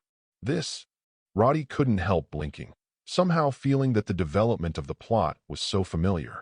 At the same time, Gwen, who just came out of an office on the 6th floor, also found that her badge had been dropped. It was clipped on the coat pocket, but it fell out somewhere. Where did it go? Gwen frowned involuntarily. It's not a big deal if the badge is dropped, but it's also quite troublesome. What's more, she is just an intern, and she managed to get this opportunity from the school to be an intern at Osborne Group. I don't know how many people envy her. If this is done by someone with a heart, it will easily leave a bad impression on the instructor. Are you looking for this? Just when Gwen was a little anxious, a hand suddenly held her badge and handed it to her. Great. Did you pick it up? Thank you so much. Gwen reached out to take the badge and raised her head to look at the other party. It's you. Gwen looked at Roddy, standing in front of her in surprise. You fell in the elevator just now, Roddy said with a smile. It turned out to be dropped in the elevator. Gwen said, Thank you. If it weren't for you, I might have to get another one, but that would definitely leave a mess on the minter's side. Impressive. It's nothing, just a little effort. Roddy said, Are you also an employee of the Osborne Company? Gwen asked. Hearing this, Roddy took out a badge from his pocket and waved it in front of her. Replacement as fake, he said with a smile. And Gwen also saw the title of Vice President on the badge and couldn't help being surprised. You are the new Vice President who has never appeared in the company. Hey guys, who's programming me behind my back? Roddy thought. Unexpectedly, the Vice President of Shanine was gossiped by the employees below. If there is no second one, it should be me. Roddy nodded. I'm sorry. I didn't mean that. Gwen also realized that she seemed to have accidentally complained about Roddy and quickly apologized. Mr. Luo, you can take the position of Vice President at a young age. As a human being, everyone is just a little curious about you, so they will discuss it in private. Understood. Roddy nodded. Your name is Gwen, right? Gwen nodded. Midtown Middle School. I graduated from there before. Roddy said. This is not nonsense. He did go to middle school in Midtown Middle School. Unexpectedly, Mr. Luo, you are still my senior. Gwen was surprised. She really doesn't know this. After all, Roddy is not a well-known alumnus like Tony Stark, who will leave his own photos, statues, and so on in the school. What he left to Zhongqing Middle School is probably a history of romance. But Gwen probably hadn't heard of that stuff either. Chapter 35. After learning that Roddy is her senior, Gwen also chatted with him. The two found a place to sit down, chatting about the interesting things that happened to Roddy when he was a student, and at the same time heard Gwen say how strict her tutor was, how difficult it was to get a college recommendation, and so on. During the chat, Roddy also knew that Gwen's tutor was Professor Connors. That is the famous Professor Lizard. However, the current Professor Connors has not turned into the big lizard who likes to stay in the sewer. At this moment, he is still an elite professor who is physically disabled and determined to conquer cross-species gene transplantation. Moreover, Professor Connors in this world is different from the one in The Extraordinary Spider-Man. He was not forced to use himself for human experiments before Roman Osborn was about to die. Because the Roman Osborn of this world died suddenly, and he should have been able to last for another year or so, but suddenly he burped. Plus, Peter Parker doesn't have a father who worked for the Osborne Group either. I don't know what the decay rate algorithm is. So Professor Connors is doing well for now. Even his cross-species gene transplant research project did not stop because of Roman Osborn's death, but was still going on. As the heir of the Osborn family, Harry had personally met Professor Connors before and had a chat with him about his research project. Speak up. Does the Harry in this world also have the genetic disease of the Osborn family? If anything, Harry must have known by now. After all, Roman Osborn will definitely leave a will for his son before he dies. It is impossible not to mention such a major event as a genetic disease in the will. But Harry never told Roddy about it. I don't know if there is any. I still don't want to talk about such a heavy topic. Or, have you found a solution? I chatted with Gwen for a long time, because the two had actually known each other for a long time, and they got acquainted quickly again. Therefore, now Gwen no longer calls Roddy Mr. Luo. It seems very raw. Instead, he called his name directly. Oh, it's almost 4:30. Gwen, who was a little lost in the chat, glanced at his watch, only to realize that half an hour had passed. But she didn't feel that time had passed so long at all. It seemed like only a few minutes had passed. "Do you have anything else to do?" Roddy asked her. Gwen shook her head. "4:30 is my time to get off work." Roddy smiled. "That's just right. I'm leaving too. Since you're off work, shall I drop you off?" Roddy said. "How do you know we're on the way?" Gwen asked him with a smile. "As long as you live in Liberty City, then everything is on the way for me." Roddy said. "I don't believe it," Gwen said with a smile, then got up and said, "I'll go say hello to my mentor, and then to thank you for helping me find my badge, I'll treat you to dinner." "What a shame," Roddy said. "So what shall we have for dinner?" Gwen covered her mouth and laughed. "You are really interesting," she says. After Gwen went to say hello to Professor Connors, the two took the elevator downstairs together and left the Osborne building. "Get in the car." Roddy's gentlemanly helped Gwen open the passenger's door. "Is this your car?" Gwen remembered that the last time she saw Roddy on the road, he wasn't driving this car. But it seems normal for rich people to have several cars. After thinking about it for a while, Gwen didn't bother with this question anymore. Sitting in the car, Gwen found that such an expensive car was not comfortable at all. Not even as comfortable as her dad's police car. "To be honest, I can't figure out why this car can be sold so expensive," she said as she fastened the safety. "Is it expensive?" "I don't think so." Roddy looked at her and smiled. Gwen gave him a beautiful roll of the eye. "So Versailles?" "Versailles?" Roddy really didn't feel like he was in Versailles, although he was joking. But from the bottom of his heart, Roddy really didn't think how expensive this kind of supercar was. Let's put it this way, Roddy's total net worth now exceeds $10 billion.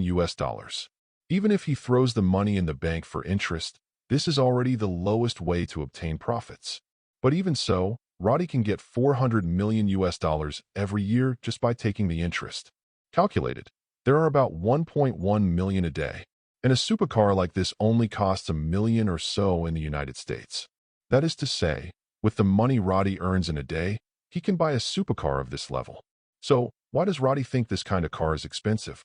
Do you think that what you can buy with a day's salary is expensive? And Roddy, it's not a salary. He doesn't need to work to get the money. In the dining room, the lights were dim, full of romantic atmosphere. This is a couple-themed restaurant. Roddy took the road, and Gwen didn't know where Roddy would take her to eat. It turned out that when I came to this restaurant, I realized that the people who came here seemed to be couples. This made Gwen blush a little. Fortunately, the lighting in the restaurant was very dim, so no one else could see that she was blushing. "What do you want to eat?" The two sat facing each other. Roddy raised his head and asked Gwen. "Let me see."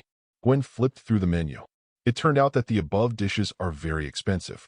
The price of any dish is more than her salary for a week of internship. Although Gwen's father is the chief of police, as an honest police chief, George Stacy really doesn't earn much money. At least compared with those of his peers who have other incomes, he is considered low income.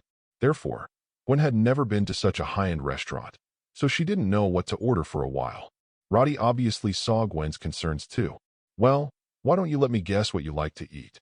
Roddy said. Hearing this, Gwen also looked at him, then nodded. "Okay, then you can help me," she says. Chapter 36. Take a walk. Hold hands. Affectionate and scumbag Roddy. In the restaurant, the atmosphere is romantic. Roddy raised his glass and clinked it with Gwen, who was opposite. Cheers.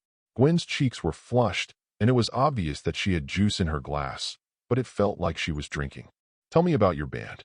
Roddy put down his glass and said. When mentioning the band he formed with his friends, Gwen suddenly became more energetic. He couldn't help but speed up his speech. "Actually, it's not my band, it's ours," Gwen said. "I'm the drummer in the band, Betty is the bass player, Glory plays the guitar, and Mary is the lead singer. This band is our heart. It does not belong to any one of us, but to this collective." Gwen talked about the band as if there were endless things to talk about at once. When she was Spider-Woman, she never talked to Roddy about the band because she didn't want to reveal her identity. This probably made Gwen a little suffocated. So this time she talked a lot. It was like writing their band into a band chronicle, and then told Roddy from beginning to end. Roddy didn't show any sign of impatience. Instead, he listened carefully to Gwen's narration and said a few words of his own opinion from time to time. This made Gwen very happy. I think there is something in common between the two. It took over 2 hours for dinner. Because it was still relatively early to eat, it was just 5 o'clock. Therefore, it was less than 8 o'clock when the two left the restaurant. I feel like I've eaten a lot, and my stomach is a little full. Gwen touched her belly and said, "How about going for a walk in a nearby park?" Roddy suggested. Hearing this, Gwen nodded and agreed without thinking. After she agreed, did she realize that she was being too unreserved? Does it make Roddy think she's a pretty casual girl? Gwen was a little breathless. But Roddy didn't do what she thought. If others didn't understand Gwen, would he still not understand? This girl is usually not studying, or she is forming a band with a few good girlfriends, and recently added a Spider-Woman identity. How can she have time to fall in love? Gwen has never even held the hands of other boys. She is a pure love xiaobai. This position, on Roddy's side, is simply at the level of being killed indiscriminately. Definitely, Gwen is different from those ordinary girls. Other girls will only cry when they are bullied by their boyfriends, and Gwen might directly break the opponent's bones. He was even so angry that he might directly screw off the opponent's head. After all, she has the strength. But Roddy definitely wouldn't bully Gwen like that, although he is more fraternal. But for a good girl, he will still cherish and love her. He wouldn't just forget what his name was when he turned around like he did with the women who usually appeared by his side. In the park, there are many people walking at this point. Most live nearby. After all, if it was later, it would not be suitable to go out. Roddy and Gwen walked side by side. Talk about what you didn't finish talking about in the restaurant before. At this time, a few naughty children came from the opposite side, running towards this side while playing. Careful! Roddy took Gwen's little hand and pulled her closer. Several children quickly ran away. Roddy, however, had no intention of letting go of his hand. Gwen blushed and looked down, but she didn't intend to break free. The two continued walking hand in hand. It feels like time slows down at this moment. Everything around them seemed to be moving away from the two of them, but the distance between them was getting infinitely closer. Gwen didn't even know when she was held in Roddy's arms. When she reacted, she quickly ran away like a frightened rabbit. It's late, I should go home. Gwen lowered her head and pinched the corners of her clothes with both hands, feeling extremely nervous. It's quite late. Roddy glanced at the time on his watch, and it turned out that it was almost 9 o'clock before he knew it. No wonder there were not many people in the park. Even a few homeless people appeared. Let's go. I'll take you back, Roddy said. Then he reached out to grab Gwen's little hand and took the girl who had been looking down at him embarrassedly and walked out of the park. Behind her, Gwen looked down at the two hands clasped together, feeling sweet in her heart, a feeling she had never felt before. Is this what love feels like? Thought Gwen. But on the surface, the two just met today. Does Gwen think that this development is too fast? Although in fact they have known each other for several days. But Roddy didn't know she was Spider-Woman, did he? He must be very good at making girls happy. Gwen thought as she looked at Roddy, who was walking ahead. Thinking of the possibility that Roddy Xingjin was as good to another girl as he was to himself tonight, Gwen felt a little uncomfortable, even a little sour. Leaving the park, Roddy took Gwen back to the car. After getting in the car, he found that Gwen's mood was a bit wrong, as if he was deliberately avoiding his eyes. After thinking about it for a while, Roddy probably understood the reason. What's on your mind? So Roddy asked proactively. Hearing this, Gwen also looked up at him and said, have you had many girlfriends before? You have practiced those just now on other girls, right? I don't deny that there are many women around me, Roddy said, but as for girlfriends, to be honest, I only talked about 2 when I was a student, and the last one was when I was in college. Only 2. Gwen couldn't believe it. Roddy is so good that Gwen thinks he must be an Aquaman. Just 2? Nothing more, Roddy said. But not counting girlfriends, never broke. Roddy was so honest that Gwen didn't know what to say. Blame him for being too carefree? But before today, they didn't really meet each other at all. Chapter 37. Death Stare from Director George. Is the little padded jacket leaking air? What about me? Gwen asked, looking Roddy in the eye. At this time, she was much braver than before. Not at all like the girl who was shy to even meet Roddy's eyes. You are special. Roddy looked at her without hesitation. It's different from those women around me in the past. They can't compare with you. Humph. You just said it nicely. Gwen turned her head away, but the corners of her mouth couldn't help but curl up. You are special. These words played back and forth in Gwen's mind. Which girl can deny that she is a special existence in the mind of the man she likes? Perhaps for those elderly women, Roddy's rhetoric is not effective at all. It is better to just throw a bank card in the past. But for a girl Gwen's age, material things aren't what she wants. It's the other party's sincerity. Queens, in front of an apartment building. Roddy stopped the car and looked at Gwen in the passenger seat. "Arrive," he said. "Well, thanks for taking me back." Gwen nodded and reached for the seat belt to unbuckle. At this moment, a hand held her little hand. Then there was a burst of heat, and Gwen's eyes widened. "See you tomorrow." Roddy accepted it as soon as he saw it, and returned it without doing anything further. And Gwen couldn't speak at all. Although the previous conversation between the two in the car made Gwen want to reconsider the relationship between the two. But now, Gwen found herself reluctant again. "Goodbye." After saying goodbye quickly, Gwen got out of the car and ran into the opposite apartment building as if fleeing. And Roddy in the car also looked at Gwen fleeing with a smile. At this time, Roddy looked up as if feeling something. Through the windshield, Roddy saw a pair of angry eyes staring at him. Forehead. Roddy smiled awkwardly, then quickly started the car and left. If he read correctly, that person just now should be Gwen's father, George Stacy, right? Could it be that the previous scene was all seen by my future father-in-law? Rao is such a thick-skinned person like Roddy. He feels a bit overwhelmed right now. Fine. George was still calm, and he didn't just go downstairs with a gun to have a good talk with Roddy. Otherwise, it would be even more embarrassing. Boom. After going upstairs and returning home, Gwen leaned against the door, feeling her heart beating violently. How could he sneak up on me? Gwen blushed. At this time, "Gwen, are you back?" A middle-aged woman's voice came. It was Gwen's mother. "Yes, your precious daughter is back," and someone drove her back in a luxury car. At this time, Gwen's father George also came out of the kitchen and said loudly, "Dad." Gwen yelled hastily. She didn't expect that George saw the scene where Roddy sent her back just now. Did he see it too? No. It was in the car, and George sure didn't see it. Gwen comforted herself. Otherwise, she was really afraid that George would go after Roddy with a gun. After all, Gwen couldn't be more clear about his father's character. What luxury car? At this time, Gwen's mother also came out of the room. She asked her daughter curiously, "Gwen, what did your father say just now that the luxury car brought you back? Is it your classmate?" "No, it's a friend." Gwen said, "When did you have a friend who drives a $1 million sports car?"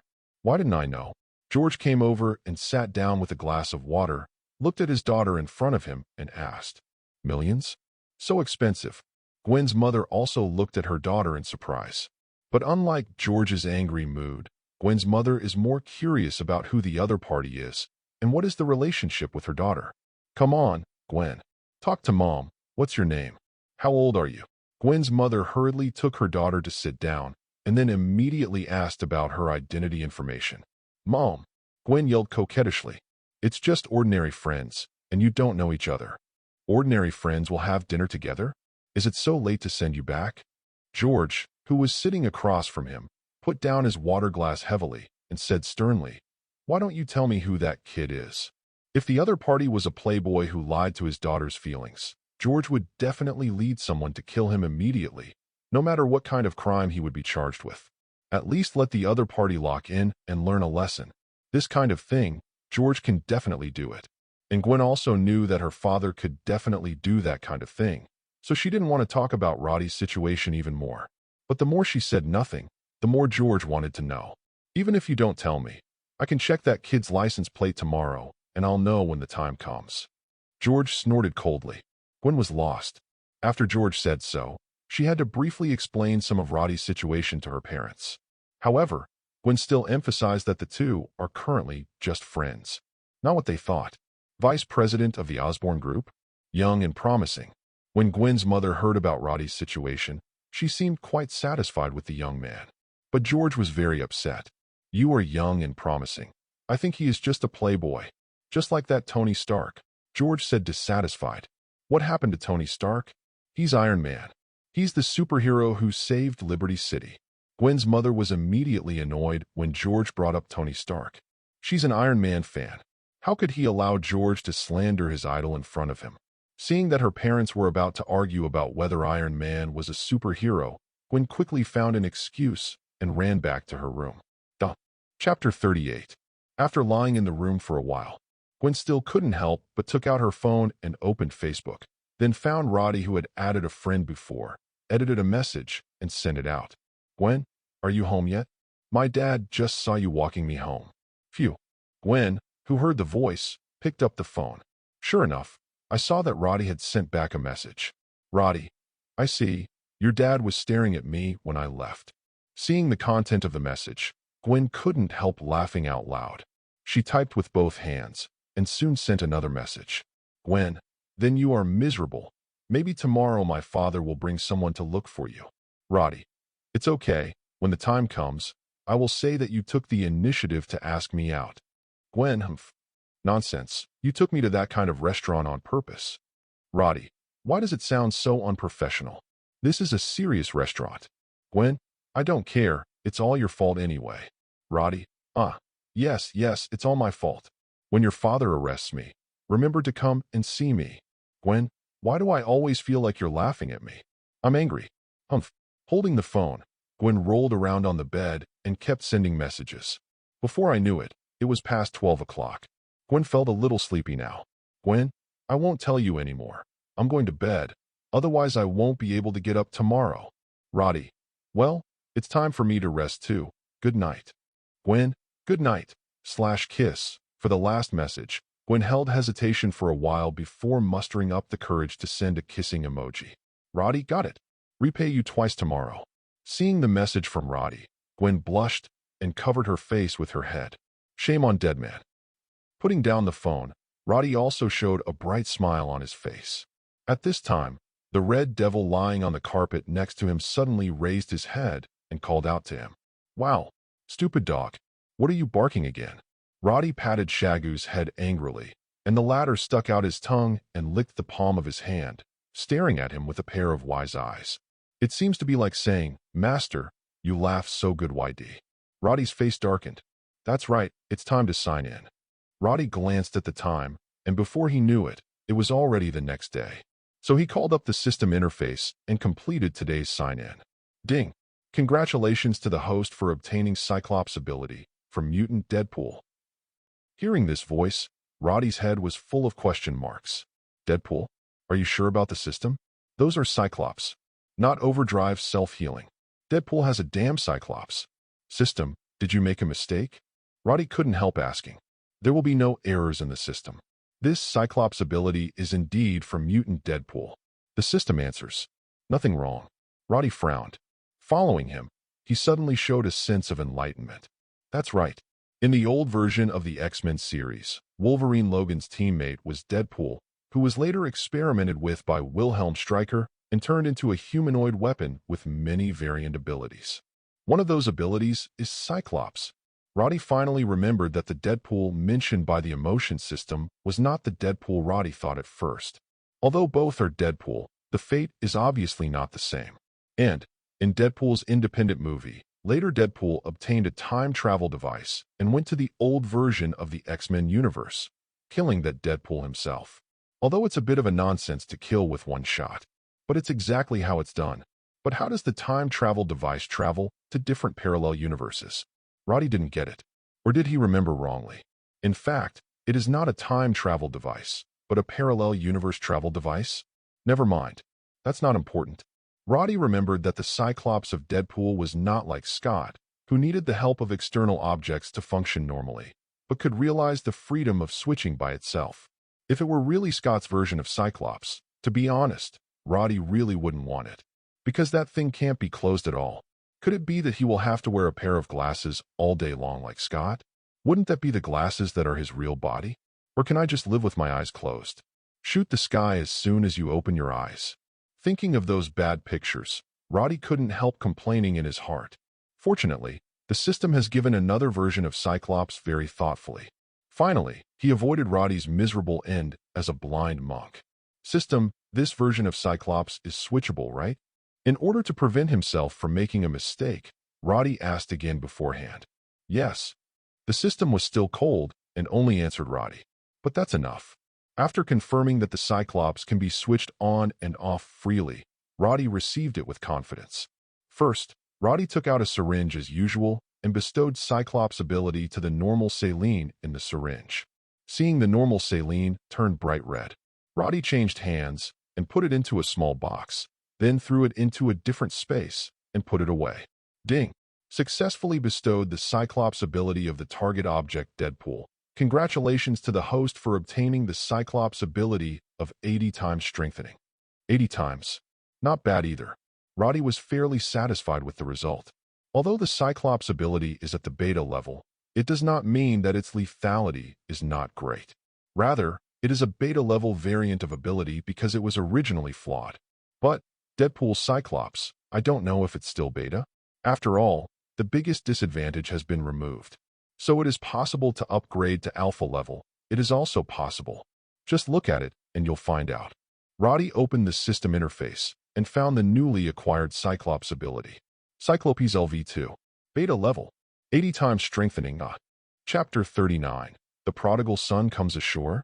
The Birth of Spider-Man. It's still a beta class. I thought it would become an alpha class. Roddy looked at the information on the interface, feeling a little puzzled.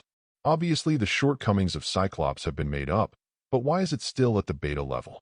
Isn't the beta level mutant ability unable to become an alpha level because of its various flaws? In terms of combat effectiveness, many beta level mutant abilities are not inferior to some alpha level abilities. And Cyclops is a variant ability with full attack power. Powerful, long range, high speed.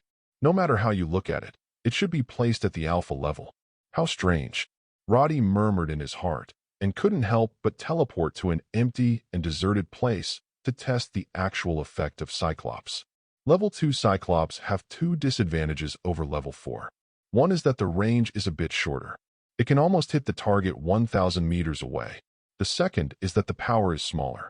The main lethality of Cyclops is reflected in the impact ability, and the impact power of level 2 Cyclops is much smaller than that of level 4. The gap between the two is almost 30 times. Therefore, if level 4 Cyclops can easily penetrate a mountain, then level 2 Cyclops can penetrate a few buildings at most. But Roddy's Cyclops are 80 times strengthening Cyclops. Therefore, his level 2 Cyclops are actually stronger than normal level 4 Cyclops. After all, the 80 times strengthening not only strengthens the destructive power, but also strengthens the shooting range. As for proficiency in use, this requires Roddy to adapt and learn by himself. Anyway, in terms of destructive power, there is absolutely no shortage. 80 times strengthening means that Roddy level 2 Cyclops can hit targets 80,000 meters away. At the same time, the impact force can penetrate 2.5 mountains. With such destructive power and range, can you say that this ability is not strong? It exploded, okay? However, the ability of Cyclops is indeed less interesting than energy absorption. Not to mention, Roddy's energy absorption is 1,000 times strengthening. In contrast, the 80 times strengthening seems to be nothing. Boom! There was a red light beam coming from a very far away, and it spanned thousands of meters almost instantly. All the obstacles along the way were smashed into pieces, and finally the red light beam slammed into a mountain. The hard mountain in front of the light beam, it was as fragile as tofu, and it was easily penetrated back and forth. Swish! The light beam disappeared instantly. It was Roddy who turned off the Cyclops. The red laser beams appear to be rays, but are actually shockwaves. Therefore, its speed is not the speed of light, but it is still very fast. According to Roddy's test just now, the speed of the laser beam is almost Mach 10. That is 10 times the speed of sound, 3,400 meters per second. According to Roddy's current maximum range of 80,000 meters, it takes about 23.5 seconds to attack a target 80,000 meters away. This time is not short. So if it is attacking a super long-distance target, Roddy has to make a prediction. Otherwise, you won't be able to hit it at all. Definitely, the laser beam is not shot out and gone. Roddy can be released continuously. It's just that it causes intense mental exhaustion. And Roddy's current mental strength is actually mediocre. Normally, he only insisted on releasing continuously for about 15 minutes, and then he had to stop and rest for a while. But in fact, Roddy, who possesses energy absorption ability, can use it to restore mental fatigue and achieve a continuous release effect that never needs to stop. So, Even if the prediction is unsuccessful, Roddy can constantly pursue and even bombard wildly. All the same, after testing the actual effects of Cyclops, Roddy teleported back to Paradise Mansion. For the next 2 days, Roddy and Gwen had a heated fight. The two often go out on dates together. It's like a boyfriend-boyfriend relationship. And Gwen's father, Chief George, still guards against Roddy just like he guards against thieves. He may have investigated Roddy's information and knew that he was a playboy, so he objected to Gwen being with him. But Gwen's age is when she is rebellious. The more her parents don't let her do something, the more she will do it. What's more, this time Gwen felt that he made the decision after careful consideration. Not to mention that George was the only parent who objected. Even if both parents object together, Gwen will never compromise. As Roddy's friend, Harry also expressed his surprise that Roddy had a little girlfriend. After all, what kind of virtuous man Roddy was, and as his good friend, Harry knew it all too well. Apart from the fact that this guy had 2 girlfriends in a serious way when he was a student. Among the women who have been with each other later, which one can persist for more than 3 days. To say he is a scumbag is to flatter him. Simply a complete prodigal son. But such a prodigal son actually went ashore. No wonder Harry was so surprised. And just when Gwen was in a happy relationship and almost focused on Roddy. There is also a new Spider-Man in Liberty City. When Roddy saw the news about Spider-Man, he knew that this Spider-Man must be Peter Parker. It's not just a matter of body shape. The report also mentioned that this Spider-Man is a talker, and even the criminals caught by him complained that Spider-Man used words to torture himself during the process of arresting himself. Who else could it be if it wasn't Peter Parker? As for the new Spider-Man, Spider-Woman Gwen, who has been popular for a while, but whose popularity has plummeted recently, is also quite surprised. She knew very well that the reason why she obtained that ability was because she was bitten by an experimental spider from Osborn Company. But what about the Spider-Man in the news now? Could it be that he was bitten by a spider too? Gwen was very curious and wanted to find this Spider-Man and ask her face to face, but she was too busy recently to spare the time. Just have to wait for a while. Chapter 40. Today is Saturday. Gwen has no classes, and Osborn's internship ended yesterday. Gwen successfully got the praise of Professor Connors and got the recommendation of the university she wanted, and Professor Connors also told her that if she wanted to, she could continue to come to Osborn for an internship during the vacation. Obviously, Gwen's academic quality makes Professor Connors quite optimistic about her. As for whether there is any factor related to the existence of Roddy, this is unknown.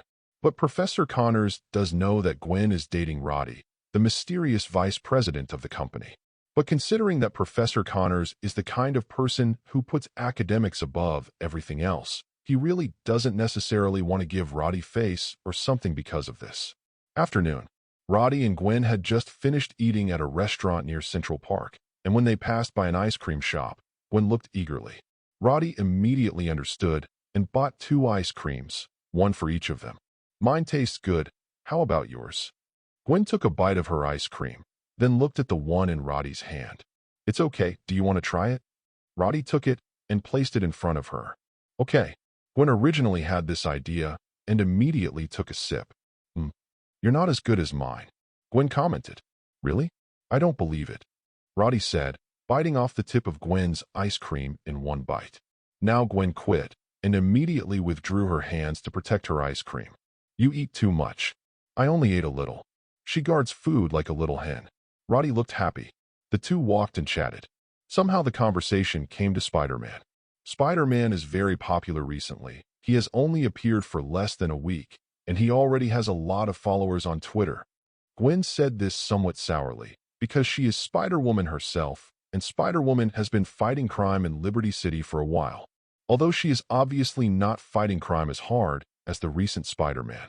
But anyway, he is also a senior who debuted earlier, right? However, it seems that there are more people who like Spider-Man on the internet now.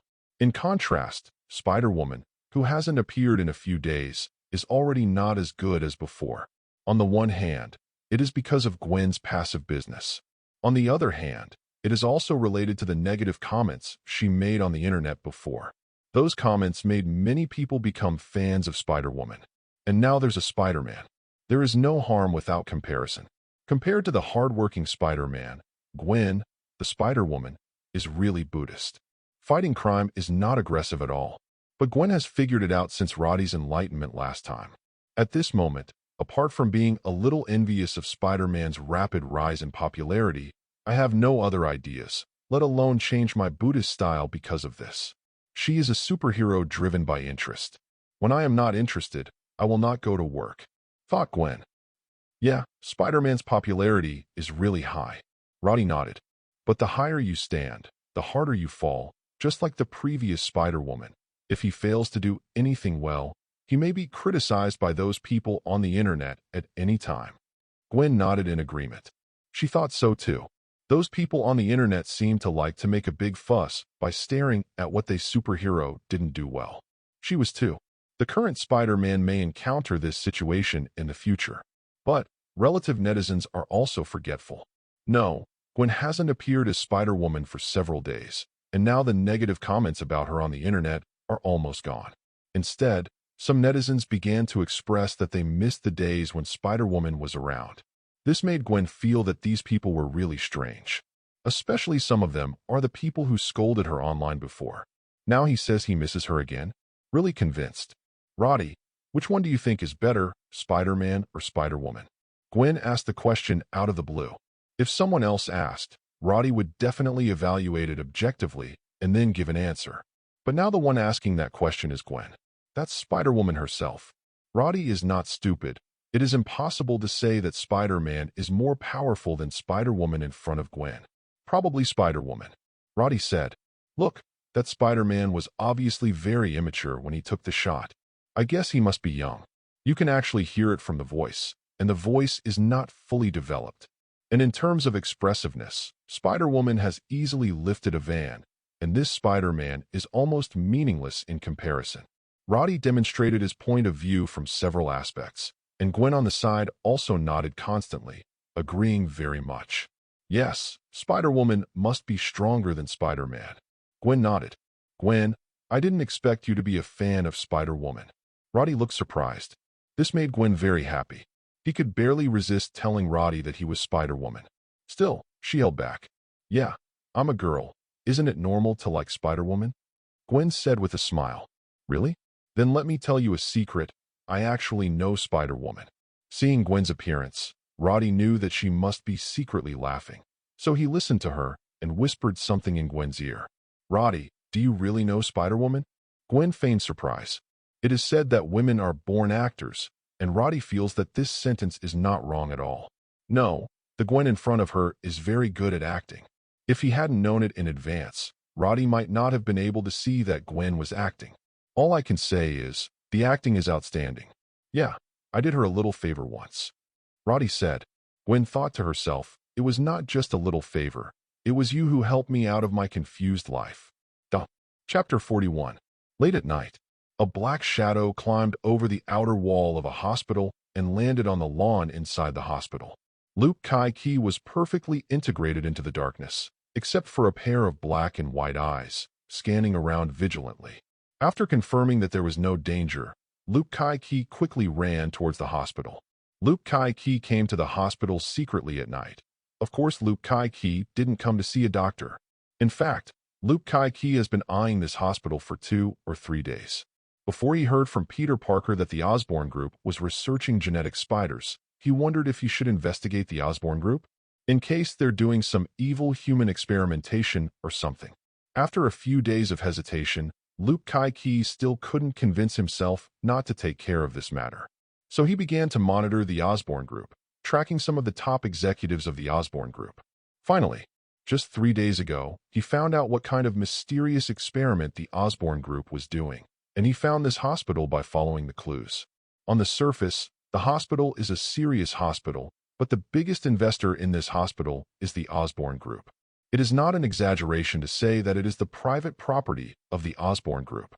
And Luke Kai-Ki investigated that people from the Osborn Group mysteriously transported some things to this hospital, plus a professor named Kurt Connors he was eyeing, would sneak here from time to time home hospital. After another 2 or 3 days of observation, Luke Kai-Ki decided to go deep into this hospital to investigate. If he could get a picture of the evil experiment of the Osborn Group, he would publish it directly. By then, No matter how rich and powerful the Osborne group was, they would probably be very busy. And most importantly, this evil experiment will definitely not be able to continue. This is what Luke Kai-Ki wants to achieve. As for destroying all this with your own hands, Luke Kai-Ki is no longer the one who only knew how to shake his fist in the past, but now he has learned to use his brain. Boom. There was a muffled sound. A guard on patrol was knocked out with a sneak attack by Luke Kai-Ki. He dragged the guards into a utility room, then put on the guard's clothes. In this way, he looks like a guard working for the Osborne group. As long as he is not interrogated and he is more careful, there should be no problem. Luke Kai-Ki thinks his method is very clever. As expected, using the brain is different from punching. As he thought to himself, he swaggered out of the utility room and walked towards the basement. 10 minutes later, suddenly, harsh sirens sounded throughout the basement. Luke Kai-Ki, who just took 2 photos, looked at a female researcher in front of him who was yelling in horror and immediately looked like he had eaten a fly. Hateful. I obviously hit it well. How could I be found out? And it was discovered by a female researcher who was slacking off. This made Luke Kai-Ki very depressed. And following the shouts of the female researcher, more and more guards were also rushing towards this side. Luke Kai-Ki didn't bother to teach the female researcher who disrupted his plan. Anyway, he already got what he needed. Although there was only time to take 2 pictures, 2 pictures are enough. At the moment, in a laboratory just across from Luke Kai-Ki, through the bulletproof glass, you can see a huge amount of circular transparent cage inside. Inside the cage was a strong black man in a prison uniform. What is shocking is that the body of the strong black man is covered with green scales, even on his face. And the whole person looked very painful, constantly beating the bulletproof and reinforced glass of the cage. On the side are some researchers in white coats. One of them is also holding a large bucket of green liquid, which is being poured into a huge amounts of water tank. This picture, no matter how you look at it, is exactly in line with the evil experiment Luke Kai-Ki imagined. So he took out his mobile phone and took a picture of it as soon as he came. Unexpectedly, there was a female researcher playing with a mobile phone next to a vending machine. I was so lucky to see this scene secretly filmed by Luke Kai-Ki. Hence the current situation. He's here. When the female researcher saw the guards coming, she pointed at Luke Kai-Ki in front of her and shouted loudly. Shat! Luke Kai-Ki cursed secretly. Next second, a shuttle of bullets greeted him without any hesitation.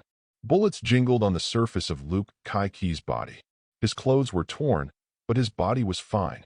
What Luke Kai-Ki is most proud of is his strong defense. Definitely. His strength is also very strong. It can easily lift 40 or 50 tons of objects.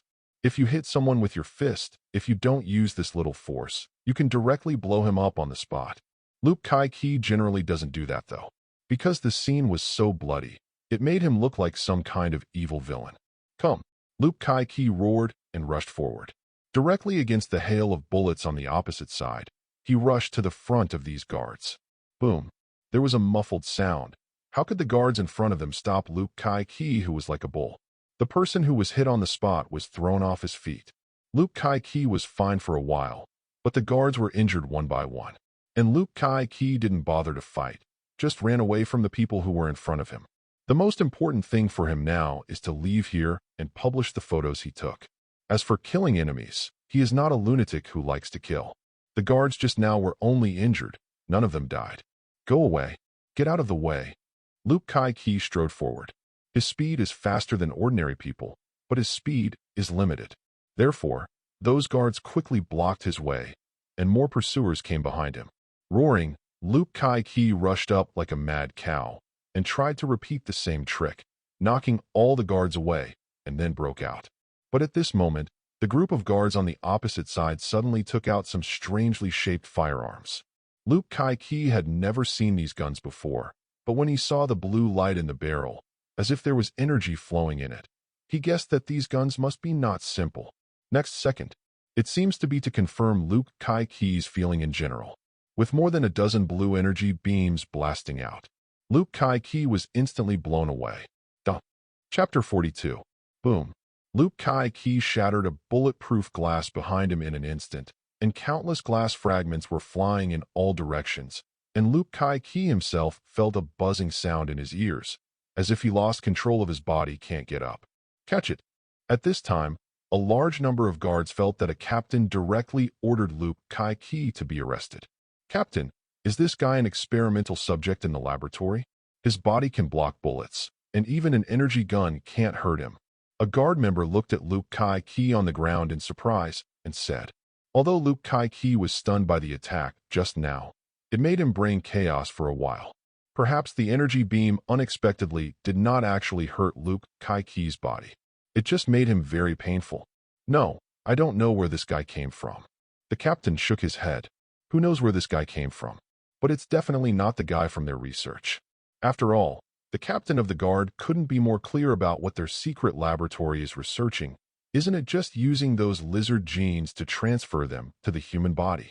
Over the past period of time, they have dealt with many lizard-like experimental subjects. Without exception, they are all examples of failures. On the ground, Luke Kai-ki's strong body quickly recovered from the dazed feeling. That's when he spotted several guards trying to put a strange pair of handcuffs on his hands. Knowing that once caught, it would be difficult to escape, Luke Kai-ki immediately broke free from the shackles of these guards. He roared angrily and swung his arms, and the guards who caught him flew out instantly. "Stop him!" shouted the captain of the guard. And then Luke Kai-ki saw those guards picking up that weird gun again. This time, Luke Kai-ki learned his lesson.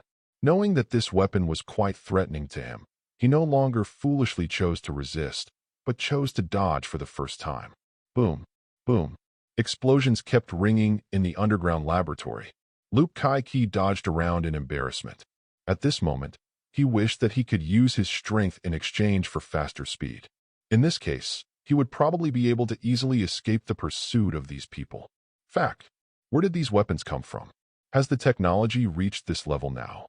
How did Luke Kai-ki know that these weapons were developed by studying Chitauri's weapons, although they are not as high-end as Chitauri's weapons in terms of energy utilization?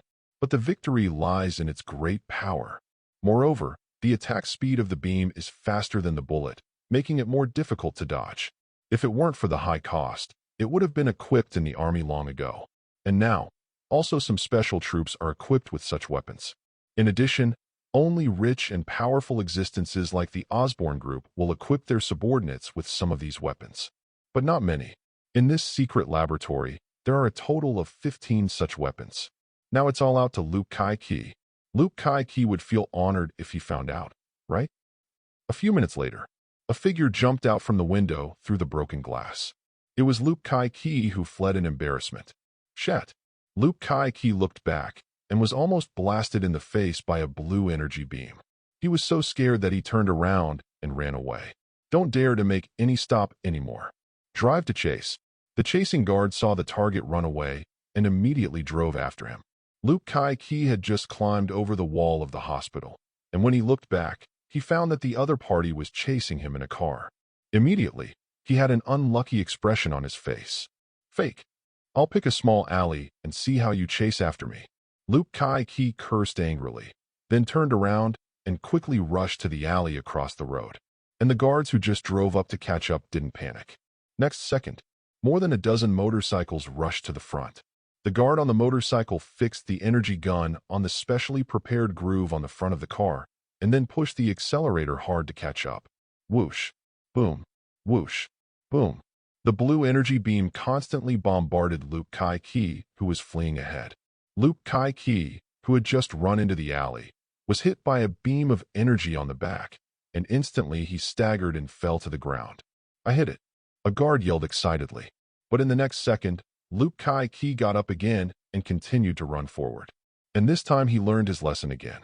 When running, come directly to a serpentine position. This makes it more difficult for the guards chasing after him to hit him. Coupled with the fact that there was a lot of garbage piled up in the alley, the guards on motorcycles couldn't speed up. For a while, the two sides seemed to be at a stalemate. But both sides know that this stalemate will not last long. On the one hand, the alley is so long. When Luke Kai-ki runs out of this alley, he will definitely be caught up by the guards behind him. On the other hand, more guards chose to drive to outflank him. So in fact, whether he has a chance to run out of this alley is unknown. Maybe before he ran to the end, he was blocked by the guards who rushed to outflank him from the other side. This time we're in big trouble. Luke Kai-Key smiled wryly. He did not regret investigating the Osborne group, but his guess was proved to be correct. The Osborne group was indeed engaging in human experiments. He only regretted why he wasn't more careful, otherwise he wouldn't be exposed so quickly. That way, maybe his actions tonight will be successful. He wouldn't be chased and killed by these guards like a mad dog like he is now. I am so unlucky. Luke Kai-Key felt bitter. At this moment, Luke Kai-Key, who had just turned a corner ahead, slammed on the brakes and stopped. Spider-Man. Luke Kai-Key looked at Peter Parker, Spider-Man, who appeared in front of him in surprise. At the moment, Peter just hung up a robber and was about to say something, but when he turned his head, he saw Luke Kai-Key in tattered clothes and looking like a homeless man. Uncle Kai-Key, Spider-Man also exclaimed. How will you be here? Duh. Chapter 43. That's what I want to ask. Luke Kai-Key was speechless. Forget it. Don't talk about it. Run quickly. Now is not a good time to chat. Although Luke Kai-Key did not expect to meet Peter here, but to be honest, meeting Peter now might be good news. After all, although Peter is still a child, there is no denying that he will indeed be a good helper in the moment. Anyway, Peter is also a superhero with extraordinary power. Although he is still a minor. But it doesn't matter. Run? Why run? Peter clearly hasn't figured out what's going on. Fortunately, without Luke Kai-Key explaining, the guards who were chasing him arrived first. Boom. Several energy beams bombarded the walls and the ground. Peter almost got hit. Fortunately, his reaction is far more flexible than that of Luke Kai-Key, and spider telepathy reminded him in advance, so that he did not miss the opportunity to dodge. What's this? Peter looked in amazement at the beam of energy emerging from the muzzle of the gun. When did the weapons of the United States become so advanced? Peter had the same thought as Luke Kai-Key had before. But obviously Luke Kai-Key himself didn't know this question, so it was impossible for Peter to answer it. Don't worry about it. Just run. Luke Kai-Key hurriedly shouted. When Peter heard this, he nodded quickly. Although he hasn't figured out what happened, it's just right to run. But the next second, there's someone else here. Get rid of him. Then a blue beam instantly hit the mugger Peter was hoisting with the cobweb. In an instant, the human body was torn apart. The light beam that hit Luke Kai-Key only made him feel painful, but it turned out that the robber was smashed into pieces on the spot. The bloody scene stunned Peter, who had never seen such a scene. He stood there blankly, even forgetting to run away. Then the next second, Spider-Man! Luke Kai-Key yelled and jumped on it. In the next second, several beams of energy hit his back, blasting him and Peter into the air. It wasn't until this moment that Peter suddenly reacted. Uncle Kai-Key! Peter yelled. The eyes under the mask were red. He thought Luke Kai-Key died trying to save himself. The whole person is dumbfounded. But at this moment, Luke Kai-Key in his arms suddenly hummed and said, Okay, I'm not dead yet. Get up and run away. Hearing that Luke Kai-Key was not dead, Peter burst into tears of joy. Uncle Kai-Key, you are not dead. Luke Kai-Key. How? You still expect me to die? Speechless Luke Kai-Key struggled to get up. Pain. It hurt so much. He felt as if his entire back had temporarily lost consciousness. Although it was better than when he was hit by more than a dozen attacks at the same time in the laboratory, it was not much better. Walk. Luke Kai-Key got up and grabbed Peter, and the two quickly started to escape under the hail of bullets. A bustling street with neon lights. Roddy held Gwen's little hand. The two had just finished watching a movie in the theater. At the moment, Gwen was still immersed in the plot of the previous movie. Her eyes were a little red. So Roddy put his arms around her and comforted her in a low voice. After a while, Gwen laughed happily, not as sad as before. It's getting late. I should go back in a while. Gwen looked at the time and said to Roddy, Indeed, it is already 9 o'clock. If it weren't for the fact that this street belongs to the bustling downtown area, there would be no people there by now. I promised to take you home before 10 o'clock. Roddy said. 10 o'clock is the time Gwen's father, Director George, set for her. In fact, it was originally 9 o'clock. Then Gwen managed to push back an hour to 10 o'clock. Gwen nodded slightly, then rested her head lightly on Roddy's body. At this time, suddenly, several fast cars passed by at the intersection ahead, which caused dissatisfaction among many passers-by. Hey, drive carefully. Damn it. You splashed all over me. It's my new clothes. Go to hell, drag racing party. Passers-by cursed, and some people threw the drink in their hands and smashed it on the rear windshield of the car. At this time, several cars stopped with a sudden brake. The passers-by who were still cursing just now shut up. I dare not speak anymore. The door opened, and a team of heavily armed guards got out of the car. They carried rifles and wore helmets and face shields, so their faces couldn't be seen. Passers-by around were terrified. The guy who just passed the drink turned pale with fright. His legs were shaking like noodles. However, the team of guards who got off the car didn't care about these passers-by at all, but rushed directly into an alley in front of them. It seems that something happened. Gwen knew immediately that this must have happened. The guards who had rushed into the alley just now had the Osborne Group logo on their combat uniforms. Explained that these people are security personnel belonging to the Osborne Group. Liberty City is always full of disasters. Roddy also nodded and said. He turned to look at Gwen beside him. Although Gwen didn't know it, Roddy actually knew that Gwen was Spider-Woman. Therefore, Roddy was also wondering at this moment, would Gwen want to go over and see what happened? But soon Roddy found that Gwen didn't seem to have such an idea. She just glanced curiously and then looked away. Let's go somewhere else for a while, and then you can take me home," Gwen said. Hearing this, Roddy knew that Gwen had really changed. If it was her in the past, she would definitely find an excuse to leave now, then put on Spider-Woman's gear and rush over to see what happened. But since Roddy enlightened her last time, Gwen has become very Buddhist. She began to not care about what those people on the internet said about her. For the career of superhero, I no longer demand too much on myself. Chapter 44. Roddy thought it was fine. There are many superheroes in this world, but not every superhero is as busy as Spider-Man. Like Avengers, they haven't been seen in a long time. Since the end of the Chitauri invasion, except for Iron Man, the Avengers have been showing up to the outside world, and the other members seem to have disappeared all of a sudden.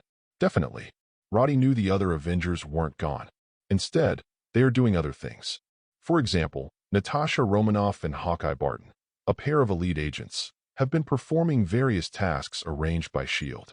Especially Natasha Romanoff. She is the busiest. And the same goes for Captain America. Steve currently plays in S.H.I.E.L.D. As for Dr. Banner, he hangs out with Tony, and the two have been working on anti-Hulk armor. Not to mention another Thor. He is the Prince of Asgard. Definitely go back to Asgard. So, superhero is not doing superhero things all the time. They also have their own lives. It is impossible to play the role of superhero all the time. In contrast, Spider-Man is an exception. Because of the career of superhero, my life has been messed up. But the Spider-Man in this world has not reached this point yet. After all, I am still a child. I haven't entered the society yet, and I haven't experienced the beatings in this society. That's when Roddy and Gwen continued to date, not paying attention to the situation there. Peter and Luke Kai-Ki, who had already run out of the alley, finally managed to get rid of those pursuers at this moment. Thanks to Peter, Luke Kai-Ki is a berserker.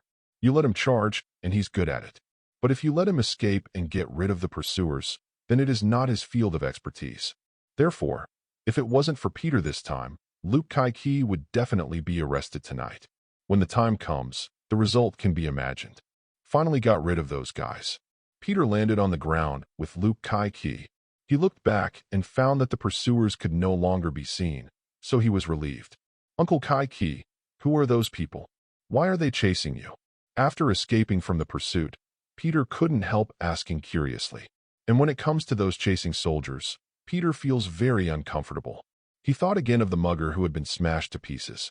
Peter blamed himself. Because the man was tied up by him, he was killed. Peter felt that if it wasn't for him, Mr. Robber would definitely not be dead. So he felt very uncomfortable inside. Peter, just leave this matter alone. I will take care of it. Luke Kai-Ki doesn't want Peter to be involved in this kind of thing. And to be honest, he doesn't even approve of Peter being a superhero. Because in the eyes of Luke Kai-Ki, Peter is just an underage child. He is only 15 years old. Such a young person should go to school, have a party with friends, or stay at home and play games or something. Luke Kai-Ki really doesn't think it's suitable for Peter at this age, such as fighting and killing things like superhero. But Luke Kai-Ki is not someone who belongs to Peter, and he is not qualified to educate Peter in this regard, and all he can give is a little advice. As for listening or not, that was Peter's own decision. So, Peter became Spider-Man, and Luke Kai-Key didn't say anything, although he disagrees with it from the bottom of his heart. But then again, if Peter wasn't Spider-Man, wouldn't he be able to escape tonight? Therefore, a drink and a peck are all related. Why? Uncle Kai-Key, do you think I'm not good enough? When Peter heard that Luke Kai-Key didn't let himself inquire about what happened tonight, he was immediately unhappy. He was still thinking about what he could do, not to mention redeeming all this, but at least he could bring the real bad guys to justice. This way he can feel better. But the result? Luke Kai-Key actually told him to leave it alone. Peter was unhappy at the time. You are young, Luke Kai-Key said. Here we go again. Another reason is that you are still young. Peter pouted, completely unable to accept Luke Kai-Key's point of view. He is young, but being young doesn't mean he can't do things well. Uncle Kai-Key, if it weren't for me, you might not be able to escape tonight, so I don't think I can't help you at a young age. Peter fought hard, wanted to be a part of this, but Luke Kai-Key refused to agree. It doesn't matter how gaudy Peter said. He would never let the underage Peter go on an adventure with him. The other party is not a good man and a believer, and he also has that kind of dangerous weapon. They were lucky tonight, so they escaped. But what if the luck is not so good next time? Luke Kai-Key himself is not afraid of death, because every day he lives now is just atonement. But Peter is still young. The future is still very long. He had a brighter future, and Luke Kai-Key felt he couldn't hurt the kid.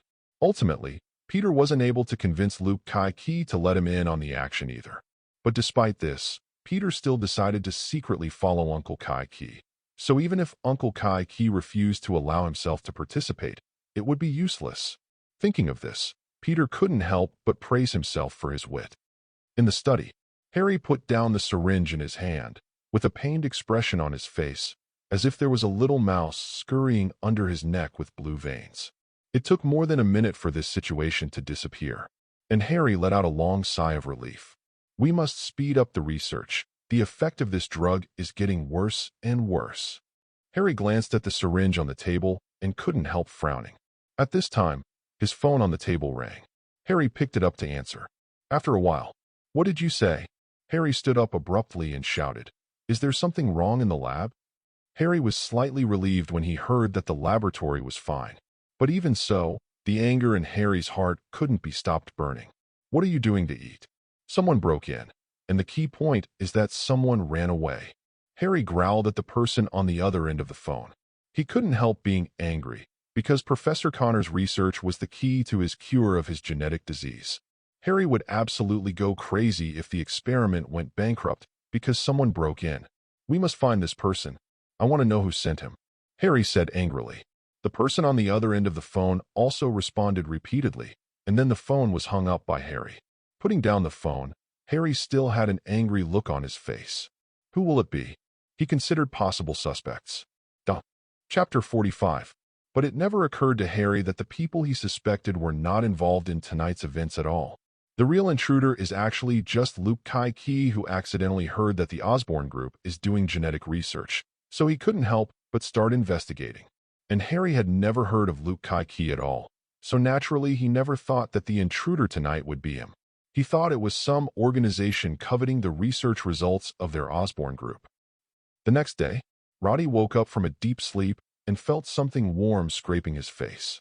When he opened his eyes, he saw the big face of the Red Devil appearing in his sight. "Silly dog, you ran into my room again." Roddy pushed Silly Dog's head away angrily and sat up from the bed. Last night in the middle of the night, he fired another crap ability. It seems that since that time when he opened the Deadpool version of Cyclops, his luck has started to turn bad again. Poor Roddy thought the bad luck was over. It turned out that he was thinking too much. However, although the ability issued was rubbish, Roddy finally raised the development level of Cyclops to level 3 after the disassembly in the previous few days. In this way, the power of Cyclops has increased a lot, almost 5 or 6 times as much as before. Get up, take a shower, and get dressed. Roddy picked up the phone, saw the message from Gwen, smiled, and replied a message. "Phew, Gwen, lazy pig. Did you just wake up at this hour?" Gwen quickly responded. While chatting with Gwen on his mobile phone, Roddy called the restaurant service of Paradise Building and asked someone to deliver a breakfast. Although it's almost 9 o'clock now. After breakfast, The time is exactly 9:30. Roddy has a party to attend today. It's not something important. It's just that some rich second-generation friends around him invited him to watch a boxing match. However, the boxing match is not held in Liberty City, so Roddy has to take a private jet and fly to Vegas, which takes about 5 hours. It will take more than 10 hours to go back and forth. Therefore, he is not going back to Liberty City today. I won't be back until tomorrow. Coincidentally, Gwen also has something to do today. Their band has a show in the near future, so they need to rehearse well recently, so they don't have time to date Roddy. Roddy also agreed to attend the party because he knew that Gwen would be busy these 2 days. Otherwise, it's just a boxing match. It's not as important as being with your girlfriend. In the office, Harry was dealing with the proposals sent up by the old fellows below. A load of rubbish. Harry turned a few pages and didn't bother to read anymore. The above content is simply treating him as an idiot. Do you really think he is a fool who doesn't understand anything? Obviously, it only needed an investment of 200 million yuan, but in the end, he had to ramble a lot, and it was raised to 500 million yuan. Do you really think Osborne Group's money is falling from the sky? So good money. Putting down the pile of documents, Harry rubbed the bridge of his nose with his hands, feeling that he had less and less rest time these days, and he was mentally exhausted. But he can't relax. The family's genetic disease is like a beast chasing after him. As long as he stops, the next second may become a full meal for the other party. Ding ding, ding ding. At this moment, Harry's cell phone on his desk rang. He picked it up and took a look. The caller ID was Captain Quinn's. Harry picked up the phone. "Boss, we found the intruder." Captain Quinn's voice came from the other end of the phone. Harry immediately sat up straight. His eyes lit up and said, "Found it? Good. Very good. The lab was hacked last night, and the intruder was found today." It had to be said that the efficiency was faster than Harry had imagined. Originally, he thought that if he didn't find it in 2 days, he would call and scold them, but he didn't expect to find it so soon. Who is the other party? Military? Bear? Or those lunatics in the Middle East? "Boss, none of them." Captain Quinn said, "The intruder is a guy named Luke Kai-Ki. We found out that this guy had participated in a super soldier transformation experiment conducted by the military before. His original name was Carl Lucas. Later, I don't know why it disappeared, and when it reappeared, it was renamed Luke Kai-Ki." Luke Kai-Ki? Harry had never heard of this man. But after listening to Captain Quinn's introduction, he probably also knew that this person was not an ordinary person. "I haven't heard that this guy has participated in the military's super soldier transformation experiment." Needless to say, the experiment must have been a success. However, Harry had never heard of any super soldiers in the military. Obviously, this success was a bit like Captain America during World War II, and it was an accidental case. But under normal circumstances, the military should firmly control this super soldier. But now this guy who became a super soldier through military experiments actually went to hide in Liberty City and even went to his laboratory to do things. Obviously, the military is losing control of this super soldier. Even those idiots might have thought that the other party was already dead. Harry made up a lot of content in an instant. However, these are not important. The important thing is that people are found, which means they can carry out arrest operations. Notify the toxin team. This time the arrest operation will be handed over to them. Harry ordered over the phone. Captain Quinn's on the other end of the phone couldn't help being surprised when he heard that the boss was going to use the toxin team. "Boss, the toxin team is not very stable at the moment, and accidents may occur during operations." Captain Quinn's reminded. "When the time comes, you will follow along and keep an eye on them. If an accident occurs, immediately activate the destruction command." Harry ordered. "Understood, the boss. I will keep an eye on them." Captain Quinn's replied. Chapter 46. 1:30 p.m. Manhattan, West Midtown.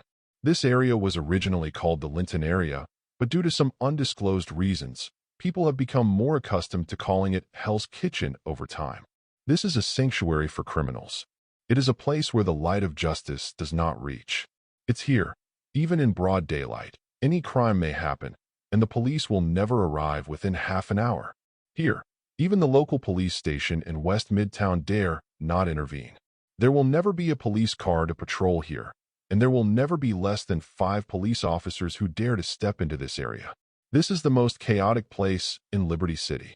It is hard to imagine that the island of Manhattan is the economic center of the entire Liberty City and the most prosperous commercial center. But there will be places like Hell's Kitchen here. Hell's Kitchen, Papa's Tavern. This tavern has been open in Hell's Kitchen for some years, and the owner of the tavern is a black uncle nicknamed Daddy. Dad is very famous in Hell's Kitchen. Even the famous Gene Bin will give Dad face. And there is also a rule in the old man's tavern. That is, no use of force is allowed. Even if it's a fight, you have to go outside to fight, or you won't give your father face. Not giving Daddy face is equivalent to not giving gold and face. In Hell's Kitchen, no one dares to give Gene some face.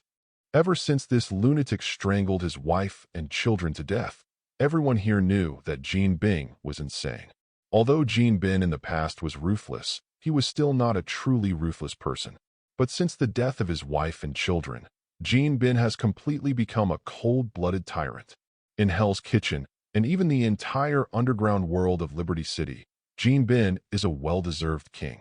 He can determine the survival of a certain gang in one sentence. You can also make a little bum a big shot with a single sentence.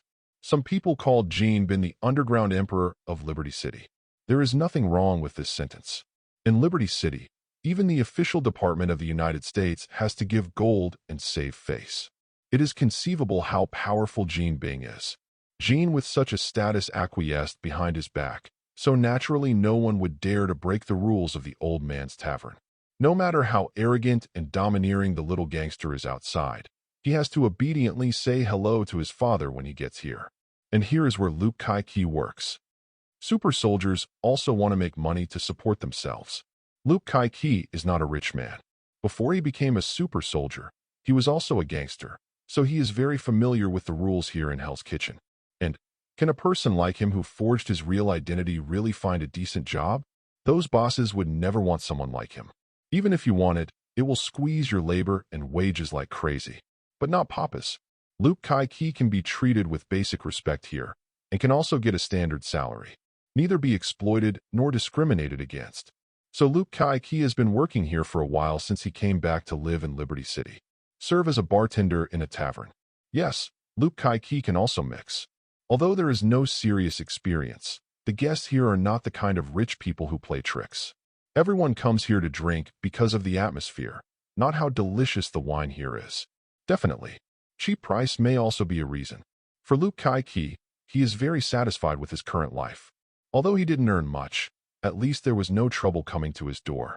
Everyone here respects Papa. By the way, I will pay a little respect to Luke Kai-Ki, who works at Papa's Tavern. So he is very happy here. Met a lot of so-called friends. But today Luke Kai-Ki's peaceful life is about to be completely broken.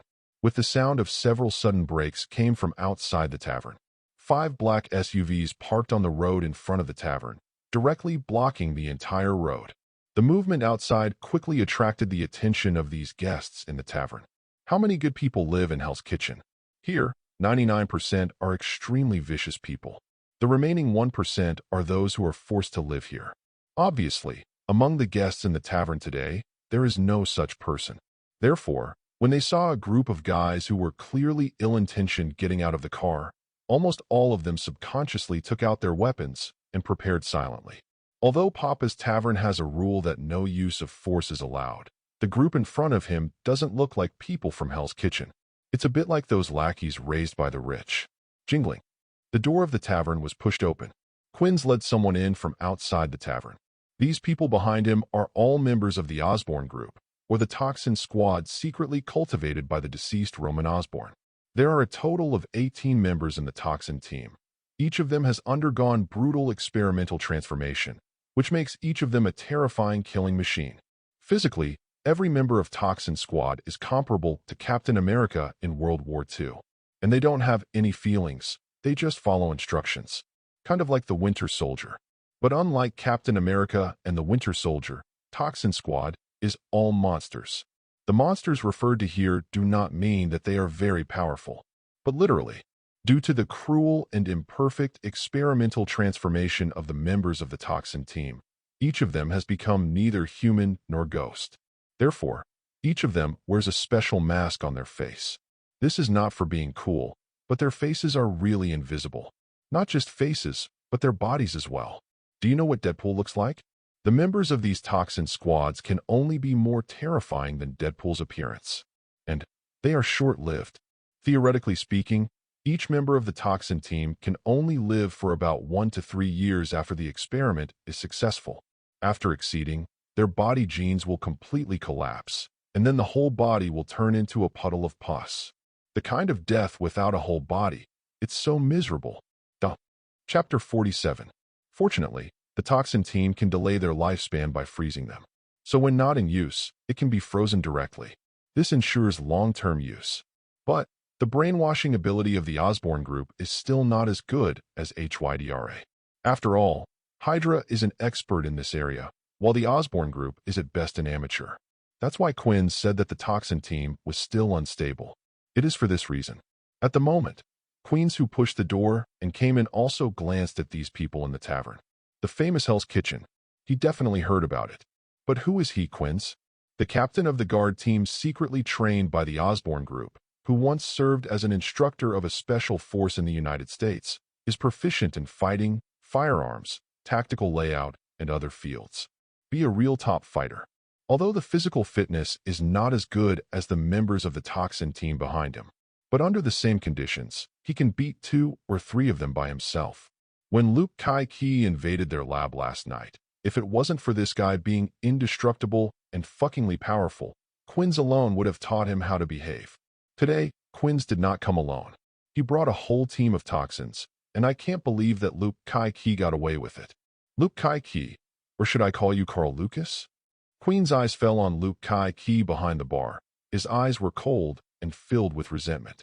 After all, it was this guy who caused him to be scolded by the boss yesterday. No wonder Quinns hated Luke Kai-Ki. I didn't expect to be found by you so soon. Luke Kai-Ki put down the rag and sighed. He originally planned to resign with his father tonight, and then find a place to hide for a while before talking. In the end, he didn't expect the other party to come much faster than he had imagined. It's only the second day, and I found out where he works. To know, this is Hell's Kitchen, surveillance is not popular here at all. Besides, Luke Kai-Ki is still a black worker. No information was registered at all. In the end, they were still found. Should say, is it worthy of Osborn? Hey, who are you? This is Papa's Tavern. Are you trying to make trouble? At this time, 2 strong black men on a nearby table stood up. One of them flicked a cigarette ash and said viciously to Queens and his group. Quinns glanced lightly at the person who spoke. Then, before everyone could react, the guy's head was blown off with one shot. Boom. After the gunshot rang out, the other people present reacted. This guy dared to kill people in Papa's Tavern. Everyone can't sit still. Especially the companion of the black man who was killed. He took out his gun and pointed it at Quinns and others. But the next second, Quinns just took a step back. Then the 4 members of the poison squad behind him rushed forward like ghosts. Immediately afterwards, a series of gunshots and screams sounded in the tavern. In just 10 seconds or so, the gunfire disappeared. The members of the 4 toxin squads stood there coldly, holding a bloody dagger in their hands. And around them were the gangsters who had just drawn their guns. It's just that at this moment they have all turned into corpses. Blood stained the ground of the tavern red, and a strong smell of blood rushed to the face. Luke Kai-Ki looked at Quinns angrily. The latter looked at him with a smile. Are you going to follow me obediently, or let me do it? Quinns said. Just a second after he finished speaking, there was a gunshot, and small craters appeared on the ground. And the member of the toxin team who was standing there just now jumped to the ceiling. He grabbed the ceiling with a glove with sharp claws on his hand, and his whole body hung on it like a big black gecko. Father, don't come out. Luke Kai-Ki yelled loudly and quickly jumped out from behind the bar, standing in front of Dad, who came out with a shotgun. Pop was a black man with half-gray hair. It looks like Luke Kai-Ki even 2 or 3 points similar. At this moment, Luke Kai-Ki stood in front of him, staring fixedly at Queens and his party on the opposite side. I'll go with you, but you are not allowed to hurt Dad, Luke Kai-Ki said angrily. Can? Quinns nodded. He's on a mission to catch Luke Kai-Ki, and as for Papa or something, he doesn't give a damn. Like these dead men on the ground. Life or death doesn't matter to him. Luke, Dad grabbed Luke Kai-Ki, wanting to say something more. But Luke Kai-Ki turned around and shook his head at him, indicating that he had made up his mind. Father, You have to take care of yourself in the future. Luke Kai-Ki hugged Papa and patted him on the back. Then he let go, turned to Queens and said, "Let's go. Remember what you said." Quinn smiled and made a gesture of invitation. Luke Kai-Ki didn't give him a good face. He walked straight towards the outside of the tavern. "Luke!" Behind him, Dad yelled Luke Kai-Ki's name, while staring at Quins and the others with fierce eyes. But Queens didn't care about his eyes at all.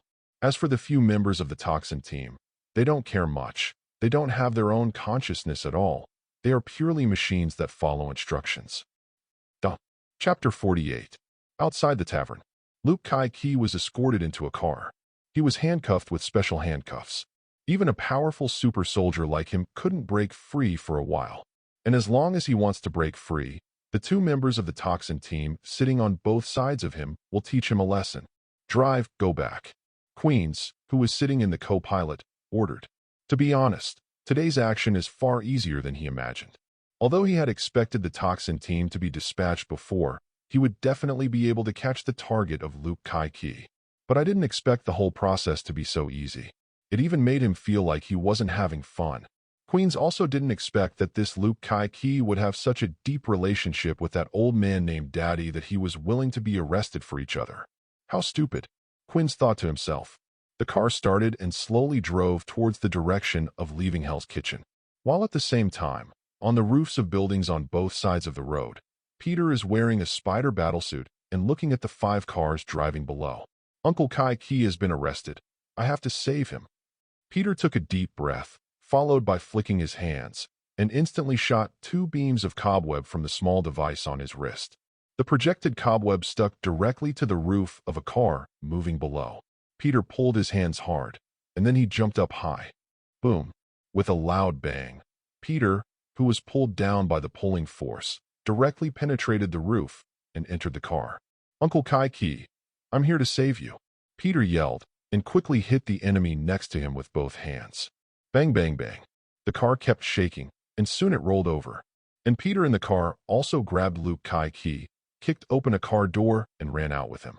"Uncle Kai-Ki, I saved you again," Peter said happily. "Careful," Luke Kai-Ki shouted loudly.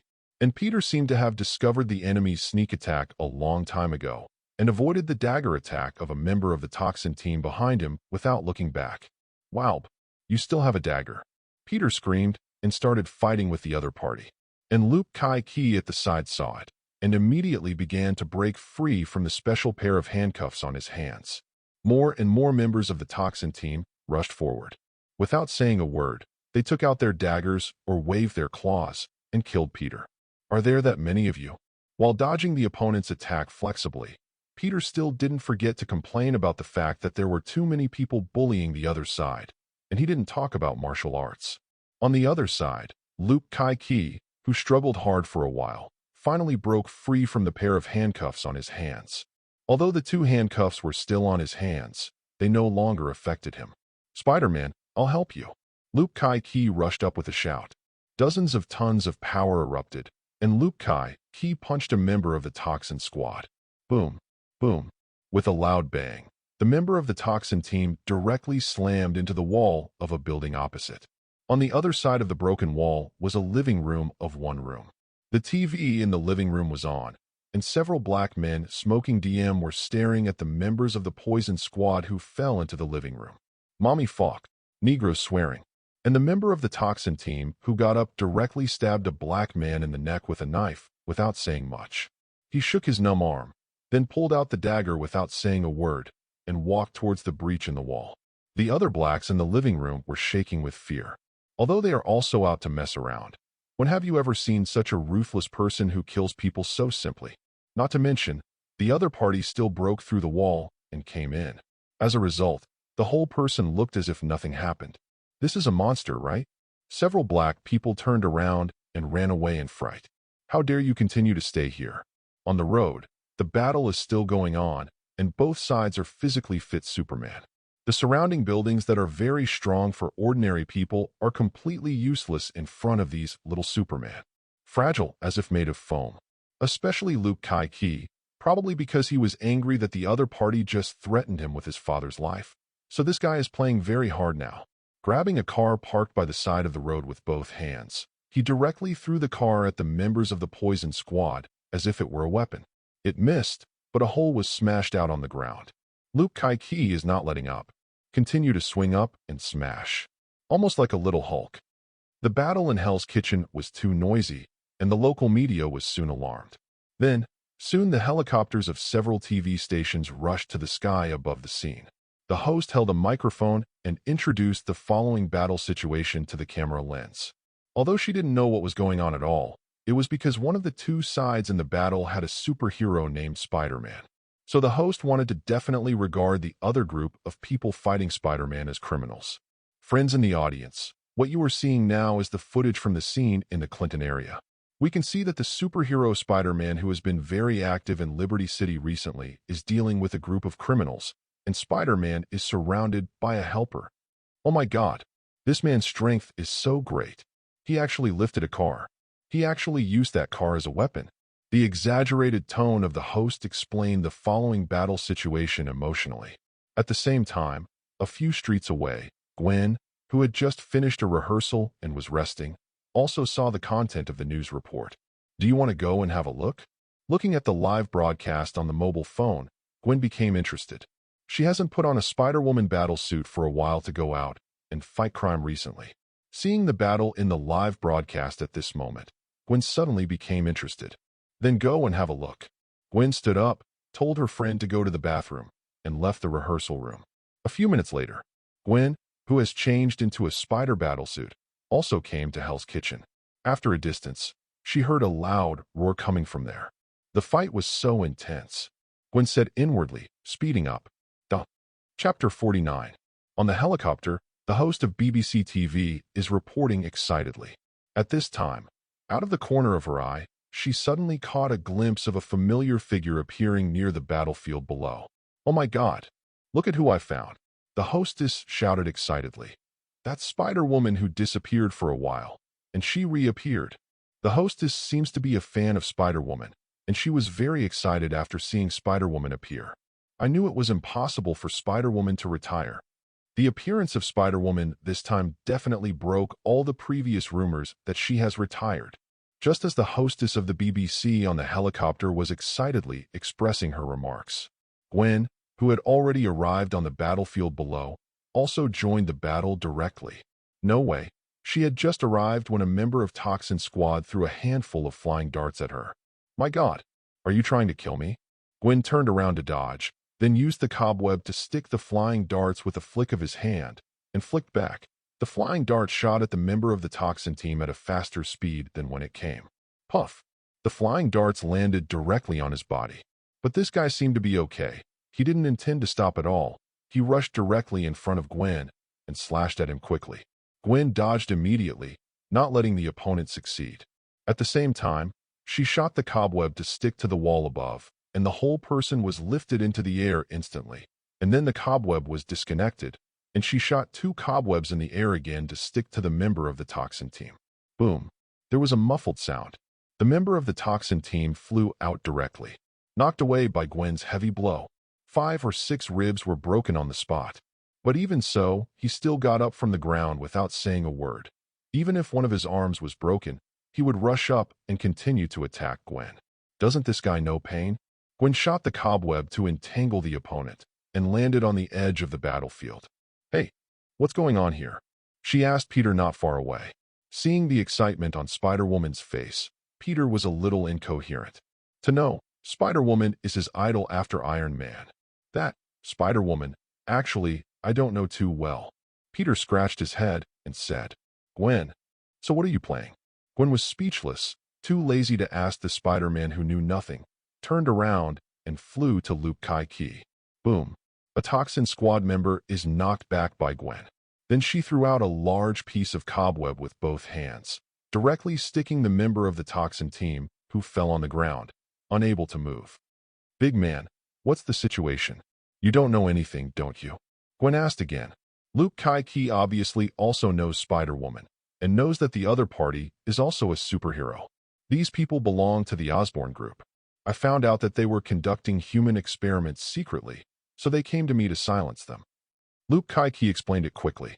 Gwen, who heard Luke Kaiki's explanation, was stunned. Osborne Group again. Gwen was a little embarrassed. Because her boyfriend Roddy is the vice president of Osborne Group and is also a shareholder. If I go against the Osborne Group like this, does it mean I'm having trouble with my boyfriend? And Gwen originally had a good impression of the Osborne Group as well.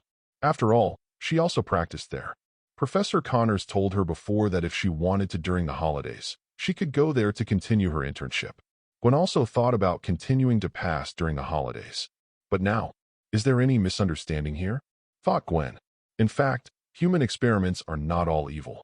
The truly evil human experiments are those that directly capture innocent people and then conduct cruel experiments regardless of your life or death. Those are definitely evil human experiments. But in fact, there are formal and legal human experiments in many countries in the world. All subjects sign the contract. There is a reward to get it. Although it is a bit risky, it is basically not fatal. Definitely, there are legal ones, and naturally there are illegal ones. In fact, Harry's secret experiment was definitely not that legal.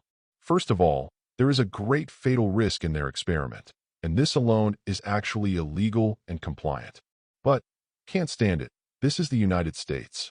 A big group like Osborne has ways of getting around those regulations. In fact, the experimental subjects Harry used were bought from prisons. All are life sentences. And these prisoners also signed the contract, representing that they voluntarily participated in the experiment. Definitely. The prisoner is not a fool. It is impossible to sign such a life-threatening contract for no reason. Even if they are prisoners of life imprisonment, at least they can still live, can't they? The real reason why they are willing to sign this contract is because of the money. Harry gave them a sum of money. To be precise, a sum of money to their family members outside. It is because of this money that they are willing to participate in the experiment. Definitely, even if it's outrageous, it's illegal and illegal for Harry to do so. So in essence, this is indeed illegal human experimentation. But those who cannot stand the test are willing to cooperate. Harry got the experimental body, so he can continue the research on cross-species gene transplantation. The high level of the prison has benefited from an extra income. Even those prisoners who were used for experiments were given a sum of money to allow their family members whom they cared about to live a good life. Luke Kai-Ki definitely doesn't know any of this. If he knew, he probably wouldn't mind meddling. After all, he is not the kind of superhero with a sense of justice. But if it was Peter Parker instead, even if both parties are voluntary, it is impossible for him to sit back and watch this kind of human experiment proceed. Chapter 50. Be careful. What are you in a daze for? Luke Kai-Ki blocked a sneak attack from the opposite side and turned to ask Gwen, who was a little dazed. Nothing. Gwen shook her head, but didn't tell the other party what she thought. After all, there is no way to figure out this matter right now, but one thing is true. That is, the group of people in front of them is definitely the enemy. No matter what, let's get rid of these guys first, thought Gwen. On a private jet, Roddy swiped casually with his phone. At this moment, a woman's voice came from beside her, and she also mentioned the word Spider-Woman, which immediately caught Roddy's attention. What are you looking at? Roddy asked this friend next door. BBC News Live. Roddy, a rich second-generation friend, handed him his mobile phone and introduced, "It's the news from Liberty City. You know the new Spider-Man that appeared recently? He seems to be in some trouble, and then find a teammate. By the way, Spider-Woman, who disappeared for a while, also appeared." Roddy listened to his introduction and at the same time saw Gwen's figure in the live news screen on the phone screen. Is that man Luke Kai-Ki? Where did these people come from? Roddy looked at the live broadcast, and he could almost guess the identity of one of the strong black men, but he didn't know the group of people opposite him at all. But it seems to have extraordinary strength, at least at the level of a super soldier. And it seems that he is not afraid of death, a bit like a brainwashed dead soldier like the Winter Soldier. It's not Hydra again, is it? Roddy thought. Whether it's Hydra or not, Roddy is going to check it out. After all, Gwen is also there, and the enemy is not an ordinary criminal. Although Gwen has spider telepathy, she should not be injured. But what if? After all, Gwen has been injured before. So Roddy decided to go over and have a look. Didn't you say you were rehearsing with the band? Roddy shook his head while making an excuse that he was going to go to the toilet, and then disappeared into the toilet with a teleport after walking into the toilet. Hell's Kitchen. Roddy's figure appears on the roof of a building. Not far in front of him is the place where Gwen and the others are fighting. At the moment, Roddy's clothes have also changed into a red battlesuit style. If someone familiar with DC Comics is present, it is not difficult to recognize Roddy's attire at the moment. It looks like the superhero The Flash from DC Next Door. Swish. The red figure disappeared. Roddy teleported to that battlefield. Almost as soon as he arrived, a sharp knife stabbed at his forehead. Roddy had a question mark on his face. I don't know if it's my bad luck, or if the other party can predict that he will appear in this position, but probably the former. Careful. At this time, Gwen, who was supposed to be the victim, also exclaimed. It turned out that Roddy teleported directly between Gwen and one of the Toxin Squad members. No wonder he was attacked as soon as he arrived. What? Roddy turned to ask. Be careful with the knife. Gwen yelled, but it was already too late. Just when she yelled, be careful of the knife actually stabbed Roddy in the back of the head. It's just that after the knife stabbed the back of Roddy's head, it couldn't go in any way, as if the back of Roddy's head was the hardest metal in the world. No matter how hard the members of the Toxin team tried, it was useless.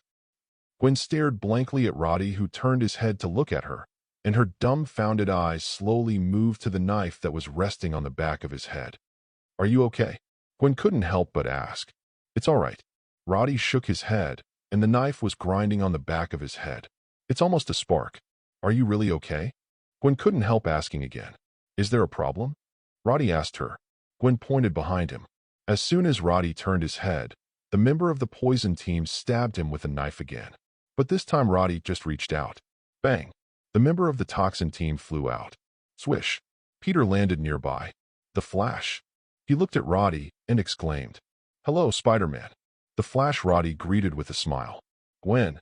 Although she had never seen the Flash in front of her eyes, Gwen felt very familiar.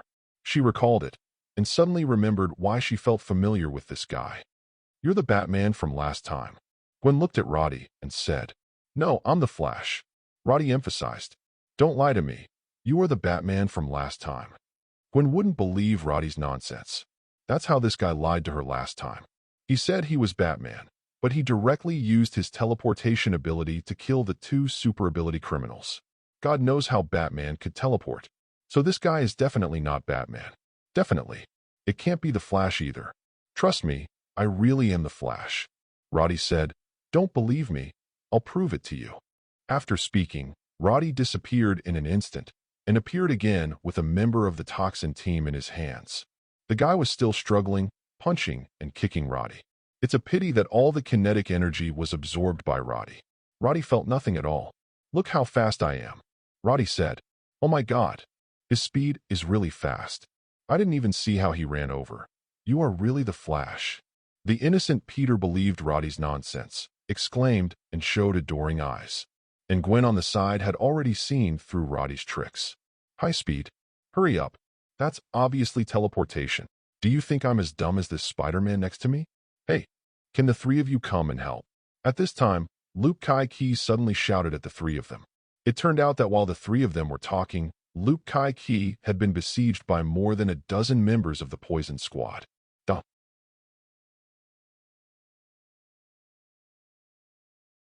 If you're enjoying the story so far and want to hear the next parts, don't forget to like the video.